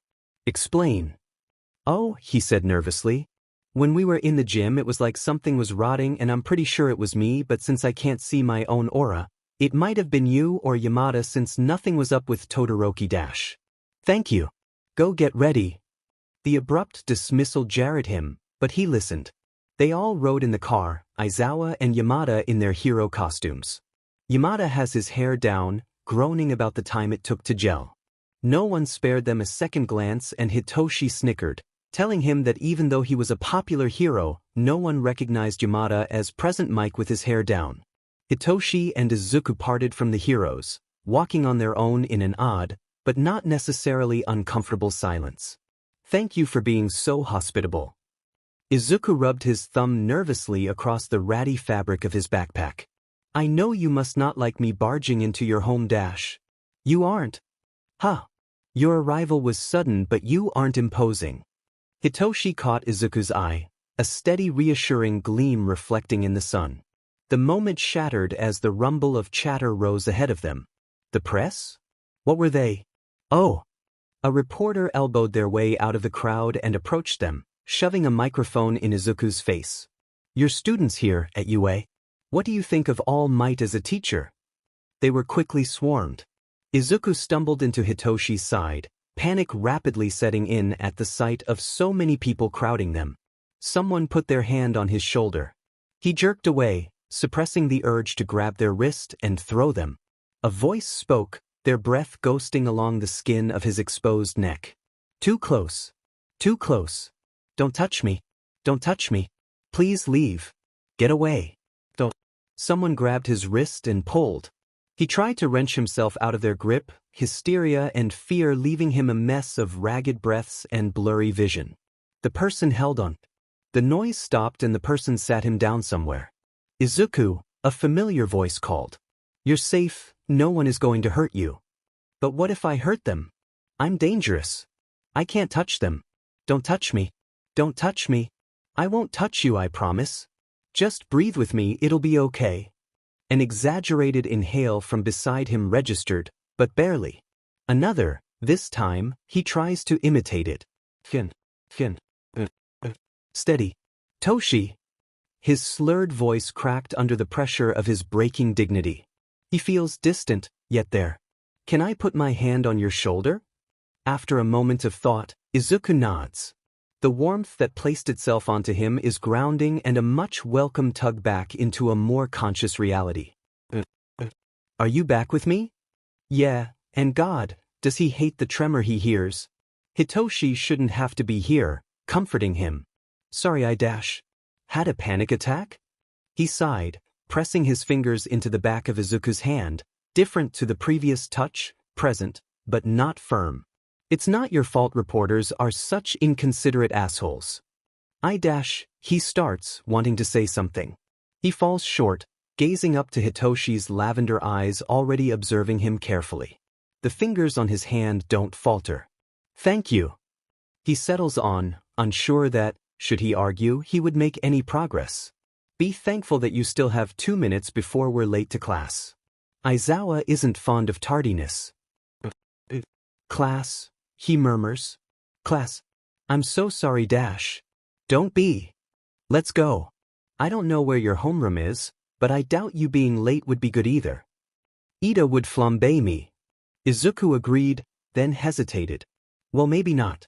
But Izuku! Hitoshi yelled, hurrying him. Right. Izuku called, scrambling after him. He burst into the room, huffing slightly, and rushed to take his seat. UA was a massive building and Hitoshi had brought him the most familiar part of it to him. The general education halls. They just so happened to be on the other side of the building. Izuku had to go through support, where an explosion nearly flung a door in his face, closely followed by a yell that sounded suspiciously like, "Hatsum," but he didn't have the time to ponder that. He skidded to a halt in front of the giant door and pushed into it heavily. Ida was by his side from the moment he set foot beyond the threshold, chopping air and shouting in his ear, but Izuku only waved him off once he dropped into his desk. He felt tired, drained. Midoriya, this is very unbecoming of you. Izuku winced at the close proximity of his booming voice. A proper attendance is mandatory for a striving hero such as Ida, the press is crowding the entrance, Karo. Azui intervened. Most of us got hung up for a while when we had to get past them. Quiet, Aizawa's monotone voice quelled the remaining noise in the classroom, all the students returning to their desks and sitting at attention. His eyes flicked to where Izuku rested his head in his palm. Today, you'll pick class representatives. Oddly normal. Wake me up when you've elected them. Izuku put his head under his arms, relishing in the darkness, the cool feeling of the desk against his face. There were sensible people in the class. Those guys would either take the spots or make sure other appropriate students took on the task. Someone nudged him and slipped a piece of paper onto his desk. There were names written, checkboxes beside them. Were they voting on a rep? He scanned the list and lazily slashed 3 boxes and wrote a note beside the final one. Someone took his paper and he relaxed onto the desk again. His time of rest and forgotten woes was tragically torn from him. A hand of someone most cruel jostled him from his half-conscious state. He smiled tiredly at Uraraka, who urged him to his feet with gentle hands. Meet the new class representative, Midoriya. Izuku went stiff under the hand on his shoulder, straightening in alarm.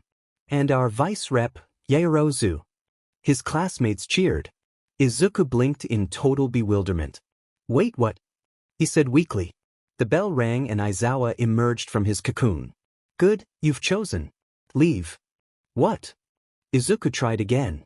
How had he been elected? He slept through class for heaven's sake. His eyes went to Yaoyorozu with some form of relief. Thank God she was with him at least. He caught her in the hall, walking by her with his anxiety through the roof. Yaoyorozu? He cleared his throat. What happened? Why am I the class rep? She gave him an amused look. It shouldn't be a surprise that you were chosen, Midoriya. She huffed with a smile. While we missed you the first day, you more than proved yourself during All Might's hero lesson. Then even more when you observed the remaining matches with such vigor. He sputtered, pink dusting his cheeks. But I'm not fit for this position. He insisted. My fighting skills don't play into how well I lead. It should be you or someone like Ida or Azui. Azui?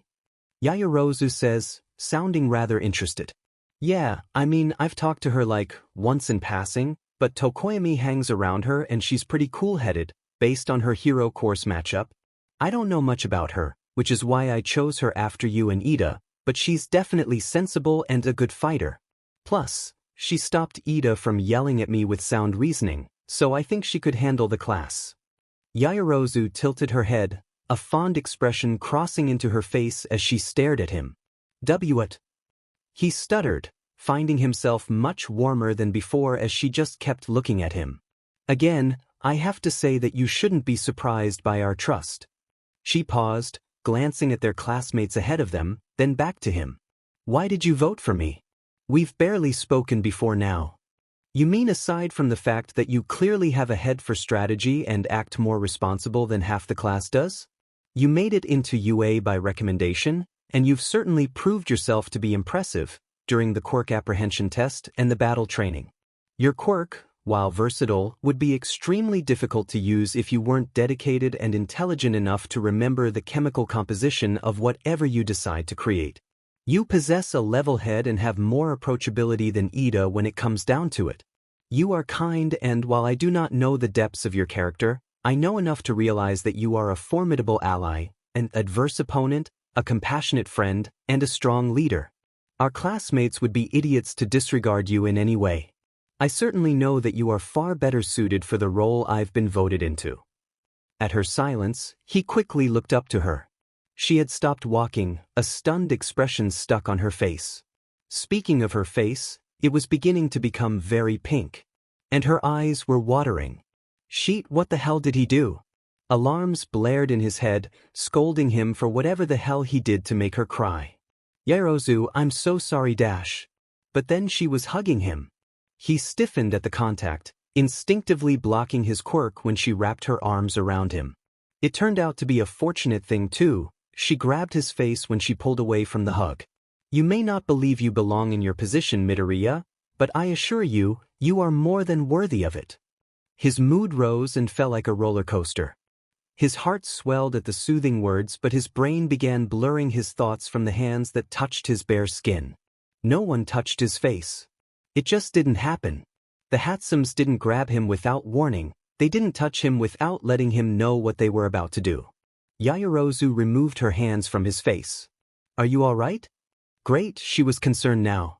Look at what you did, you flipped the mood from encouragement to confusion panic. Why yeah, he answered, stepping away. I just don't like to be touched. Diamond stuttering, making him sound like an idiot. She gasped, taking a step away from him. I am so sorry. Yaoyorozu apologized frantically. I shouldn't have grabbed you like that without your permission. And after you said such nice things about me too. She bowed low, much to his embarrassment. It's fine, he squeaked, gesturing for her to stop. Just don't touch my skin and I won't freak out. I hope. He didn't have experience with touch outside of the Hatsums, and they were a grabby bunch that constantly bombarded him with small gestures of physical affection. He liked them, there was no point in denying that, but he never allowed too much direct contact when he was around them.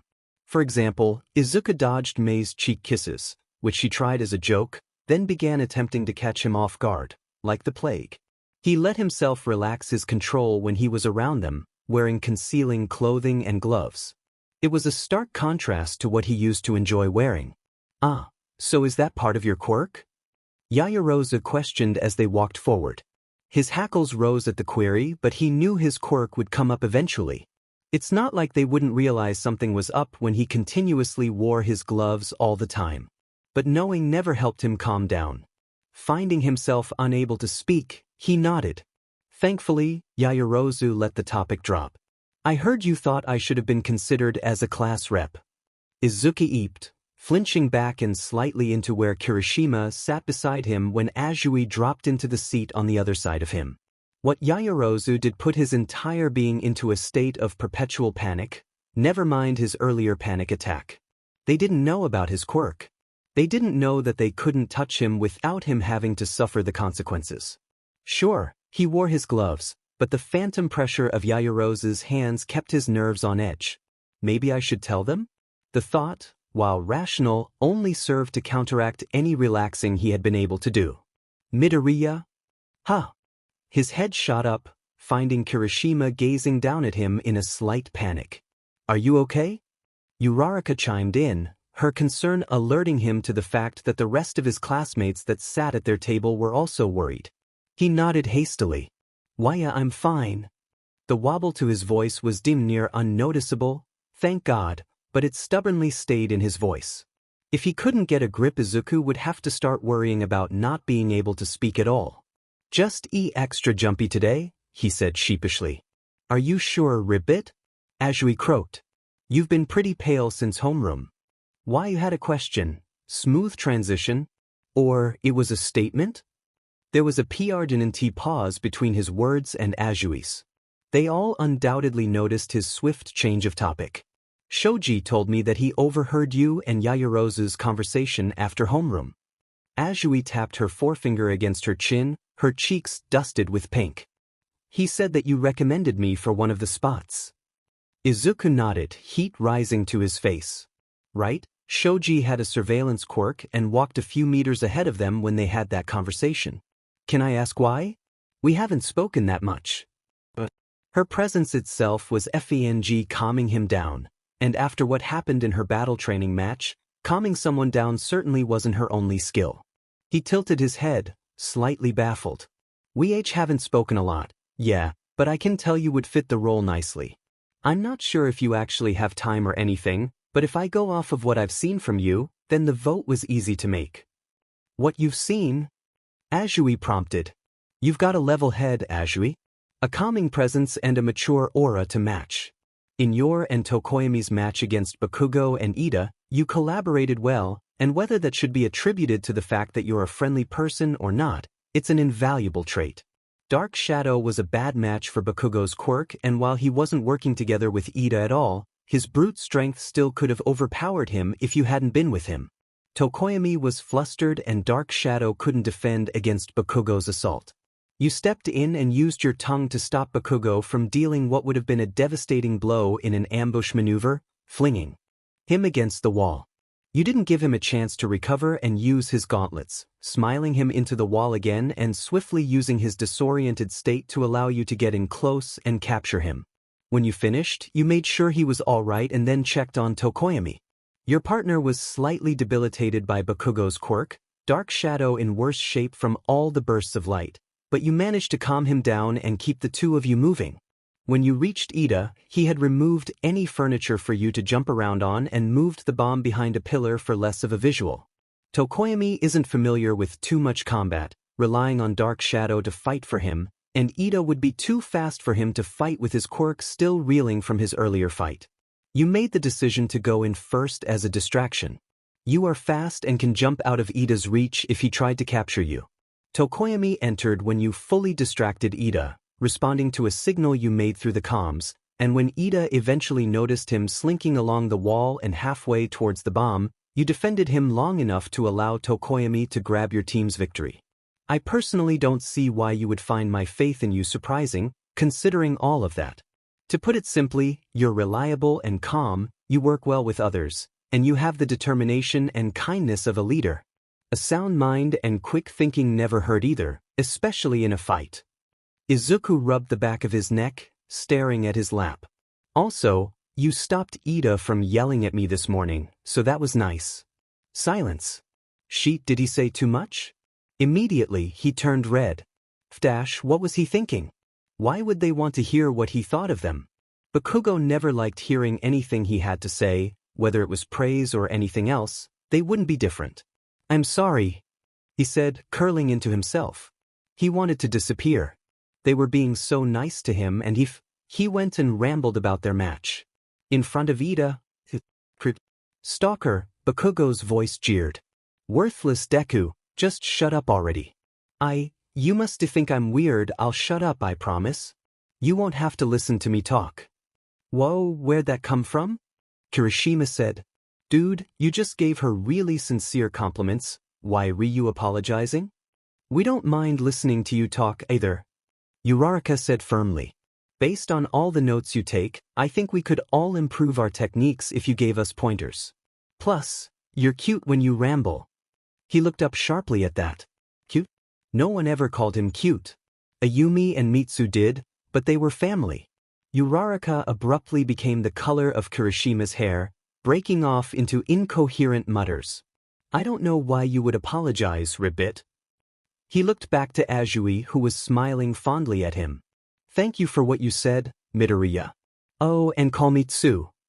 He opened his mouth to respond, but an alarm interrupted him. He flinched at the loud blaring and, for a singular moment, no one moved. Chaos ensued.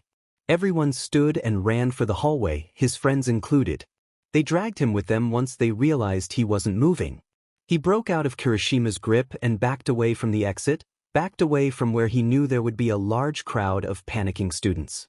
Kirishima looked back, attempting to grab him again, but Izuku stumbled back, shaking his head vehemently.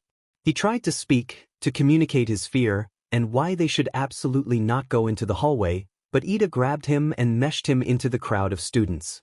His quirk immediately cowed when the bodies of his peers pressed into his. His entire body shrieked at the contact, his mind screeching in alarm. He couldn't breathe. He had to get out. But he couldn't. They wouldn't let him. Pain flared in his scars, reminding him, kindly, that he was trapped like before. He couldn't fight the pressure that slammed him into the wall, not unlike how impossible it was to remove his arm from the crushing weight of the trash, metal digging into his arm. Distantly, some part of him realized the bodies around him quieted. That someone shouted something and the crowd mentality became relief instead of fear. Distantly. Currently, he was trying to become one with the wall and just. Hitoshi's voice, soothing and there, reminded him to breathe. Izuku tried to. He attempted to quell the overwhelming inability to process anything but the static buzzing in his ears. The fabric of his gloves felt coarse. Every brush of his uniform against his skin sent violent jolts of adrenaline rushing through him. The air smelled entirely too bitter. Something within him writhed at his dismay, begging to be let go, pleading to be let out and protect him from the people trapping him. Trapped. He couldn't move. Pain pulsed in his left arm. Purple flashed in his hazy vision. Kurogyri? A dark green blur moved beside him. They would get him out, right? But Kurogyri said he was useless. Mom hates him. They'll leave me here to die. Izuku, I need some kind of response, okay? He whimpered at the voice. It was too close. Too loud. But it was familiar. Peace unlike anything he had ever experienced washed over him. Breathe. Izuku did as he was told, inhaling and exhaling shakily. Good, that's good. The voice said. Then, with something menacing and protective lacing his tone, who the hell put him in the effing mob of students? Someone else answered, but Izuku didn't want to hear their conversation. Every sound thundered inside his head, ricocheting against his skull and pounding at his brain. His vision cleared, if only somewhat. Enough so that he could make out Tsu sitting patiently in front of him, Hitoshi at her side, and a few others nearby. He shoved disappointment down. Midoriya Inko was not his mother. He shouldn't want her anywhere near him. And yet, he still clung to the barely there memories of her laughing and holding him close to her. He wanted so badly to hate her, but Izuku had lived off of her memory for too long. Sustained himself with the almost forgotten smile that graced her face whenever he ran into her arms. Inko didn't want him, but he desperately needed his mother. Finding Izuku in the middle of a panic attack had not been what Hitoshi expected, but he was more surprised by the fact that Izuku went into the crowd at all when he knew he had such a terrible reaction to big groups of people. Then some hero student with red hair ran up to them and Hitoshi glared at him, ordering him and the other students to keep their distance. Guilt crossed their faces and it clicked. Rage that he didn't have time for erupted within him. They forced Izuku into the crowd. As soon as Izuku was under the control of his quirk, he rounded on the hero core students. One of them was the kid who stopped all the panic. There was a brown-haired girl, a green-haired girl, and the one with sharp teeth. Who the hell put him in the affenty mob of students? They cringed at his angered tone. If we'd known that he would react this badly, we never would have dash. Hitoshi scowled. I really doubt he didn't put up a fight. Glasses and sharp teeth winced. You forced him into a highly stressful environment for him, ignoring his protests, and triggered a panic attack. The alarm dash. You're lucky he wasn't trampled. He bit out. You're lucky the situation ended as fast as you made it, because otherwise, he would have just had to sit there, alone, and deal with this by himself until he passed out. From not FNG breathing. At the tug on his sleeve, he turned to look down at the green-haired girl. I think Midoriya's calm enough for you to stop using your quirk. Midoriya was his surname? Fitting. He turned to Izuku, glad to see that she was right, then slid his gaze back to Izuku's classmates. Stay back. Do not crowd him. Greenie backed off. At least she and the other girl were sensible. He released his hold on Izuku slowly. His quirk left the mind foggy, and if he was having some kind of sensory overload, it wouldn't do him any good to be moved back into the extent of all his senses.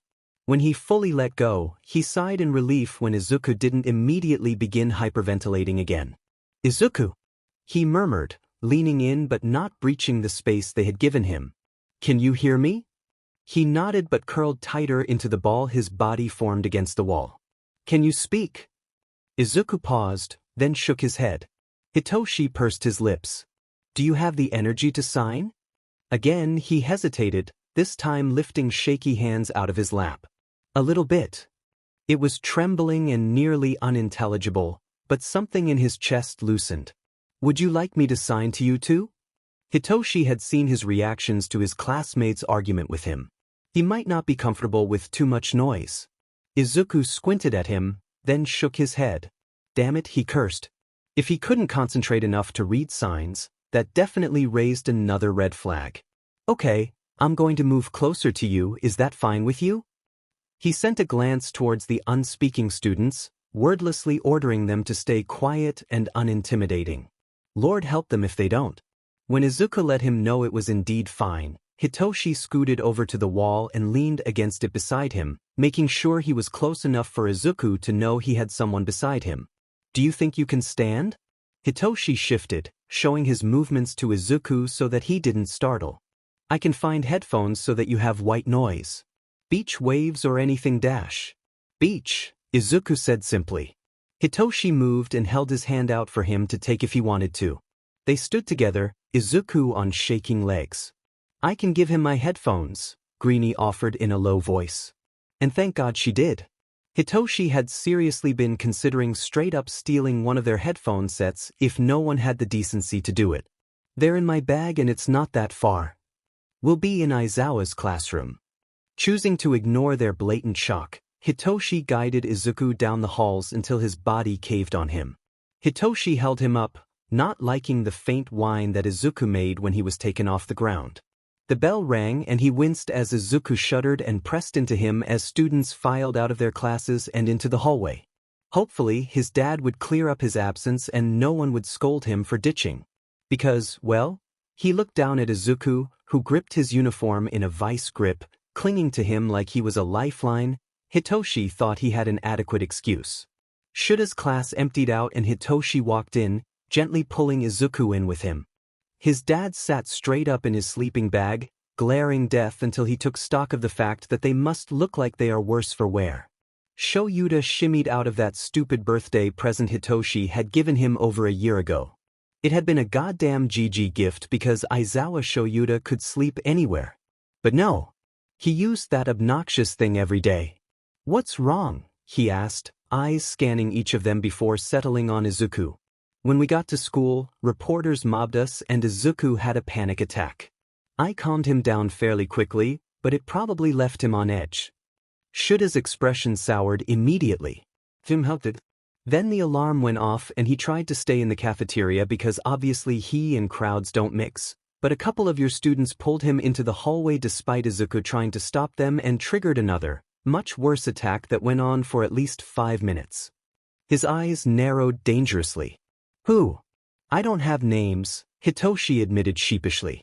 But the two that forced him into the crowd had glasses, blue hair, sharp teeth, and red hair. I don't have the full story, but they don't look too hot from where I'm standing. I'll speak with them later. He looked back down to where Izuku practically collapsed against Hitoshi. For now, we should let him rest. Another one of your students, a girl with green hair and, I don't know, a neutral expression, she's bringing headphones for Izuku. As if waiting for her cue, Greenie knocked lightly on the door before stepping into the room, holding out a pair of headphones. He nodded in thanks before awkwardly situating them on the floor, Izuku attempting not to be a dead weight in his arms and managing to hold himself up long enough for Hitoshi to put Greenie's headphones onto his head, the sound of beach waves playing through his phone. Izuku melted against the wall, his breath finally not sounding so strained. You said he was in a big crowd of students? Shoyuta said suddenly, coming to sit in front of them. Yeah, the whole hallway was full and everyone in it was being squished between someone else. The whole thing was madness. He cursed, making Hitoshi raise an eyebrow. His quirk, Shoyuta began. He has gloves but it activates without him needing to consciously call on it. It requires skin-on-skin contact and should have no off-switch. Should have. Someone, we're not sure who, maybe several people, told him to never use his quirk when he was younger. While most people who have negative reactions to their quirks simply never use them, he actively pushed it away and stopped his body from using it. Now it was his turn to curse. Sheet, that's bad. I won't tell you what it does, that's Midoriya's business, but he's adverse to touch and it's instinctive for him to suppress his quirk at this point, I think. He sighed heavily. I told him to stop doing that. His gloves and uniform easily protect him from direct physical contact, but if it was as crowded as you say, I doubt he would have left anything to chance. I'm just glad I found him, Hitoshi said as Izuku leaned into his side. I don't like the thought that he might have been alone or with someone who might only make things worse. You did well, Hitoshi, Shoyuta promised him. Don't waste time thinking about what could have happened. He's here with us now, safe, and we're going to make sure he knows it. Hitoshi glanced down at the tuft of green curls, at Izuku who fell asleep against him. Glasses and teeth flashed in his mind, their eyes shining with guilt. He looked back up at his dad, who stared at him with an intensity he matched. Agreed. Riki dash. Tamura shushed him, the light clicking noises continuing as he focused on the small screen. Hold on, I've almost beat him, he insisted, not noticing that the durability of his weapon was decreasing each time it made contact with the beast's scaly skin as his partially gloved fingers tapped furiously. Wait, but your sword dash, he cut off as the screen displayed Tamura's avatar whacked at the mini-boss for the final time. The weapon exploded into shards dramatically and the beast mauled his avatar. The graphics, though terrible, were made up for by the rather amusing theme music that played in response to his death. Now, I'll have to find all those materials again. Tamura shrieked, enraged. And the enchantments. Those DMN enchantments. Izuku frowned. Hey, it's okay Dashi. Reached out without thought and repressed a flinch when Tamura threw his arm out to push him away. Riki, please. Hesitantly, he sat beside Tamura as he fumed. Picking up the discarded gaming device, he rifled through his inventory. You have some of the materials already, he commented, laying back on the bed and pulling his friend down with him. The main thingamajigs aren't even that hard to get with your other weapon, right? Leaning into Tamura's side, he showed the screen to his friend. And you wanted to find a pet, didn't you? Tamura took the device out of his hands and tossed it to the end of the bed. Izuku blinked at the action with mounting confusion. Reaching out to grab it, he yelped when an arm snaked around his waist and yanked him back into Tamura. Wiggling, he giggled as Tamura grumbled into his fluffy hair. Want a hug? He asked as though they weren't already pressed together. Tamura grunted in agreement, loosening his arms to let Izuku flip onto his other side. His hand brushed along his stomach and Izuku let out a loud giggle. What was that? Tamura asked, repeating the motion and garnering the same response. Stop, Izuku laughed, squirming. "Gee, that tickles." He ignored his squeals, a smile replacing the rage from before. "Will you do this every time I tickle you?" Izuku nodded, burying his blushing face in his shoulder as Tamura held him in place and tickled him. He breathed and clutched his friend's shirt, left reeling once the torment ceased. "Riki," he whined tiredly. His eyelids drooped as the high of emotions drained away. "You have a nice laugh," Tamura murmured softly into his hair, pulling Izuku closer as he fell asleep. Izuku blinked awake and stared at the wall blankly, eyes empty as the phantom sensation of Tamura's hands faded back into his memories. Desks sat neatly in front of him, the comforting sound of waves filtering in as he fully regained consciousness. Desks? Why were there desks? Remembering everything, Izuku jolted violently and threw himself off of the ground and onto his unsteady legs. Something on his head ripped away, jerking him backward, and the waves were gone. He stumbled back and hissed when something dug into his back. Vision swimming from the pain jutting through every corner of his brain, he ducked his head and put his hands over his temples in an attempt to quell the incessant throbbing. "Ku? Hey, look at me!" Head snapping up, Izuku met Hitoshi's eyes. His gaze became fogged, the previous movement too sudden. His whole body shuddered in pain, a pitiful noise crawling out of his throat when another jab of pain sliced into his brain. Breathing, he clamped down on the source of the pain. The proverbial action felt like holding a fish in his bare hands as he tried to shove it into a box. Twisting and thrashing, he slammed the opening shut, the fish within it, and his pain faded away. "Are you okay?" He jolted at the sound of Aizawa's voice, then relaxed. Yeah, he breathed deeply, relishing in the ability to shrug without intangible crows pecking out his brain.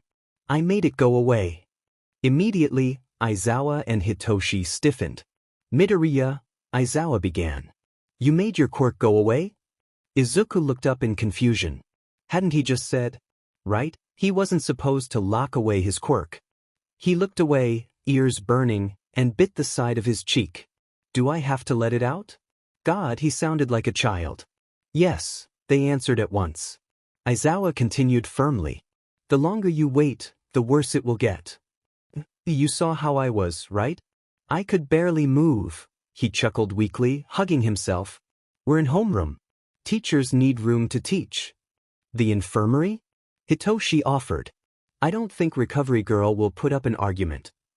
And that's how Izuku ended up on an infirmary bed, regretting every choice that led him to this moment. Aizawa and Recovery Girl stared at him expectantly while Hitoshi simply faced him from his bedside. "You're sure I gotta do this?" he checked, just in case. "Yes," they all answered. Izuku made a disgruntled noise and resigned himself to his fate. He laid back against the bed and closed his eyes, focusing on the imagined opening.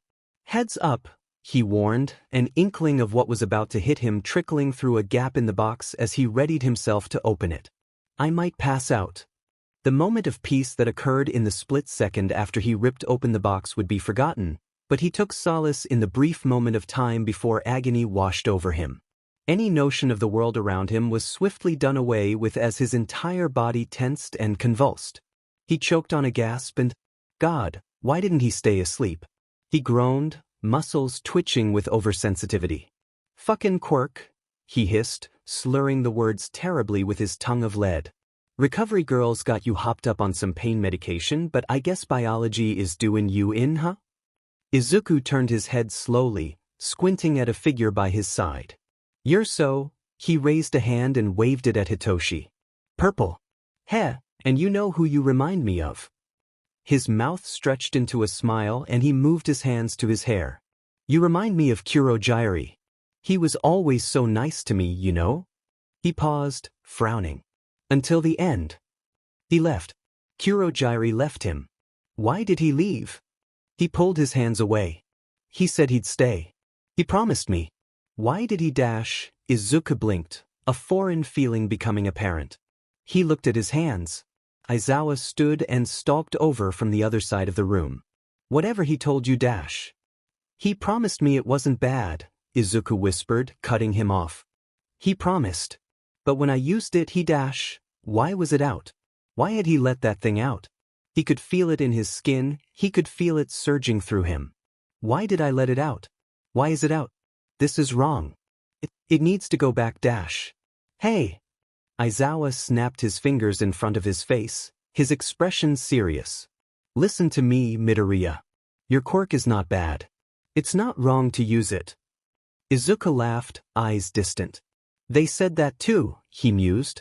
Gaze snapping to meet the Aizawas, he glared, his eyes a burning copse of distrust. Then they saw it and I was worthless to them, he spat, tears welling in his eyes. I'm not stupid, he continued, voice breaking. But I was and I thought dash, he forced out a sharp laugh. I was so stupid. I'm not doing that again. I can't. Your quirk isn't the problem, Izuku, the Hitoshi soothed. People are prejudiced assholes. But Riki could turn things into effing dust, he argued. Dust. Anything. He was useful. People also don't like it when their heads are messed with, Aizawa added. Hitoshi stiffened, gaze flicking between the two of them. And you don't have to be useful to be worth something. You matter beyond what you can do for other people. You're so nice, you know? Izuku said dopily after a moment. Isn't he? Hitoshi agreed. Hey, I'm the president, right? Izuku asked blearily.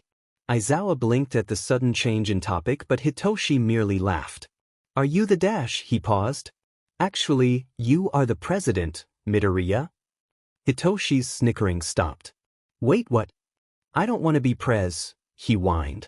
I'm too much of a mess to be in charge of anyone. That's fair, Aizawa conceded. Who would replace you? Izuku made a sound, as if the answer was obvious. Yaoyuzu, he stated falteringly. And Azui can be her deputy. These are sound decisions. Aizawa nodded. He paused, hesitating before speaking again. Midoriya, who were the people you spoke of? Kurogyiri and Riki. Izuku pulled something out of his pocket, turning it over in his hand. The miniature soldier with flecked paint looked tiny in his hands compared to when he first received it. I dunno really. He shrugged, not looking at either of them. But for a while they saved me. What do you mean, saved you? Aizawa prodded. He turned over his pockmarked arm, examining the long-healed lacerations.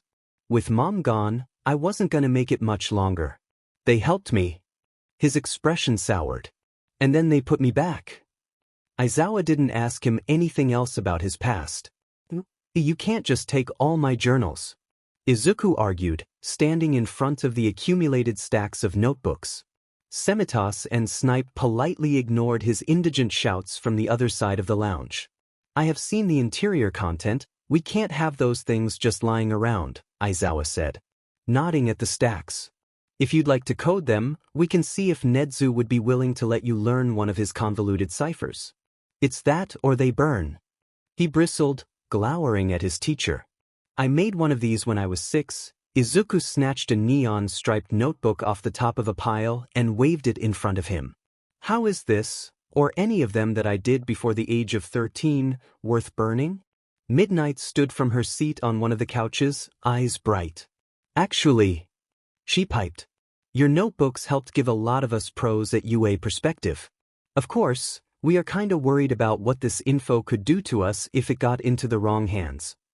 We were very pleased with the amount of information on villains you also presented in your notes, too. Vlad King added, raising his mug in a toasting motion. But Aizawa is right. Code would be the safest option for everyone. They read them? All of them read his journals? They read their own entries and they thought his analysis was good? Every part of his body ought to have shut down for the kind of mush his brain gave him instead of thoughts. But they wanted to burn his notebooks. Those battered, torn books were so much of his life. They preceded Tamura and Kurogyiri. They came before Mom left or Bakugo decided he wasn't worthwhile. Hero analysis for the future was a part of him now and he sure as hell wasn't going to let them turn all of that to ashes. But they could go over his head and do it anyway if they wanted to. They could take years of his life and the memories scribed into the pages and he wouldn't be able to stop them. Izuku understood the dangers of having a hero's information out in public for anyone to use, he really did. The threat still stung. We would also like to visit the idea of offering your analysis to pro heroes outside of UA. Aizawa informed him flatly, like he wasn't saying something that made Izuku's heart want to beat out of his chest. Plenty of pro heroes. Actually, all the pro heroes you wrote about would benefit from your criticizations. I may have mentioned to one of my sidekicks how absolutely ruthless you are with everyone, and now, thanks to gossip, they have been requested by some heroes. 13 chimed in. I, for one, would love to see Endeavor's face if he ever reads his entry. Several teachers' faces went through various types of emotions. Then 13. Midnight said, fist bumping them. Wait, really? Izuku said suddenly. 13 nodded and Izuku stifled a shout of glee. Heroes wanted to read his notebooks. Real pro heroes. He glanced back at the 14 notebooks and blinked. Some of his entries were so disorganized and messy, the thought of showing that to anyone made him want to hide in a hole forever. I'll code them, he said easily, snatching them off of the counter and whisking past all of his teachers. If he truly intended to rewrite all of his entries, he would need more paper, Izuku realized as he sped down the hallways. Should he just get more notebooks? Izuku already wrote in a code Mei made to conceal details of her inventions, so he should ask Aizawa if he can just write in that. Cool, an excuse to visit Mei. I am never letting you near her again unsupervised, Aizawa grumbled, patting a scorched portion of his forearm. Ignoring that regrettable statement, Hitoshi turned to Izuku. What do you make, anyway? All I've seen is your trash phone. Izuku stifled an offended noise and fiddled with his gloves. Was his phone that terrible? It wasn't like he needed anything better, not that he could afford anything more than what he built. Sure, it was technically an actual trash phone, but Hitoshi didn't have to say it like that. Sorry, Hitoshi muttered, and Izuku realized he had started to press himself against the car door. Your phone is fine, Izuku. It's definitely better than anything I could build. I made a gun, Izuku said monotonically, still averting his eyes. And some hover shoes? Heelys? They're shoes with tech. He never really made names for his inventions because they were so basic in nature. They're nothing special, but they'll help me out when I need them. He didn't look up to see Hitoshi's bemused and bewildered gaze turn to him, nor Aizawa and Yamada's shared look when he downplayed his work. So, is this gun just a gun? Or did you bedazzle it? Izuku snorted, his shoulders shaking as he finally raised his gaze to meet Hitoshi's. Yeah, it's real shiny, he said with a half grin. Gonna blind my enemies, then wham, I'll kick them with my light-up sketchers. To think I doubted your ingenuity, Hitoshi said flatly, his lips quirked in a smile. But for real, what do they do? Izuku explained his inventions, accidentally going on a tangent about how he barely understood the chemistry. He figured out that allowed him to use stick and explosion without blowing up both himself and Dagoba. When it happened, he didn't exactly have a science lab and the whole thing was an accident that tragically stuck together many parts that would have earned him a pretty penny.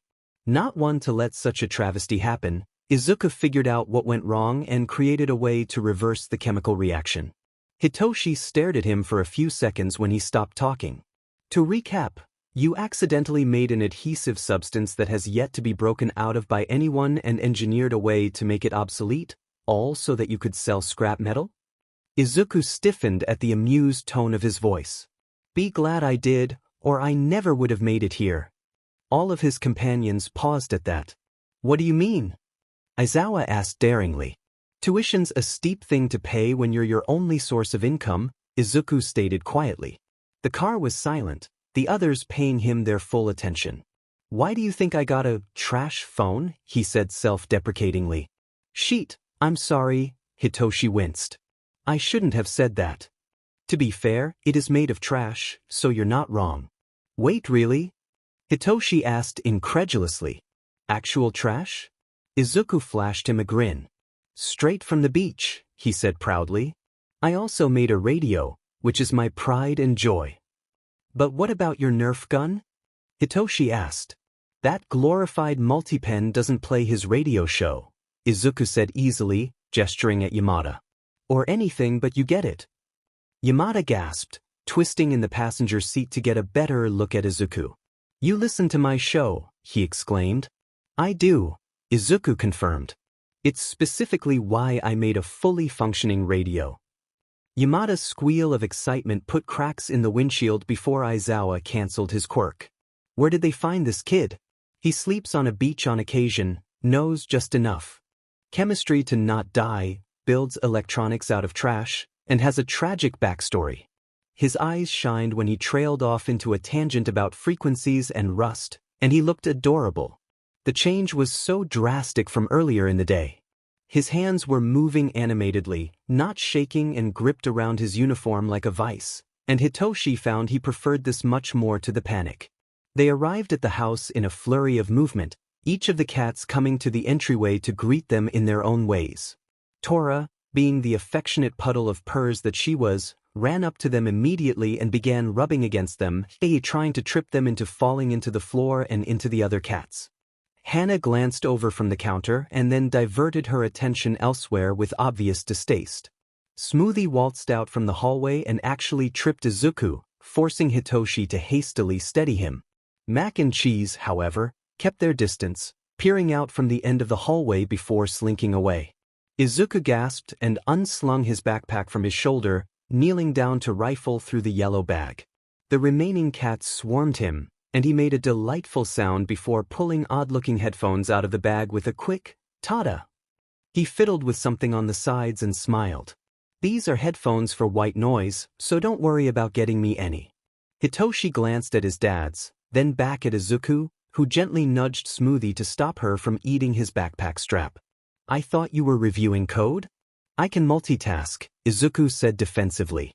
"Plus, with Mimi already working, I didn't have to do too much to find the right materials." "Are those also made of trash?" Dad asked bluntly. Izuku's silence was very telling. "It doesn't cost much to buy good headphones, Midoriya." Izuku looked away, then tapped the headphones again. "Too late, I made them, so it'd be a waste to buy other ones," he argued. "And everything I make is made from scrap metal other people threw away. It's free and a decent source of materials." "Does it connect to your phone somehow?" Pops asked, bringing the conversation back on course. "Nope, my phone doesn't make noise." Pops looked personally offended at the idea, but Izuku didn't look up. "This has a slot for a recording of what I want to hear. All I need to do is put the recording in and I can listen to anything." "You're unbelievable," Hitoshi commented, earning a wry smile from him. "I try." Ida's forlorn expression when he realized the bus seat arrangement was completely different from his expectations forced Izuku to fight down a smile. Yaoyorozu had taken her place as class republic and Tsuyu had gracefully accepted her offer to be the vice republic, but they let Ida try to organize the class for them, even if the effort ended up being futile. Izuku ended up sitting between Kirishima and Tsuyu on one of the center-facing columns of seats. Uraraka consoled Ida across from them, biting down her own smile. "Are you guys excited for anything in particular?" Kirishima asked. Tsuyu nodded. "There's a water zone somewhere inside, ribbit. I'll get to show off in my element." Kirishima grinned. "All right, that'll be really cool, Azui," he complimented. His smile faltered slightly as he showed off his hand hardening. "My quirk isn't that great to show off or do anything flashy with." Izuku perked up at the mention of quirks. "I guess, but that doesn't mean it isn't useful," he said. "Quirks don't make a hero and they definitely aren't everything. There are tons of heroes with flashy quirks and trash personalities." "What, like Bakugo?" Kaminari cut in, smiling widely when Bakugo began snarling and yelling. "Not necessarily," Izuku apprised, dutifully ignoring the instinct to flinch when Bakugo turned his ire towards Izuku. "He has a good head on his shoulders to back up his brute force." "Shut up, Deku." Bakugo growled. "I don't need your effing help." "Chill, man," Siro said placatingly. "He was giving you a compliment." Uraraka brightened suddenly. "Is Deku a play on your name's kanji?" she burst, smiling when he nodded. "I get it, it's like, Dikairu. You can do it." "No," Izuku thought as something warm bloomed in his chest. "No, but thank you, Uraraka. Would you mind if I called you that?" Her voice brought him back into focus. The thought of someone calling him Deku made his mood dampen, but this was Uraraka. She didn't want to use it to call him weak and useless. To her, the name was a drop of inspiration, not something that was used to tear him down for years. I don't mind, Izuku found himself saying. Yeah, Uraraka cheered. Nice to meet Deku. He stilled at the unexpected name, expecting to hear Deku, but didn't correct her. A pleasant feeling encompassed him for the rest of the ride, his classmates' voices filtering through his brain, some of them following Uraraka's lead when they wanted to get his attention and saying, Deku. The absurdity of the events made him itch to laugh. Bakugo was being teased while people conversed easily with him when they wanted to. Things were so different, and Izuku couldn't have hoped for something better than this feeling of belonging. 13th's speech resonated with Izuku on a deep level. Quirks, as useful and fantastic as they are, can deal a great amount of harm. Long faded scars from days that Bakugo felt especially wrathful twinged in reminder of what minimal quirk usage could do to someone. Then there was his mother, with a seemingly innocent quirk that could pull anything from a remote to another person's organs. Izuku glanced at the center of the U, squinting as a mesh of color spawned in the air, growing mass steadily until he had to look away. The stench reached him and he took a step back without thinking. Something big was coming.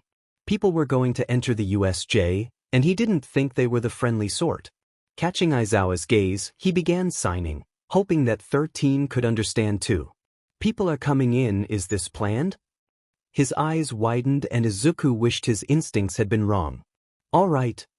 13 clapped their hands together, their voice sounding strained. Izuku noticed Koda and a couple of the other kids moving with more urgency than the others. Kids, I have something to show you outside. Come with me, please. Groans came from his classmates, but 13 straightened. Move it now, dash. The light in the plaza erupted into a sun, making Izuku's vision white out as he pulled up his respirator to avoid the concentrated stench of their new guests. He blinked rapidly, his classmates' voices sounding increasingly concerned, and pulled down his goggles to shield his eyes before turning back to the Kurogiri? Izuku stared at the purple mass that the villains entered through, his brain slowly processing what he saw as someone pulled him back by his arm. He snapped back into reality when Aizawa jumped into the crowd, fighting to give them time to escape. Kurogiri appeared in front of his classmates, in front of him, and said, "My name is Kurogiri and we are the League of Villains." The rest of his speech was lost, Izuku's brain kicking into overdrive, scrambling to ravage his memory for any weaknesses that the Warper had. Aim for his metal collar. Izuku shouted, interrupting Kurogiri. Hitting him anywhere else won't work. Kurogiri's gaze narrowed on him, but he obviously didn't recognize him. Well, aren't you a troublesome golden egg? What a hassle, he groused. Without warning, the ground vanished beneath him. Shoyuta had to buy them time. He had to concentrate. These thugs weren't even that skilled, but there were so many of them. They rushed him sporadically, rarely giving him a moment to breathe. The minor upgrades to his goggles were everything to him right now, brief bursts of mist allowing him to keep their quirks at bay for longer PRDS of time. In front of him, where the two other ringleaders still stood, another portal opened. Midoriya pushed himself to his feet, dazed from the fall, and tugged off his goggles. The villain with hands clutching his body stepped forward, and Shoyuta viciously threw the poorly skilled villains out of his way. Why was Midoriya here instead of with 13? Where was the rest of his class if Midoriya had been dropped down here? Protective rage made pummeling his way through the crowd of villains more of a haze. He glanced away from the fight to see the villain take off his face hand and see Midoriya's expression morph into pure disbelief.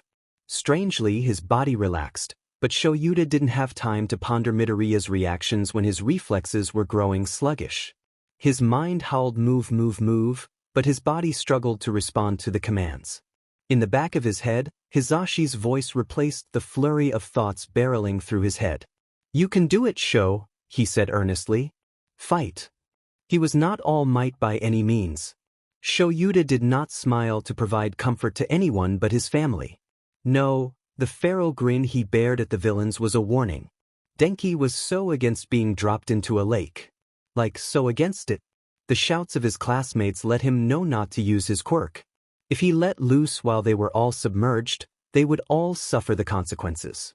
So when a shark-headed villain interrupted his panicking, he flailed in the water, useless, and he knew that he wouldn't be able to outswim his enemy. Lack of air blackened the edges of his vision, distant booms reaching his ears sluggishly through the freezing water. The shark man outstretched an arm, but someone intercepted him. Azui! Thank Jesus!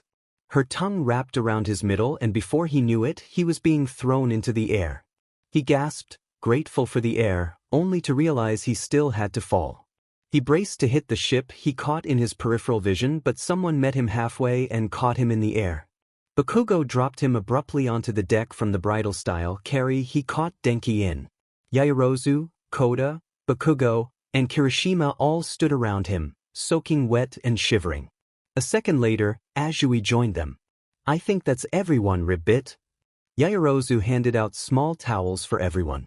I don't think it'd be wise to use my quirk too much, but use these to dry off some of the water. We need to get out of here, Kirishima stated, turning his head to where he could see villains floating around. We're sitting ducks up here, and there's no telling how powerful their quirks are. These assholes obviously don't know ours though. Bakugo deducted. They put Frog and Dunce's face in the water zone. Man, you gotta stop calling me that. I agree, Yaoyorozu said. Kaminari can easily incapacitate them all if he fires off an attack with enough voltage. Perhaps Midoriya's warning has given us the advantage. Bakugo glared, then turned his scalding gaze on Denki. Framed Dunce's face. Make sure no to kill them though, Azui piped in. I don't think you want that on your conscience. Yeah, no thanks, he said nervously. Okay, you can do this, he thought as he approached the edge of the boat. Just enough to incapacitate them. You can do this. Lightning crackled dangerously in his palms. Denki knew he was no good at long-distance shots that didn't let him use indiscriminate shock, but he could not throw himself back in without chancing himself getting attacked by all the villains, and he could not hurt his classmates by losing control and firing in all directions. You can do this. Denki's hands shot bolts of hot light into the water, their energy crackling around him. He stopped in the next second, cautiously looking out at their incapacitated foes. Okay, with that done, Kirishima glanced up at the window where the controls waited for them. Does anyone know how to drive a boat? She groaned as she stood, rain from the downpour zone hitting her hard. Ojiro, Tokoyami, Todoroki, Mineta, and Aoyama stood around her. Hagakure, that's you, right? Ojiro asked, looking over at where the rain collided with her body. Yeah, she confirmed, nodding even if they couldn't see it. Before anyone could say anything else, people villains, her mind supplied, came from the darkness, poised to attack. Unluckily for them, Todoroki froze them all in the next few seconds, cutting their assault short. I thought that after they said they were after All Might that these would be powerful soldiers, Todoroki said as he approached the twitching figures encased in ice. But these are all just thugs. They thought out how to isolate us and make sure we couldn't alert anyone, but I think Midoriya knew more than he should have about the warp guy. Ojiro glanced at the closest villain to him. Think we should ask them about their plan? Frost twirled in Todoroki's open palm, his breath coming out in visible puffs. Yes, he said simply. The grunts didn't hold out long. He smacked harshly into the ground, head bouncing off of the pavement, and his goggles went dark, rendering him blind. Pain hoarded his thoughts, but he managed to push off his goggles, the world lighting up in blazing colors. Tsubi, he was in the middle of the plaza. Why would Kurogiri send you here? A voice rasped close by. Does he want me to kill you? Are you a present? Izuku looked up, freezing when he met the man's visible eye through the fingers of a disembodied hand. The villain froze, too, his gaze sharpening with suspicion. Take your mask off, he ordered. Blood trickled down the side of his face from where his goggles cut in. Every nerve in his body buzzed with adrenaline as he reached for his respirator and pulled it down. The visible vermilion eye widened as Izuku struggled not to GG on the rancid odor of so many people. Izuku, the villain stated with too much familiarity, sounding oddly surprised. Why are you attacking Yue? Izuku questioned, ignoring everything else. What's your motive? He had the gall to chuckle. We're here to kill All Might. His spine straightened at the declaration, mustering up as much false bravado as he could. I get that he's a bit of a BSUD, but killing him seems like a bit much, he said, trying not to cough. And he's not even here, so if your beef is with him, why do any of us need to fight? BSRD. Handyman developed a dangerous edge of excitement in his tone. You have no idea how glad I am to hear you say that, Izuku. His eyelid twitched. Okay, enough with the dash. What the hell is that? Behind HNDGB was a daunting, scarred figure with an exposed brain and bulging eyes. But Izuku wasn't focused on that. His eyes were glued to the way the auras fluctuated and flickered. No one had more than one color. No one's aura completely disappeared. You made that out of people, Izuku realized, staring up at the bird-beaked monstrosity that used to be people. Sheet, you made that out of people dash. How did you know? The villain queried with apt intrigue. What do you know about my Nomu? Enough. He shook, taking a step back. What did you do to them? Bizarrely, the villain balked at his blatant horror, his stance shifting with discomfort as he glanced back at the Nomu. Izuku's hand trailed down to his gun, but the villain began turning back and he relaxed his arm again. The doctor made Nomu for Sensei. I didn't know anything until a couple of weeks ago, he attempted to assure. Then, with trepidation, did Kurojiri know who you were? Is that why he sent you? Putting his weight onto the heels of his feet, Izuku fought the urge to bolt. Why would he know who I am? Izuku dared to ask. How do you know who I am? The chortle the villain made was soft, like he knew something Izuku didn't, and the sound made bells ring in his memories. Come on, Izuku, he encouraged, knowing Izuku was finally seeing something. You're my player too, remember? Izuku's world stilled. The villains around them didn't matter. His classmates, Aizawa, everything was shoved into a corner, the singular wine-red eye consuming his thoughts. Take the hand off of your face, Izuku ordered, needing to know. He listened without hesitation, the dismembered appendage resting in his hand instead of on his face. Unbidden, tears blurred his vision. Riki! His voice broke, too many emotions washing over him at once. Tamura's eyes, older and haunted in ways they weren't when they last saw each other, looked at him with warmth. Who else would I be? A wet bark of laughter broke from Izuku and suddenly he had to get closer. He had to make sure that his friend was real and not just some crazy illusion his brain conjured for him. Be real, he begged, taking a hesitant step forward. Please be. A stray chunk of the brick ground smacked him in the face, debris from the fight that Aizawa was still hauling himself through. Blood welled in the new cut in his face, a stinging sensation rushing to meet the high of energy that reminded him of everything Tamura made him forget about. You're wearing people's hands, Izuku muttered. Tamura's hopeful expression faltered. You're attacking my classmates and trying to kill my teachers. You've got some experiment with you. Riki, what are you doing? I'm doing something that has to be done, he said gravely. Don't you remember how they shunned you, Izuku? How society left you to rot dash. Like you did. Izuku snarled, disbelief rapidly turning into rage. The second I couldn't give you what you wanted from me, you put me right back where you found me. Tears burned behind his eyes, a sob threatening to crawl out of his throat. His outburst only served to distress him further. No, Izuku, I would never dash, anger replaced concern, his demeanor shifting. It wasn't my choice. And this is... Izuku gestured out at the chaos around them. Why are you here, Riki? To kill the symbol of peace, he repeated stoutly. Why?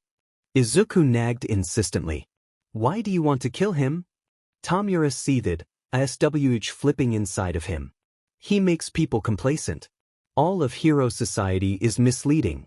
They say they'll save everyone, All Might says it, but they can't. People are left to die, Izuku.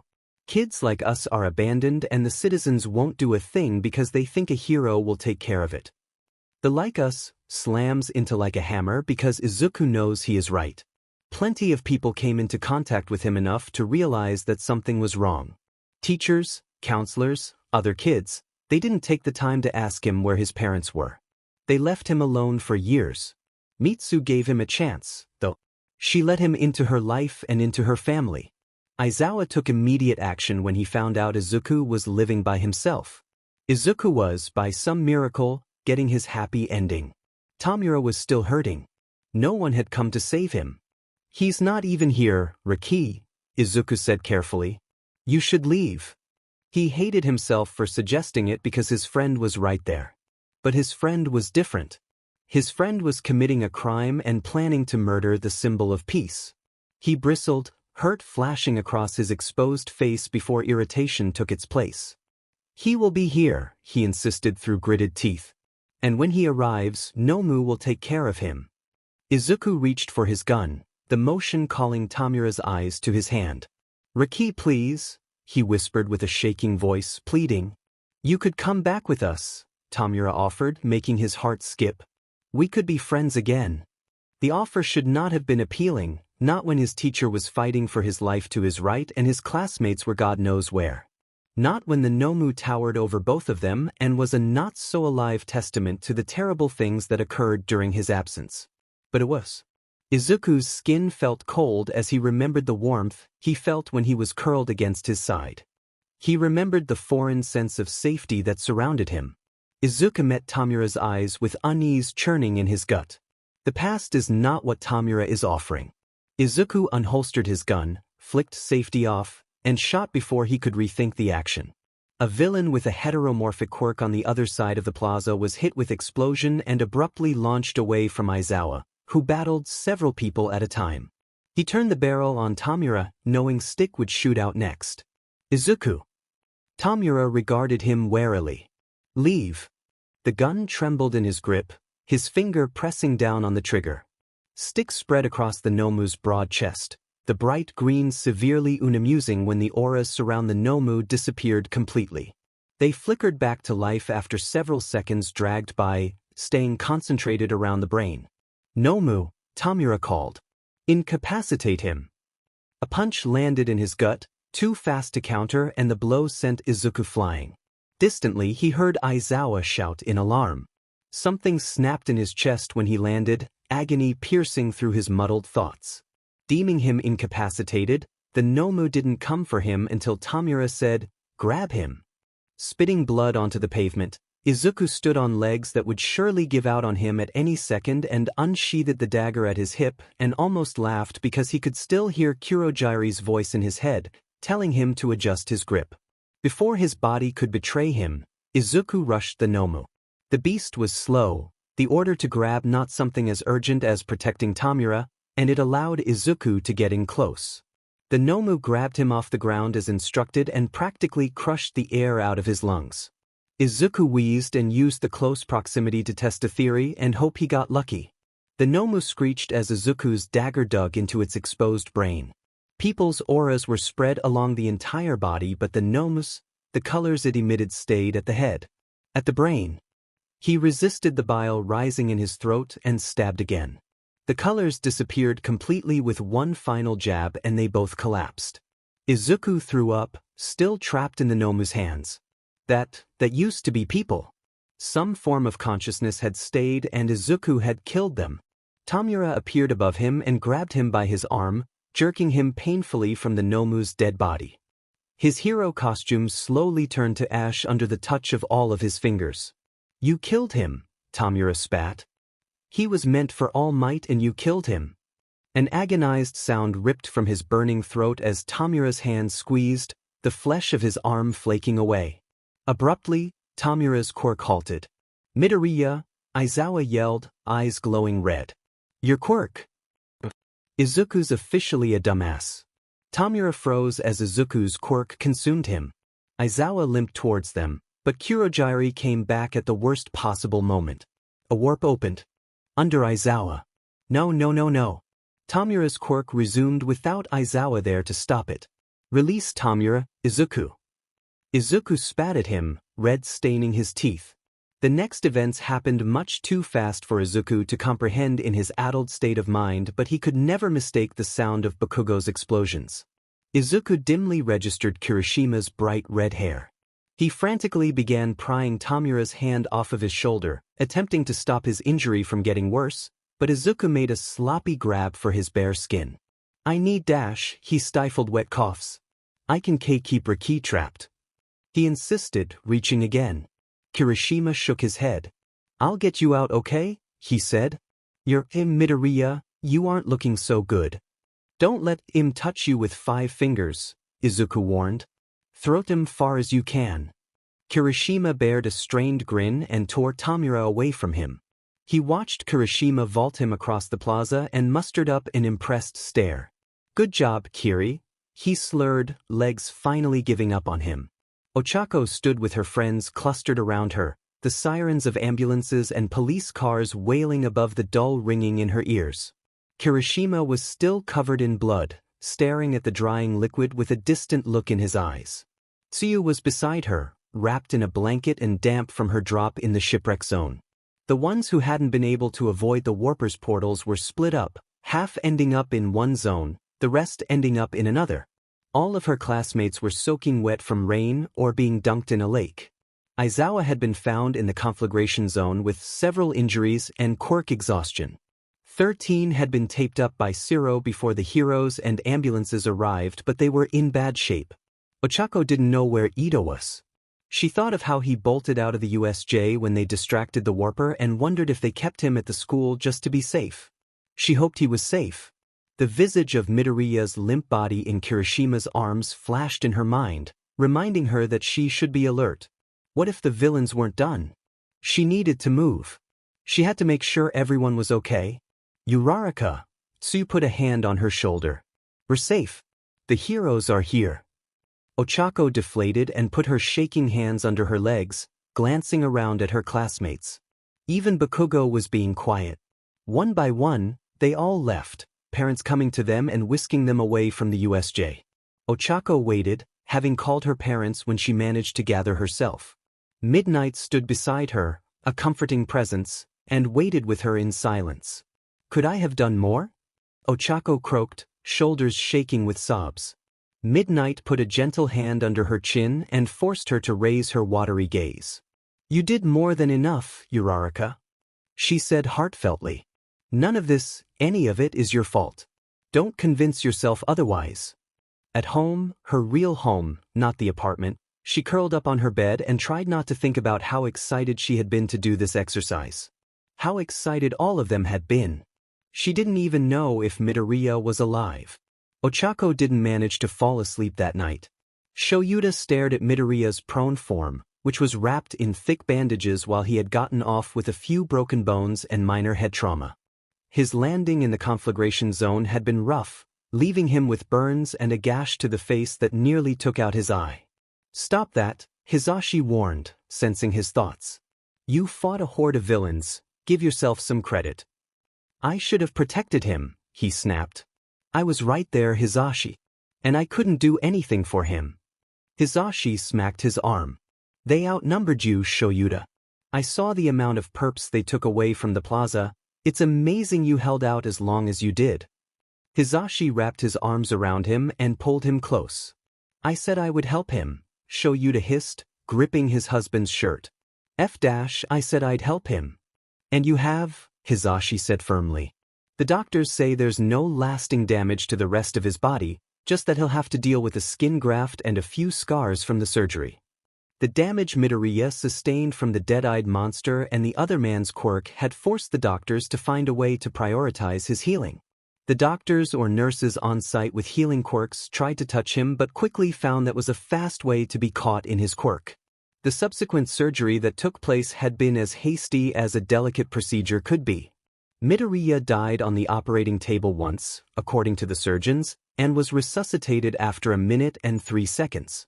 That's what? 3 times the kid has died? Skin grafts had changed over the years, mutation quirks varying too widely to use the old methods. Midoriya's shoulder and upper arm would be marked with silver to make up for skin, the surrounding skin marred with scars that reached across his body and crept up the side of his neck. I have a scar on my face from falling the wrong way. Shoyuta gritted his teeth. Midoriya has dash. We're not playing a game of who got it worse, Hizashi said gently. We'll be here for him when he wakes up, and then we'll be with him for everything after. Hitoshi was not having a good week. Slouched in a hospital chair, he watched Izuku's heartbeat on the monitor. Dad and Pops were outside the room, talking to a detective, and that left him alone to eavesdrop because the walls were thin and he should be a part of this conversation. The statements of your students have been taken, Detective Tsukachi informed them. We have the ringleaders' names. At least some of them. The warp villain introduced himself as Kurojiri Dash.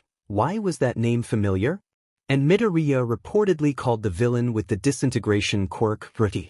Hitoshi slid off of his chair, causing a clatter. Dad opened the door and fixed him with a deadpan stare. If you're going to eavesdrop, do so quietly. Dad? He said seriously. Dad? Did I hear him right? Does Izuku dash? We'll ask him about it when he wakes up. Dad closed the door again, and they moved away from the room to prevent him from hearing anything else. Hitoshi grumbled as he righted his chair, dropping himself back into it. Since arriving, the only interesting thing that happened was the Hatsum's arrival.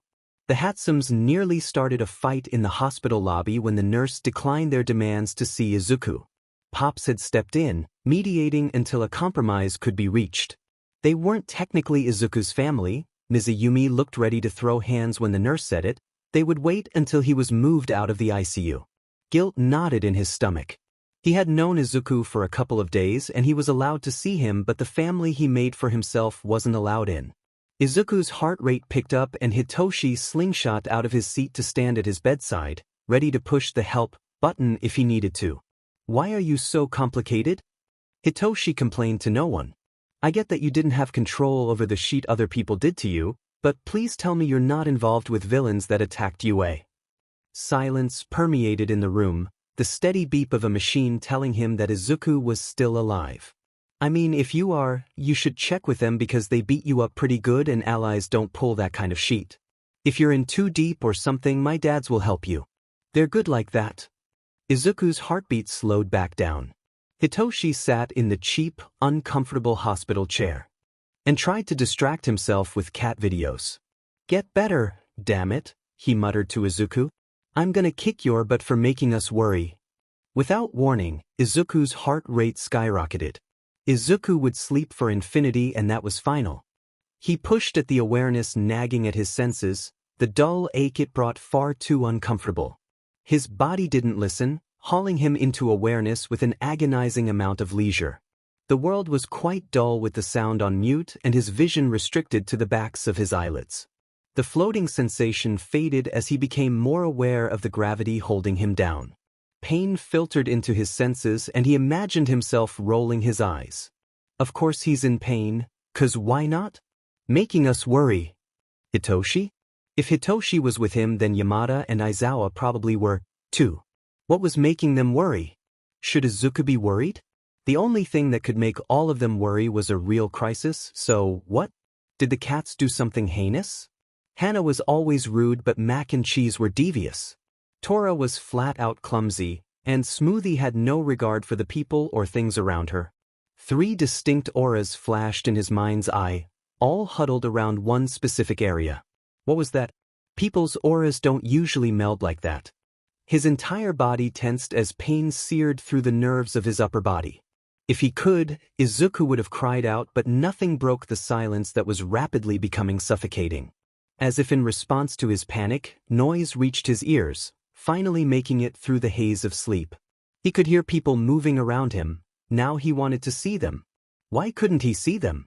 A single person came to mind, memories crashing into him with the force of a freight train. Tamir. His eyes shot open and he wrenched his arms to his chest. Where was he? What did they do to him?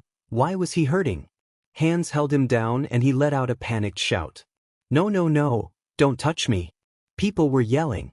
The hands moved away and he brought his mobile arm to his chest, squeezing his eyes shut. One of his arms was heavy and something was covering his face. Izuku froze. His arm. His head snapped down to examine his scarred arm, then slowly turned to look at his other arm. His right shoulder was stiff, covered with layers of bandages. Izuku began shaking. It's still there, he assured himself, glancing down at his exposed forearm. The thought did little to reassure him, old fear bubbling in his lungs. Midoriya. Izuku's gaze jerked up, finding a familiar face above. It's alright, you're safe. In an attempt to speak, he ended up wheezing and throwing himself into a coughing fit that raked up the dry inside of his throat. Aizawa handed him water and he was stopped from greedily consuming the whole cup with one gulp. Aizawa was wearing a plain black t-shirt and dark sweatpants, bandages covering certain areas in wrapping not nearly as thick as the ones on Izuku's right upper body. "Are you okay?" was the first coherent sentence out of his mouth. Yamada, who sat at the end of his bed, huffed a laugh. Aizawa pinned him with an unreadable stare. "Of course you would ask that first." He sighed wearily. "Yes, Midoriya. I am fine." "So is one? A 13 was the only other person with serious injuries and they're going to make a full recovery." "Sorry about freaking out," Izuku mumbled. "The last time I woke up and couldn't move my arm." He wiggled his left hand in the air and dropped it awkwardly. "You weren't sure you were safe, it was a natural response." Yamada soothed. He looked at the clock above the door. "You've got some time to rest before the detective wants to see you to take your statement." He has to give a statement? That makes sense. Does that mean he would have to tell the detective everything? He thought back to the stone grip of the Nomu's hands crushing him as he killed it. He killed people. Sure, they weren't exactly alive but they were still there, somehow. Their consciousness remained alive inside of the Nomu's brain and he stuck a knife in there. I need a bin," he choked out. A small tin garbage can was moved into his space and Izuku promptly vomited the sparse contents of his stomach. When the nausea settled down, he accepted another cup of water. Did they get away? Did Kurogyari escape? Did he take Tamura with him? Their auras reached outward, making Izuku flinch. "And never mind." "No, it's fine," Aizawa said flatly. "We need to know if you have connections to them." Izuku shook his head, squeezing his eyes shut. I haven't seen either of them in years. I didn't know that they were villains. We're planning to attack UA. "Kid," Aizawa called. "It's okay. My name is Detective Tsukachi and I have a lie detection quirk." The detective introduced himself, a recorder sitting on the bed. "I am here to take your statement regarding the events that occurred at the USJ." Izuku nodded, psyching himself up. The detective said more introductory things about his rights and that they could do this on a later date if he was too scrambled at the moment. Izuku just wanted to get this over with. "But first, I have been informed that you knew the villains that attacked UA." Detective Tsukachi paused, flipping open a notepad. "Could you explain your affiliation with the League of Villains?" "I was really young when I met them, 6, I think." He steeled his nerves and kept his gaze low. Aizawa was the only other person in the room with him and the detective. Aizawa was the only one he wanted to know right now. If he ended up hating him or thinking he wasn't safe to be around, at least Aizawa would be straight about it. "My parents abandoned me pretty early on and I was kind of just wandering around when I came across Dagoba Beach. One of the piles collapsed on me." He didn't want to tell them about how desperate he had been, sticking his arm inside of a fragile stack of rusted metal. "I started screaming my head off and Kurogyari showed up. I don't remember what happened, blood loss messed me up, you know? But I said something that made me worth saving, I guess." Izuku looked down at his left arm. "When I woke up, my arm was in a cast so thick I couldn't move." Izuku clenched his jaw, eyes darting to the recorder. Another kid was in the room. Both adults stiffened at the implication that there were more children on the line. His name was Shigaraki Tamura and he was the villain with the disintegration quirk. "How old would you say he was at the time?" Detective Tsukachi questioned. "A few years older than me," Izuku guessed. "I don't know his exact age, or Kurogyari's." "That's fine, continue." "They treated me well. I definitely didn't want to leave." "Do you have any idea how long you were unconscious?" He glanced away, shifting uncomfortably. "No," he said uneasily. "Sometimes I would go to sleep and something would change. But I couldn't tell what happened. Once, I woke up really disoriented and the cast was just gone. I was so excited at the time because I could finally move around and see that my arm was still there, but thinking back, I'm very unsettled." "Do you know when they kidnapped you and when you got out?" The words the detective used felt odd to describe his time with Tamura and Kurojuri. He ignored the squirming feeling in his chest. School ended recently. He tried to think of the weather when he woke up back on Dagoba. When they put me back, school was about to start again. They kept you for a summer? He clarified. And you were taken and returned at Dagoba. Municipal Beach? Yes, sir.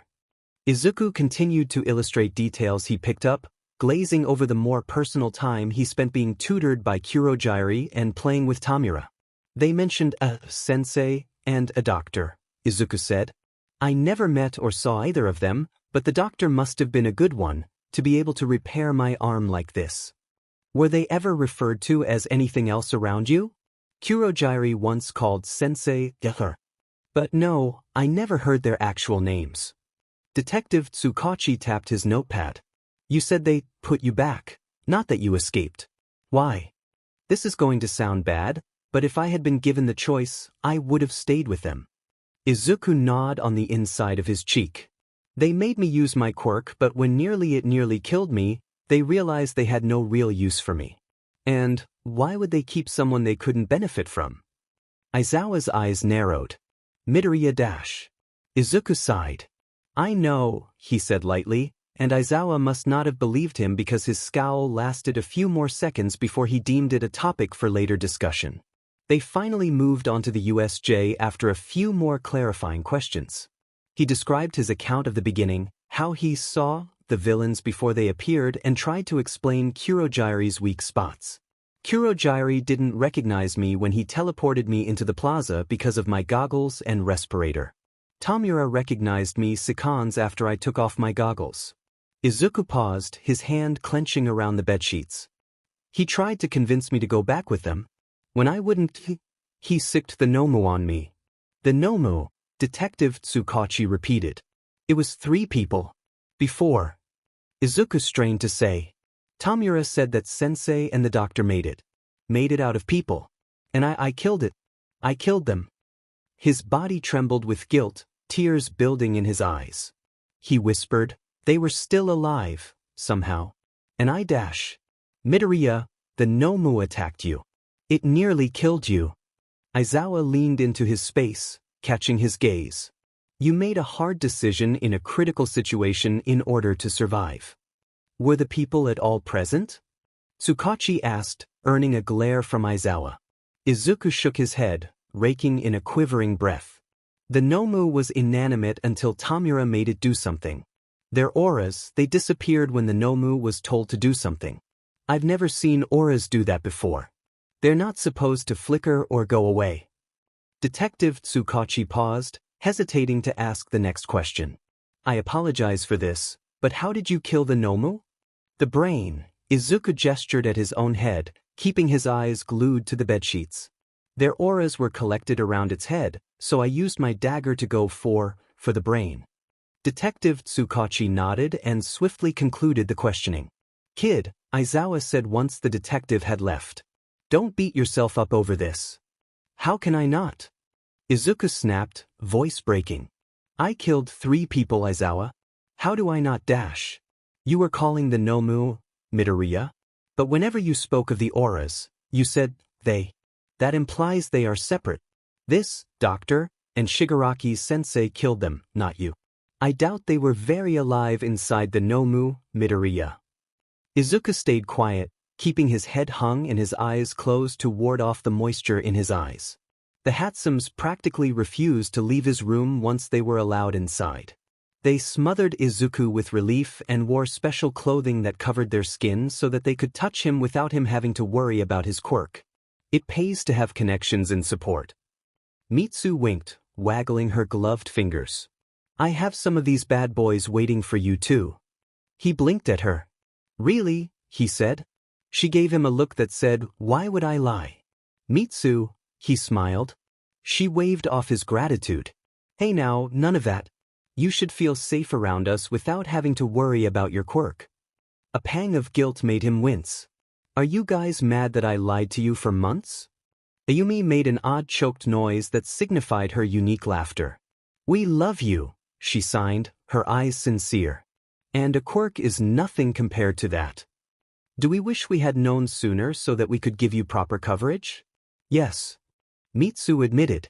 But we're here now, so we'll help. At Izuku's teary thank yous, Mitsu presented a large grin. Now, none of that, green bean. She chided, gently putting her hand onto his face and tilting his head up. Chin up, yeah? And how about you stay out of trouble for your thank you? Ayumi agreed wholeheartedly. I don't like having to fight with nurses to see you. You fought a nurse? Izuku asked, incredulous. Mei shook her head, looking annoyed. Almost. Mom almost started a brawl when we were told we weren't allowed to see you because we aren't family, she said with aggravated quotation gestures. Mike stepped in before anything could happen, Mitsu elaborated with a huff. Shame. Yumi coulda totally had security called on us. Which is why it's a good thing I never got the chance. I suppose. Izuku just laughed, the knot in his chest loosening, and allowed himself to be comfortable. Just for now. No way. Izuku backed away from the three adults. I won't do it. Aizawa pinned him with an unimpressed glare. You agreed to train and get better with your quirk. He pointed at Ayumi and Mitsu. Ayumi is willing to participate and Mitsu's quirk will let us know if either of you needs to stop. Izuku's body clammed up, his chest tightening at the thought of their faces once he used his quirk on one of them. They would hate him.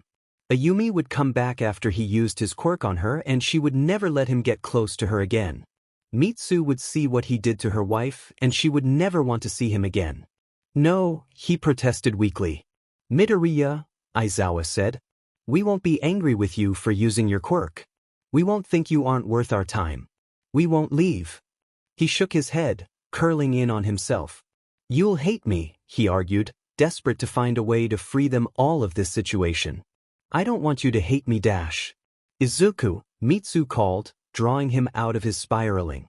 Their eyes met and suddenly Izuku could not tear his gaze from hers.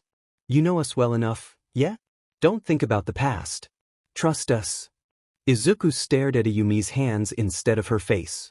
If he looked at her blank, distant expression, he wouldn't be able to stomach practicing his quirk like this. Aizawa and Mitsu sat a couple of meters away, observing as he used his quirk on Ayumi. His stomach churned with regret and his hands trembled, but he kept himself from stamping down on his quirk or letting go of her hands. He said he would give this a chance. Izuku stared at Ayumi's hands and wished that he could focus on the warmth of her hands instead of the limp way they hung in his grasp. Pain struck his temples and he gratefully praised Aizawa's rule, releasing her hands immediately. Aizawa said that he had to let go the moment he began feeling pain or they ran the risk of injuring him further. Recovery Girl cleared him for this, but only if they promised not to put strain on Izuku's body. The injuries that he sustained from the Nomu were concentrated in his abdomen, but Tamura's quirk had dealt his right arm and shoulder a considerable amount of damage. The graft itched terribly and the pain that sometimes struck him made him grit his teeth. If he tapped the bandages covering the silver patch in his body, he could not feel the contact beyond the sting of pain. That agitating his wound granted him. His abdomen and shoulder were still wrapped with bandages but, thankfully enough, his left arm was completely unimpaired by the events at the USJ. His right arm was in a sling and there were light wraps around his lower throat, where the extent of Tamura's quirk had reached. Maybe he should stop calling him Tamura. Yumi stumbled back slightly, dazed. She steadied herself and took a deep breath. Her hands were shaking when she raised them to sign. I am okay. Izuku had a hard time believing her, observing the tense way she held herself. Ayumi snapped her fingers in his face. I am okay, she repeated, emphasizing each word. You did not hurt me. I still love you. Izuku's body lurched forward with the longing to be close, but he stomped on the instinct. No, he berated himself. Don't touch her. She took the choice from his hands, stepping forward and wrapping him in a gentle hug. Cautiously avoiding any exposed areas of skin, she held him. Izuku's head emptied of his anxiety, a serene sensation that was quickly overtaken by the surge of emotions that rapidly consumed him. He leaned against her and trembled with relief. Once they separated, Ayumi explained what her experience was like, coinciding with Aizawa's experience. Of course, She saw something different than Aizawa, but his quirks seemed to follow a general pattern. Put the person in a completely isolated void and then manifest that person's insecurities. They visited Mei in the support labs before Ayumi and Mitsu had to leave and go to work. Aizawa split off from them to go to the teacher's lounge to see Yamada. "How was it?" she asked enthusiastically. "Are you okay? You look okay. Do you need more support gear? What kind do you need? Depending on how complicated it is, I can have it ready by dash." "Mimi," he interrupted. "We're all okay. And I don't need new gear yet." Upon being asked, Ayumi regaled their training. At first, there was nothing, then a voice, my voice but distorted, started insulting me. A figure began to come into existence with me and formed this odd mirage me. I didn't look too good. Very dehydrated. Pointing at Mei and Izuku, she raised her eyebrows. "Remember, kids, drink lots of water." Mei put a hand to her chest in shock. "And lose my teenage dignity?" She gasped dramatically. "What sort of self-respecting teenager hydrates themselves? The kind that wants my special curry. You dare threaten my curry privileges? I'm your mother, of course I dare. All I'm hearing is that you don't want to buy those keys again." "I don't." Ayumi deadpanned, throwing Mei off for a second. "I have to fight someone in the store each time we go to get all the ingredients." Mitsu laughed boisterously. "But the payoff is nice, ain't it?" She elbowed her wife in the side. "And I can get the skis and sheet if people keep giving you trouble." Ayumi gave her wife an assessing side-eye and shook her head. "The chowhounds alone would bulldoze through you." "The hell is a chowhound?" she asked offendedly. Ayumi turned to Mei and Izuku and shook her head, as if to say, "See what I mean?" Izuku stepped into 1A without much thought, his mood still soaring from the handsome's antics, and was completely blindsided by the eruption of noise that came from his classmates. "Midoriya!" Several of them shouted in chorus. Izuku jumped, up and away, panic replacing his previous ease. "What?" he asked in fright. "What did I do?" Kirishima and Uraraka were the first ones to reach him, vaulting past their classmates without a thought to Ida's attempts to calm everyone down. Izuku hurriedly stepped out of range when Uraraka tried to grab his free arm and she froze, suddenly taking in the bandages still wrapped around his body and the sling holding his right arm. "Sorry," she hastily apologized. Sorry. But you're okay, right?" Izuku nodded. "I am." Kirishima's hands twitched at his sides, his arms tense, but he smiled brightly. "Man, that's great. You had us all pretty worried." Ida finally cut in, making an effort to pull his classmates a couple of steps back. "Please remember what Aizawa-sensei told us. Midoriya is still injured and has an aversion to touch, so please keep your distance." His words were true. Factual. They broke his heart. "Whoa, what are you wearing?" Kaminari pointed at his extra layer of clothes that peeked through his uniform and covered his hands. "A precaution so I can't use my quirk," Izuku explained, only serving to confuse his classmates more. "Is that healthy?" Kirishima questioned. "I can't turn my quirk off." Izuku held up his gloved hand. "And it's triggered by physical contact. If I don't wear this, I would have to be constantly worried about trapping someone unintentionally." Yaoyorozu made a confused sound. "But we've made contact before, Midoriya?" "Yeah, that," he said awkwardly. "That's because I was making sure my quirk couldn't do anything." "Wait, hold up." Jairu waved her ear jacks in sync with her hands. "So, you can't turn it off but you can stop it? How does that work?" Yaoyorozu gasped, her eyes widening in disbelief. She shot to her feet, her concern palpable. "Midoriya, did you dash?" "I did," he confessed, shifting on his feet uneasily. "I am so lost," Shiro murmured. Izuku glanced away from them, ashamed to admit that his quirk was disgusting enough to warrant him stuffing it in a box, never to be used. "I suppressed my quirk." Izuku muttered. In his seat, Todoroki stiffened. "How would that even work?" Jairu asked. Yaoyorozu sighed. "Since most of you have mutation quirks, I suppose you aren't physically capable of doing this, but for people with emitter quirks, we don't have to use our quirks, right?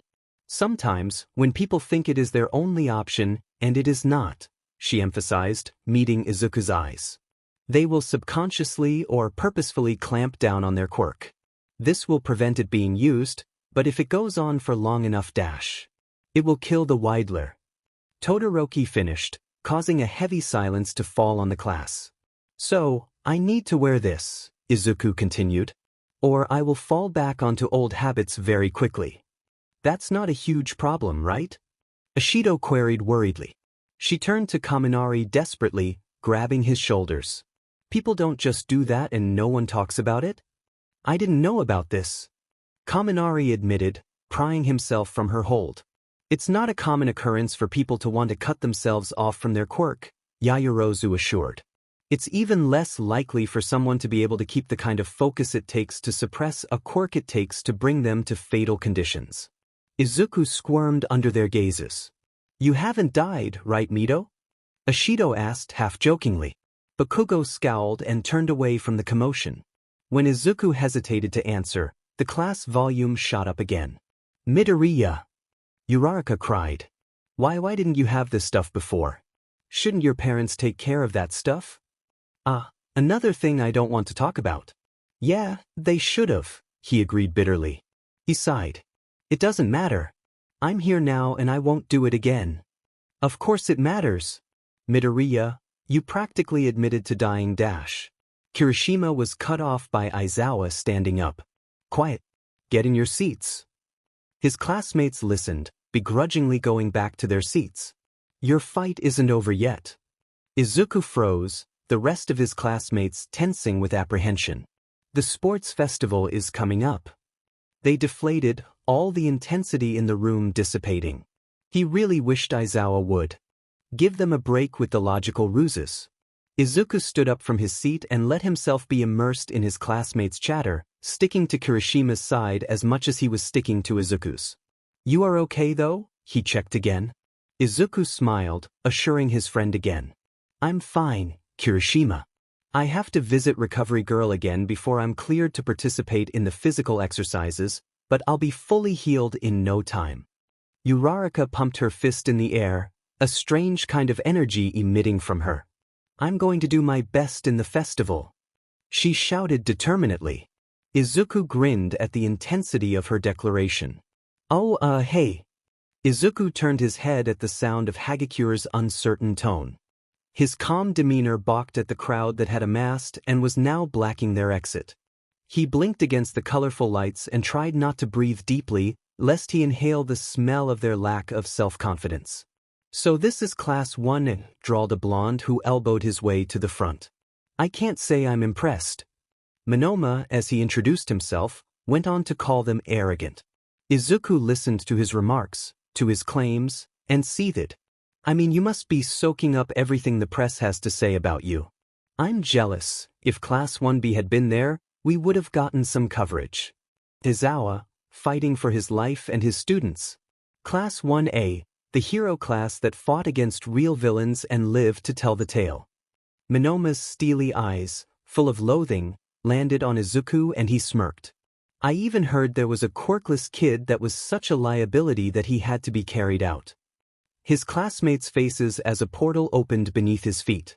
It's no wonder the quirkless kid was the one to get hurt. He shouldn't even be in the hero course to begin with. How'd you get in, huh? You cheat. The faces behind Monoma became more angered, more disbelieving, as if they could not believe that a quirkless kid somehow achieved what they couldn't. To someone else, they might have seemed formidable. But Izuku had his senses, and they told him that these people were nothing to be scared of. His classmates were getting defensive too now, on his behalf and their own, but Izuku stood up and walked until he was toe-to-toe with Monoma. You're calling us arrogant? He clarified, Izuku's voice slicing through any noise they were making without him having to raise it. He remembered the betrayed look in Shigaraki's eyes. You're jealous. Izuku simmered, near the end of his patience. Just because we're still alive for you to deprecate doesn't mean you can spout shit about people you've never met. The weight of the dagger in his palms before he slammed down the final blow. We didn't ask for any of this. And as for how I got in, the crowd almost seemed to lean in when he paused. I passed the exams quirkless. No cheats, just some elbow grease. And a gun, but mostly elbow grease. Minoma scoffed, but it was weak. Shaky like his resolve. Without a quirk? I don't dash. Oh, I got something better than a quirk. Izuku took a step forward. Minoma stepped back. And in my experience, it's not something you find often, so maybe try looking around for some, okay? What's this rare quality? Minoma sneered. He stepped forward again and the crowd parted for him. It's called human decency. Izuku walked away and didn't look back.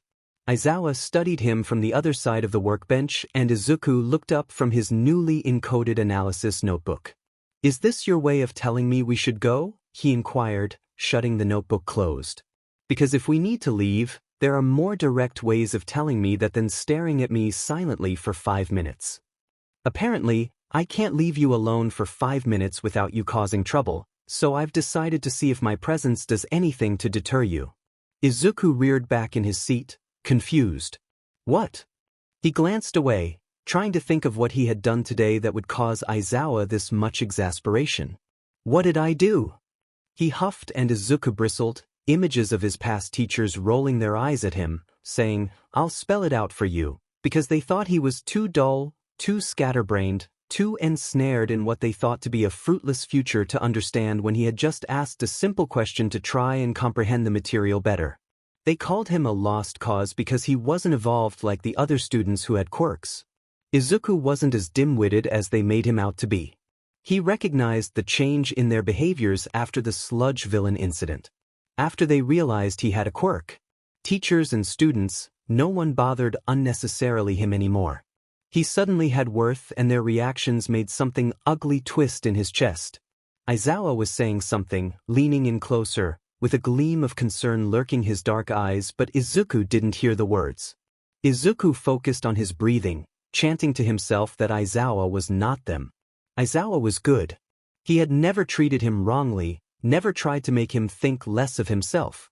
For all that his instincts told him that teachers were to be treaded carefully around, Aizawa was the exception. Because, despite being a teacher, Aizawa had helped him, given him a home and supported his dream.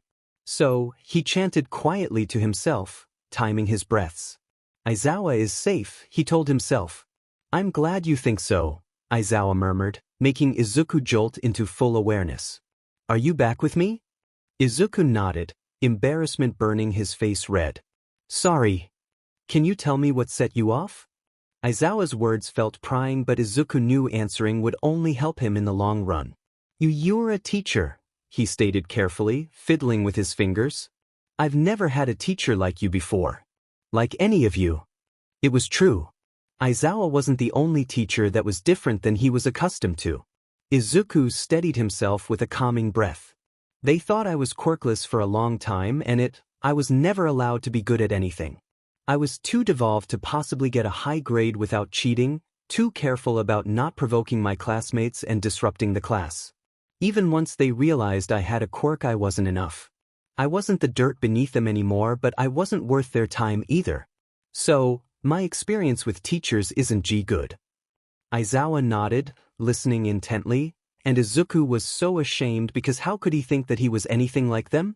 Why was he so paranoid and… Midoriya, Aizawa called, his voice a low rumble. Stay with me. You're different, Izuku said once he gathered himself again. And that's new. I know you won't act like they did, but I can't stop thinking that you might dash. Izuku's voice fell away, his throat clogging with emotions and rendering him silent. Your expectations have been set, and years of experience have shown you that you were right to set them there. Now, you are in a new environment with new, unfamiliar people who defy those standards. Aizawa slowly pressed his hand down onto Izuku's shoulder, giving him time to stop him. When Izuku allowed the contact, he continued. You can't reset your instincts in a day, nor can you expect yourself to forget years of neglect overnight. But you're different, Izuku insisted desperately. You think I matter dash. You do, Aizawa said firmly. And that's the most I've ever gotten from a teacher. You shouldn't have to deal with me thinking you're like them, 'cause you're not and dash. Midoriya, give yourself time, Aizawa ordered softly. I won't hold this against you. So take time to adjust. Realize that you are safe here and allow yourself some comfort. Okay, kid? Izuku nodded, not knowing what else he could do. Okay. I heard a certain someone decided to sass a mob today, Hitoshi commented as he slid onto the couch. You know, I heard about the gathering during homeroom, but I didn't think you would leave my classmates so gobsmacked. Izuku stared at him incredulously. Sassed a mob, he asked. Hitoshi stopped short, an entirely new sort of amusement overcoming him. Oh God, you don't know, do you? He laughed, the sound entirely delightful, but the context made shift closer to Mac, who was positioned behind one of the throw pillows. According to my classmates, Monoma, whoever the F that is, walked away like a wounded puppy because the quirkless kid in 1A called him an arrogant prick and told him to get a new personality dash. Izuku began shaking his head. I didn't say that, he shouted, startling the cats. I told him to be a decent human being. He was being really rude.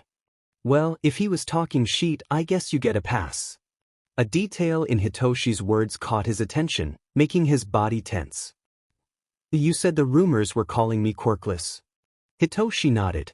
Izuku cursed, slumping into the cushions with a terrible feeling of foreboding. Damn it. Demon Monoma and his stupid vendetta. Whoa, what's wrong? Izuku barked a bitter laugh. I'm in for it, that's what. You think people will leave me in peace once they realize a quirkless kid got into the hero course? Dad won't let people pull that kind of sheet in UA, Hitoshi assured him. None of the teachers will. If anyone gives you CRP, tell someone and it'll be taken care of. Would it? The paranoid part of his mind asked. Being distrustful had been his salvation for so long. If he trusted the wrong person, he would be burned. He had been burned for trusting the wrong classmates and teachers. But this was uncharted territory. The conversation he had with Aizawa flashed in his head. People cared about his well-being here. Aizawa said I was safe here. He glanced up at Hitoshi, uncertainty making him fidget. I want to trust him. I want him to be right. We can work with a little hope, Hitoshi grinned. Man, I can't wait for the festival. I'm gonna knock someone right out of their class. Big talk for someone who can't beat me in a spar. Izuku teased. Recovery Girl had reluctantly cleared him for the sports festival a few days ago after their final healing session, and once he found out Hitoshi had no plans for training, he couldn't let his friend go on like that. He was incredibly thankful to Aizawa, who erased his quirk and allowed Recovery Girl to heal him without harm coming to anyone. He guffawed, amused. I doubt half your classmates fight as well as you do. If anything, I'm talking small.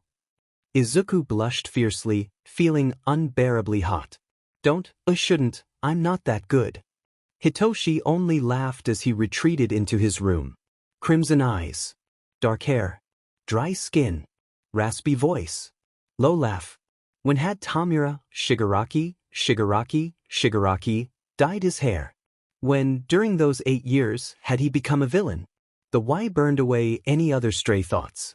Why did he become a villain? Why did he want to kill All Might?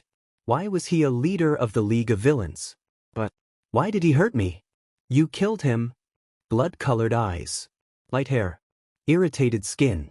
The smile on his face freezing, twisting into something terrible. His fingers pressing into his shoulder, Izuku's skin flaking away, his mind focused on the pain. Izuku's eyes shot open and he was faced with the darkness of his room. Cold sweat dampened his sheets and clothing. Slowly, Izuku rose and leaned forward on his knees. The urge to scream welled in his throat, a short, choked sound of anguish passing his lips before he bit his lip and tried not to hyperventilate. He needed to see Tamura. He needed to look him in the eyes and see what gave him that haunted stare. People changed, it was an irrefutable fact, but children don't become homicidal maniacs out of nowhere. Something made him into the man he was now. The only question was who? Kurojiiri? Sensei? The doctor?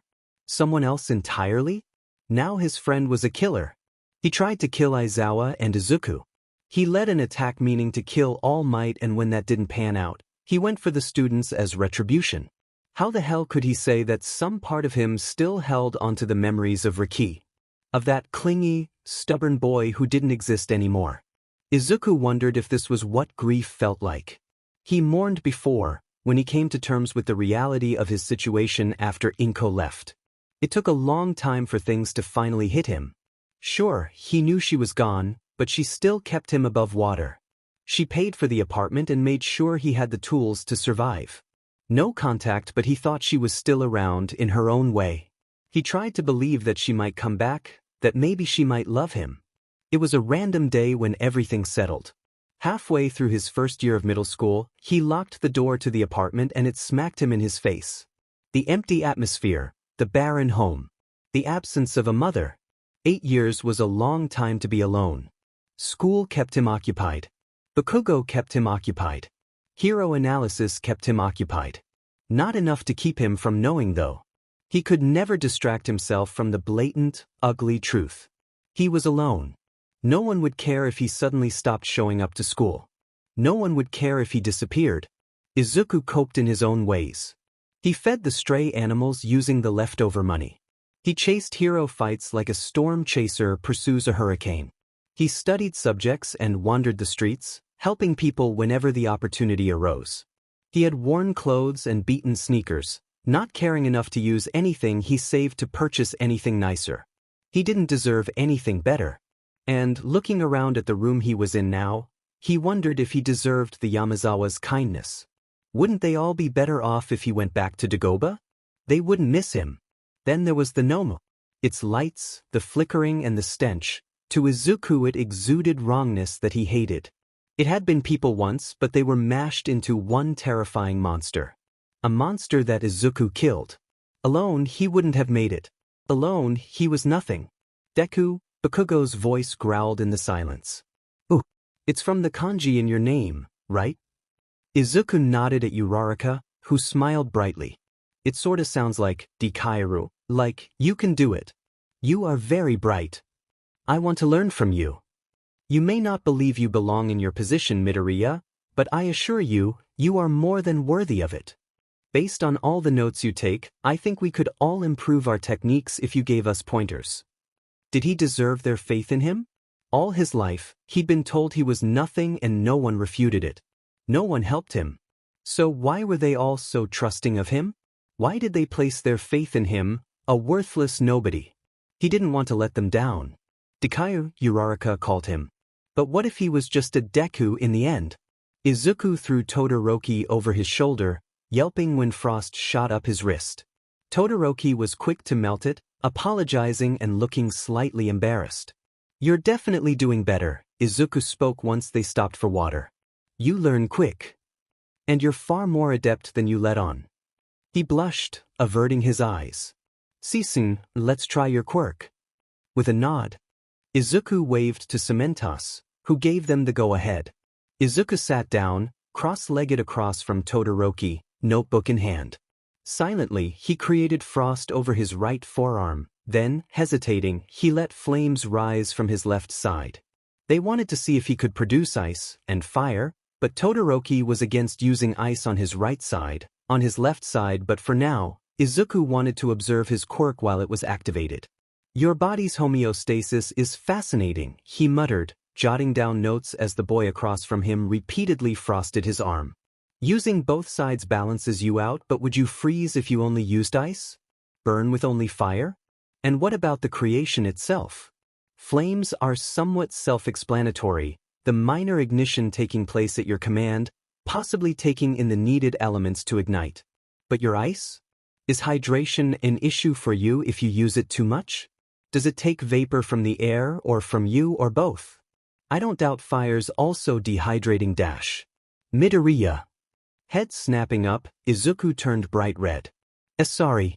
I didn't mean to ramble. Brow knit in concentration, Todoroki glared at the fire, liking at his skin. I do require more water when I use my quirk, but her ice mainly utilizes the surrounding vapors. His fire is particularly draining though. You keep saying that. Saying what? His fire, her ice, he tilted his head. Are you talking about your parents? I know, and she dash. Abruptly, his mouth clicked shut. He paled as Todoroki's eyes went wide. Endachi.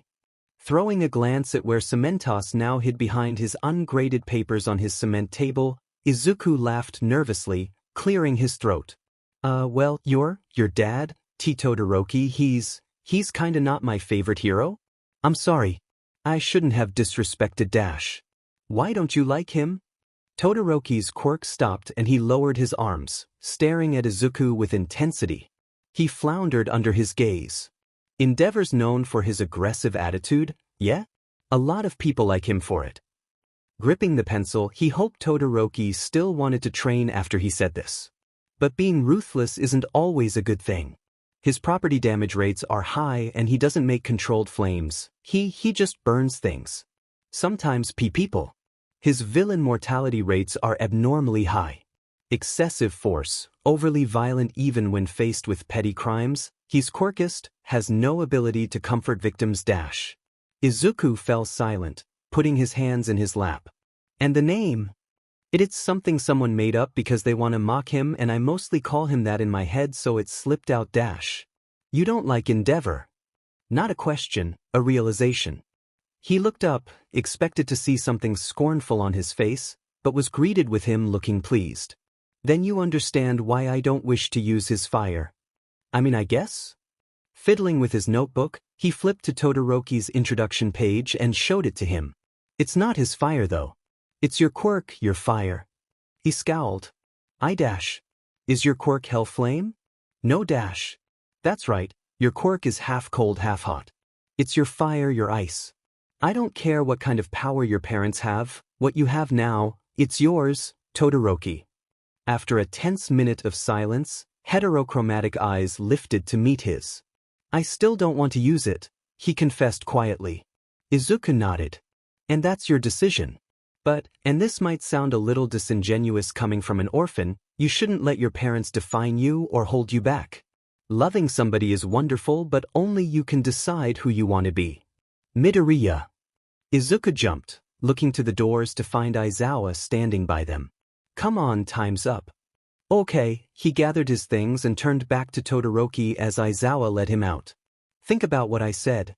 Sorry for insulting your dad so much. In the car, Izuku put his head in his hands. I just wanted to see his quirk, but I ended up rambling about what a terrible hero his dad is. Hitoshi leaned over with intrigue. Who? He laughed, the traitor. Todoroki, Aizawa grunted. Yamada whipped his head around and Hitoshi burst into a fit of laughter. You called Endeavor a terrible hero to Todoroki's face? Yamada gasped. How'd he take that? He wasn't too upset about it, really. Izuku shoved Hitoshi, who still had an amused smile on his face. Actually, he seemed to agree with me more than anything. Aizawa and Yamada stiffened but didn't say anything. Word spreading about his quirkless status was both amusing and nostalgic. In the worst way possible, he would like to add. On one hand, he baffled people and that was fantastic. On the other hand, the day had already been pretty crappy. People shoulder-checked him, sneered at him, whispered in the hallways like he couldn't hear them. But he held out hope that no one would go farther than that. Hitoshi stuck to his side like glue, glaring the other students down, and the rest of his classmates weren't the types to let people mistreat him. It made him giddy, reminding him that things were different at UA compared to Aldera, and maybe. Izuku lurched forward, his body colliding with the stairs. His shoulder throbbed when he stood and the sharp pain in his head almost didn't let him hear the laughter of whoever pushed him. His ankle pulsed painfully but he limped to his destination, determined not to let some a-hole ruin a part of the day he enjoyed. The few students he passed on his way gave him bewildered glances but he could care less. He entered the gym, waving to Todoroki, who froze upon seeing him. Todoroki rushed over, concern painting a frown on his usually impassive face. What happened to you? He asked icily. Why did you come here instead of to Recovery Girl? Izuku bristled, leaning heavily on his uninjured leg. I wasn't going to just not show up. Todoroki scowled. You're hurt. We can't train. Without warning, he swept Izuku's legs out from under him and caught him. Lifting him and ignoring Izuku's protests, he started walking back to the main building. Unfortunately, they managed to run into Aizawa and Hitoshi on their way to one of the gyms. Izuku gave them a pathetic imitation of a wave, the pounding in his skull making it hard to do much besides hang limply in Todoroki's arms. They were talking but Izuku ignored them, closing his eyes and resting his head on Todoroki's shoulder. Wow, he was so warm. Pressure filled his brain with cotton and nausea swirled in his stomach. Why couldn't people just leave him alone? Geez, people are such beaches. All Izuku wanted to do was be nice and have a good time, but no, they had to be like, I'm a discriminatory little baby who wants to prove I have a big D dash, so I'ma push you down the stairs. Todoroki tensed and Izuku opened his eyes, craning his neck to squint up at his friend. Wasa mata wichu? He slurred, deciding to ignore the fact that his friend was blurry as hell. Todoroki said something that he didn't understand and Izuku squinted harder. Suddenly, Todoroki was trying to move away from him. Izuku's hands shot out in fright, grabbing onto his retracting arms. No, stay, please, what did he do wrong? Something soft pressed into the back of his exposed neck and Izuku hurled himself away from it, a screech tearing out of his throat. His body collided with Todoroki's and then he was being held down. Panic surged, overtaking everything else in his mind, and he thrashed, attempting to free himself. The soft thing came back and the pain, pressure, panic, everything receded until he was left with nothing but exhaustion. A few minutes later, Izuku was back in his right mind and sat awkwardly in the hospital bed as his three companions stared at him. Who pushed you down the stairs?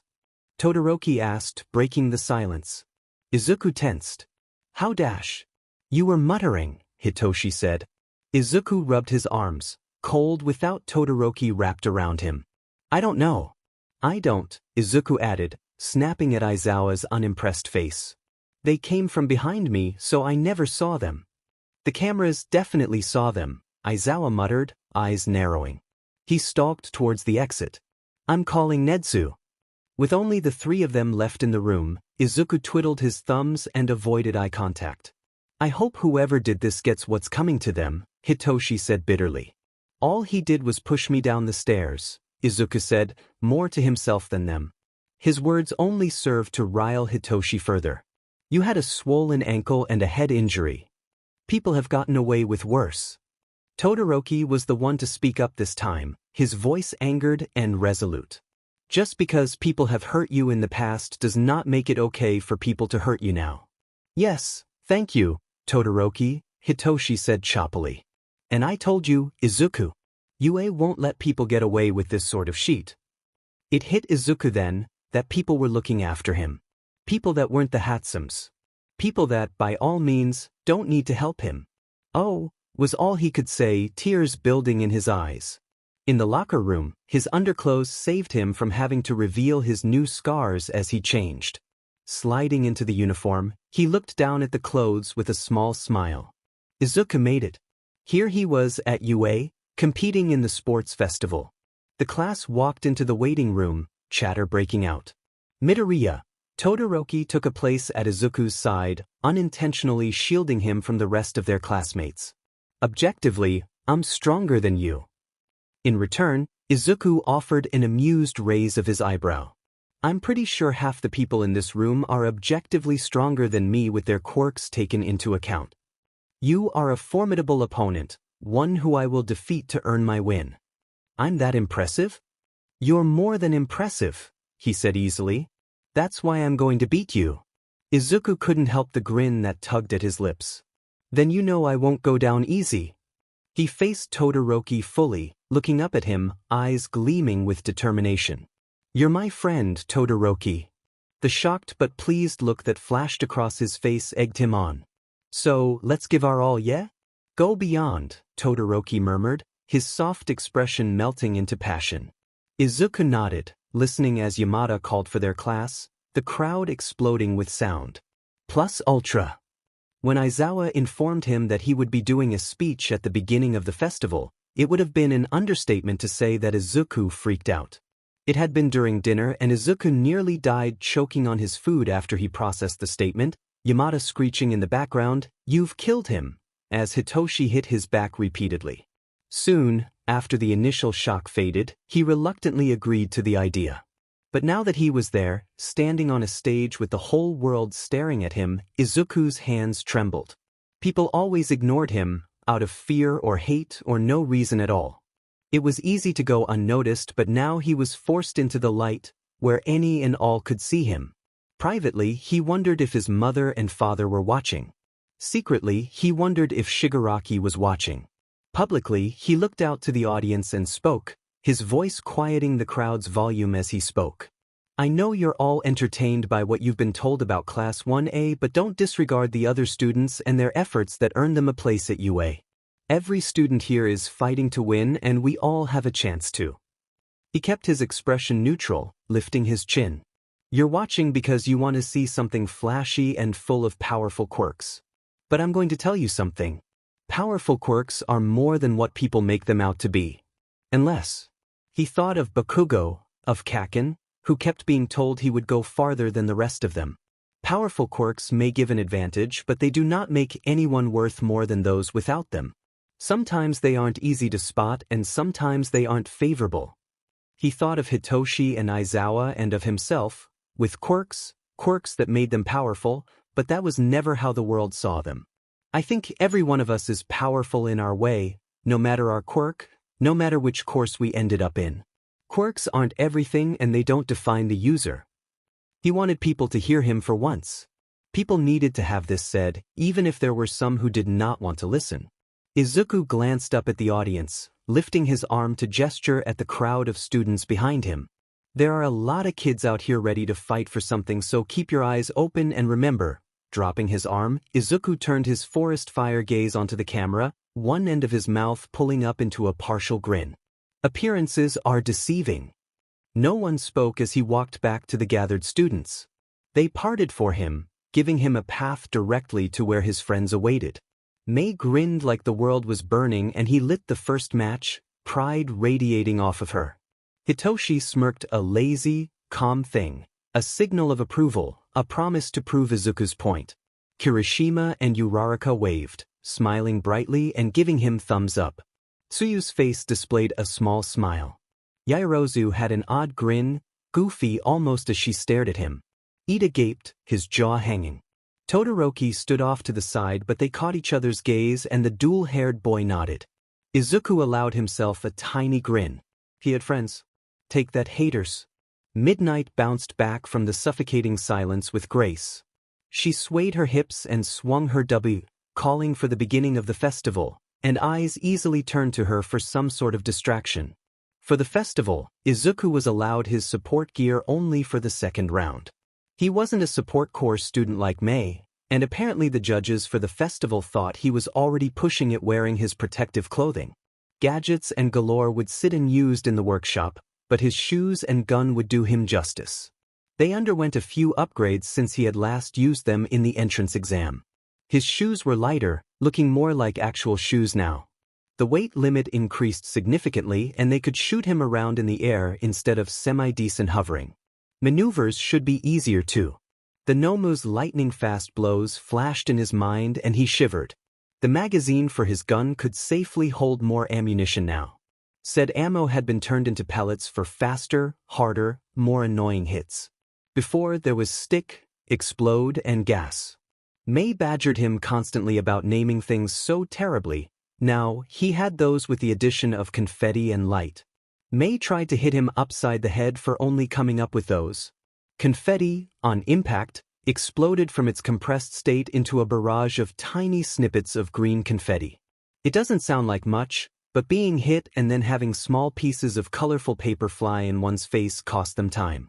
Light was composed of several substances, like explode and stick, reacting to sudden bursts of heat. When hitting the target, the core within, akin to how confetti's burst relies on the amount the core has been heated, combusts. It creates a reaction from the surrounding docile chemicals, conjuring a brief, but bright, flash that will dissipate as the components lose energy. The reverse for stick would hang in his utility belt whenever he got the chance to wear his costume again, but when he made it to the second round, Midnight and Cementos would each take some for safety purposes. A screen appeared behind Midnight, the teacher saying something about bringing the pain. Izuku turned to the suspiciously narrow corridor. The wheel is for show, he muttered, Mei turning her attention fully on him. His other friends caught on almost immediately. They already know where they want us to go, but they need a performance for the crowd. I think we all caught a glimpse of the wide path when we entered. It's a race. Obstacle? This is the opening act. They need something big that'll set the standard for who to look out for. Students are going to get caught in the bottleneck of the hall. First obstacle maybe. Obstacle race. Midnight declared a moment later, explaining the rules. He awkwardly shot finger guns at his friends, who were staring at him with half-surprised expressions. What about the other rounds? Hitoshi asked slyly. Choosing to simply go with it, Izuku rubbed his thumb over his index finger in thought.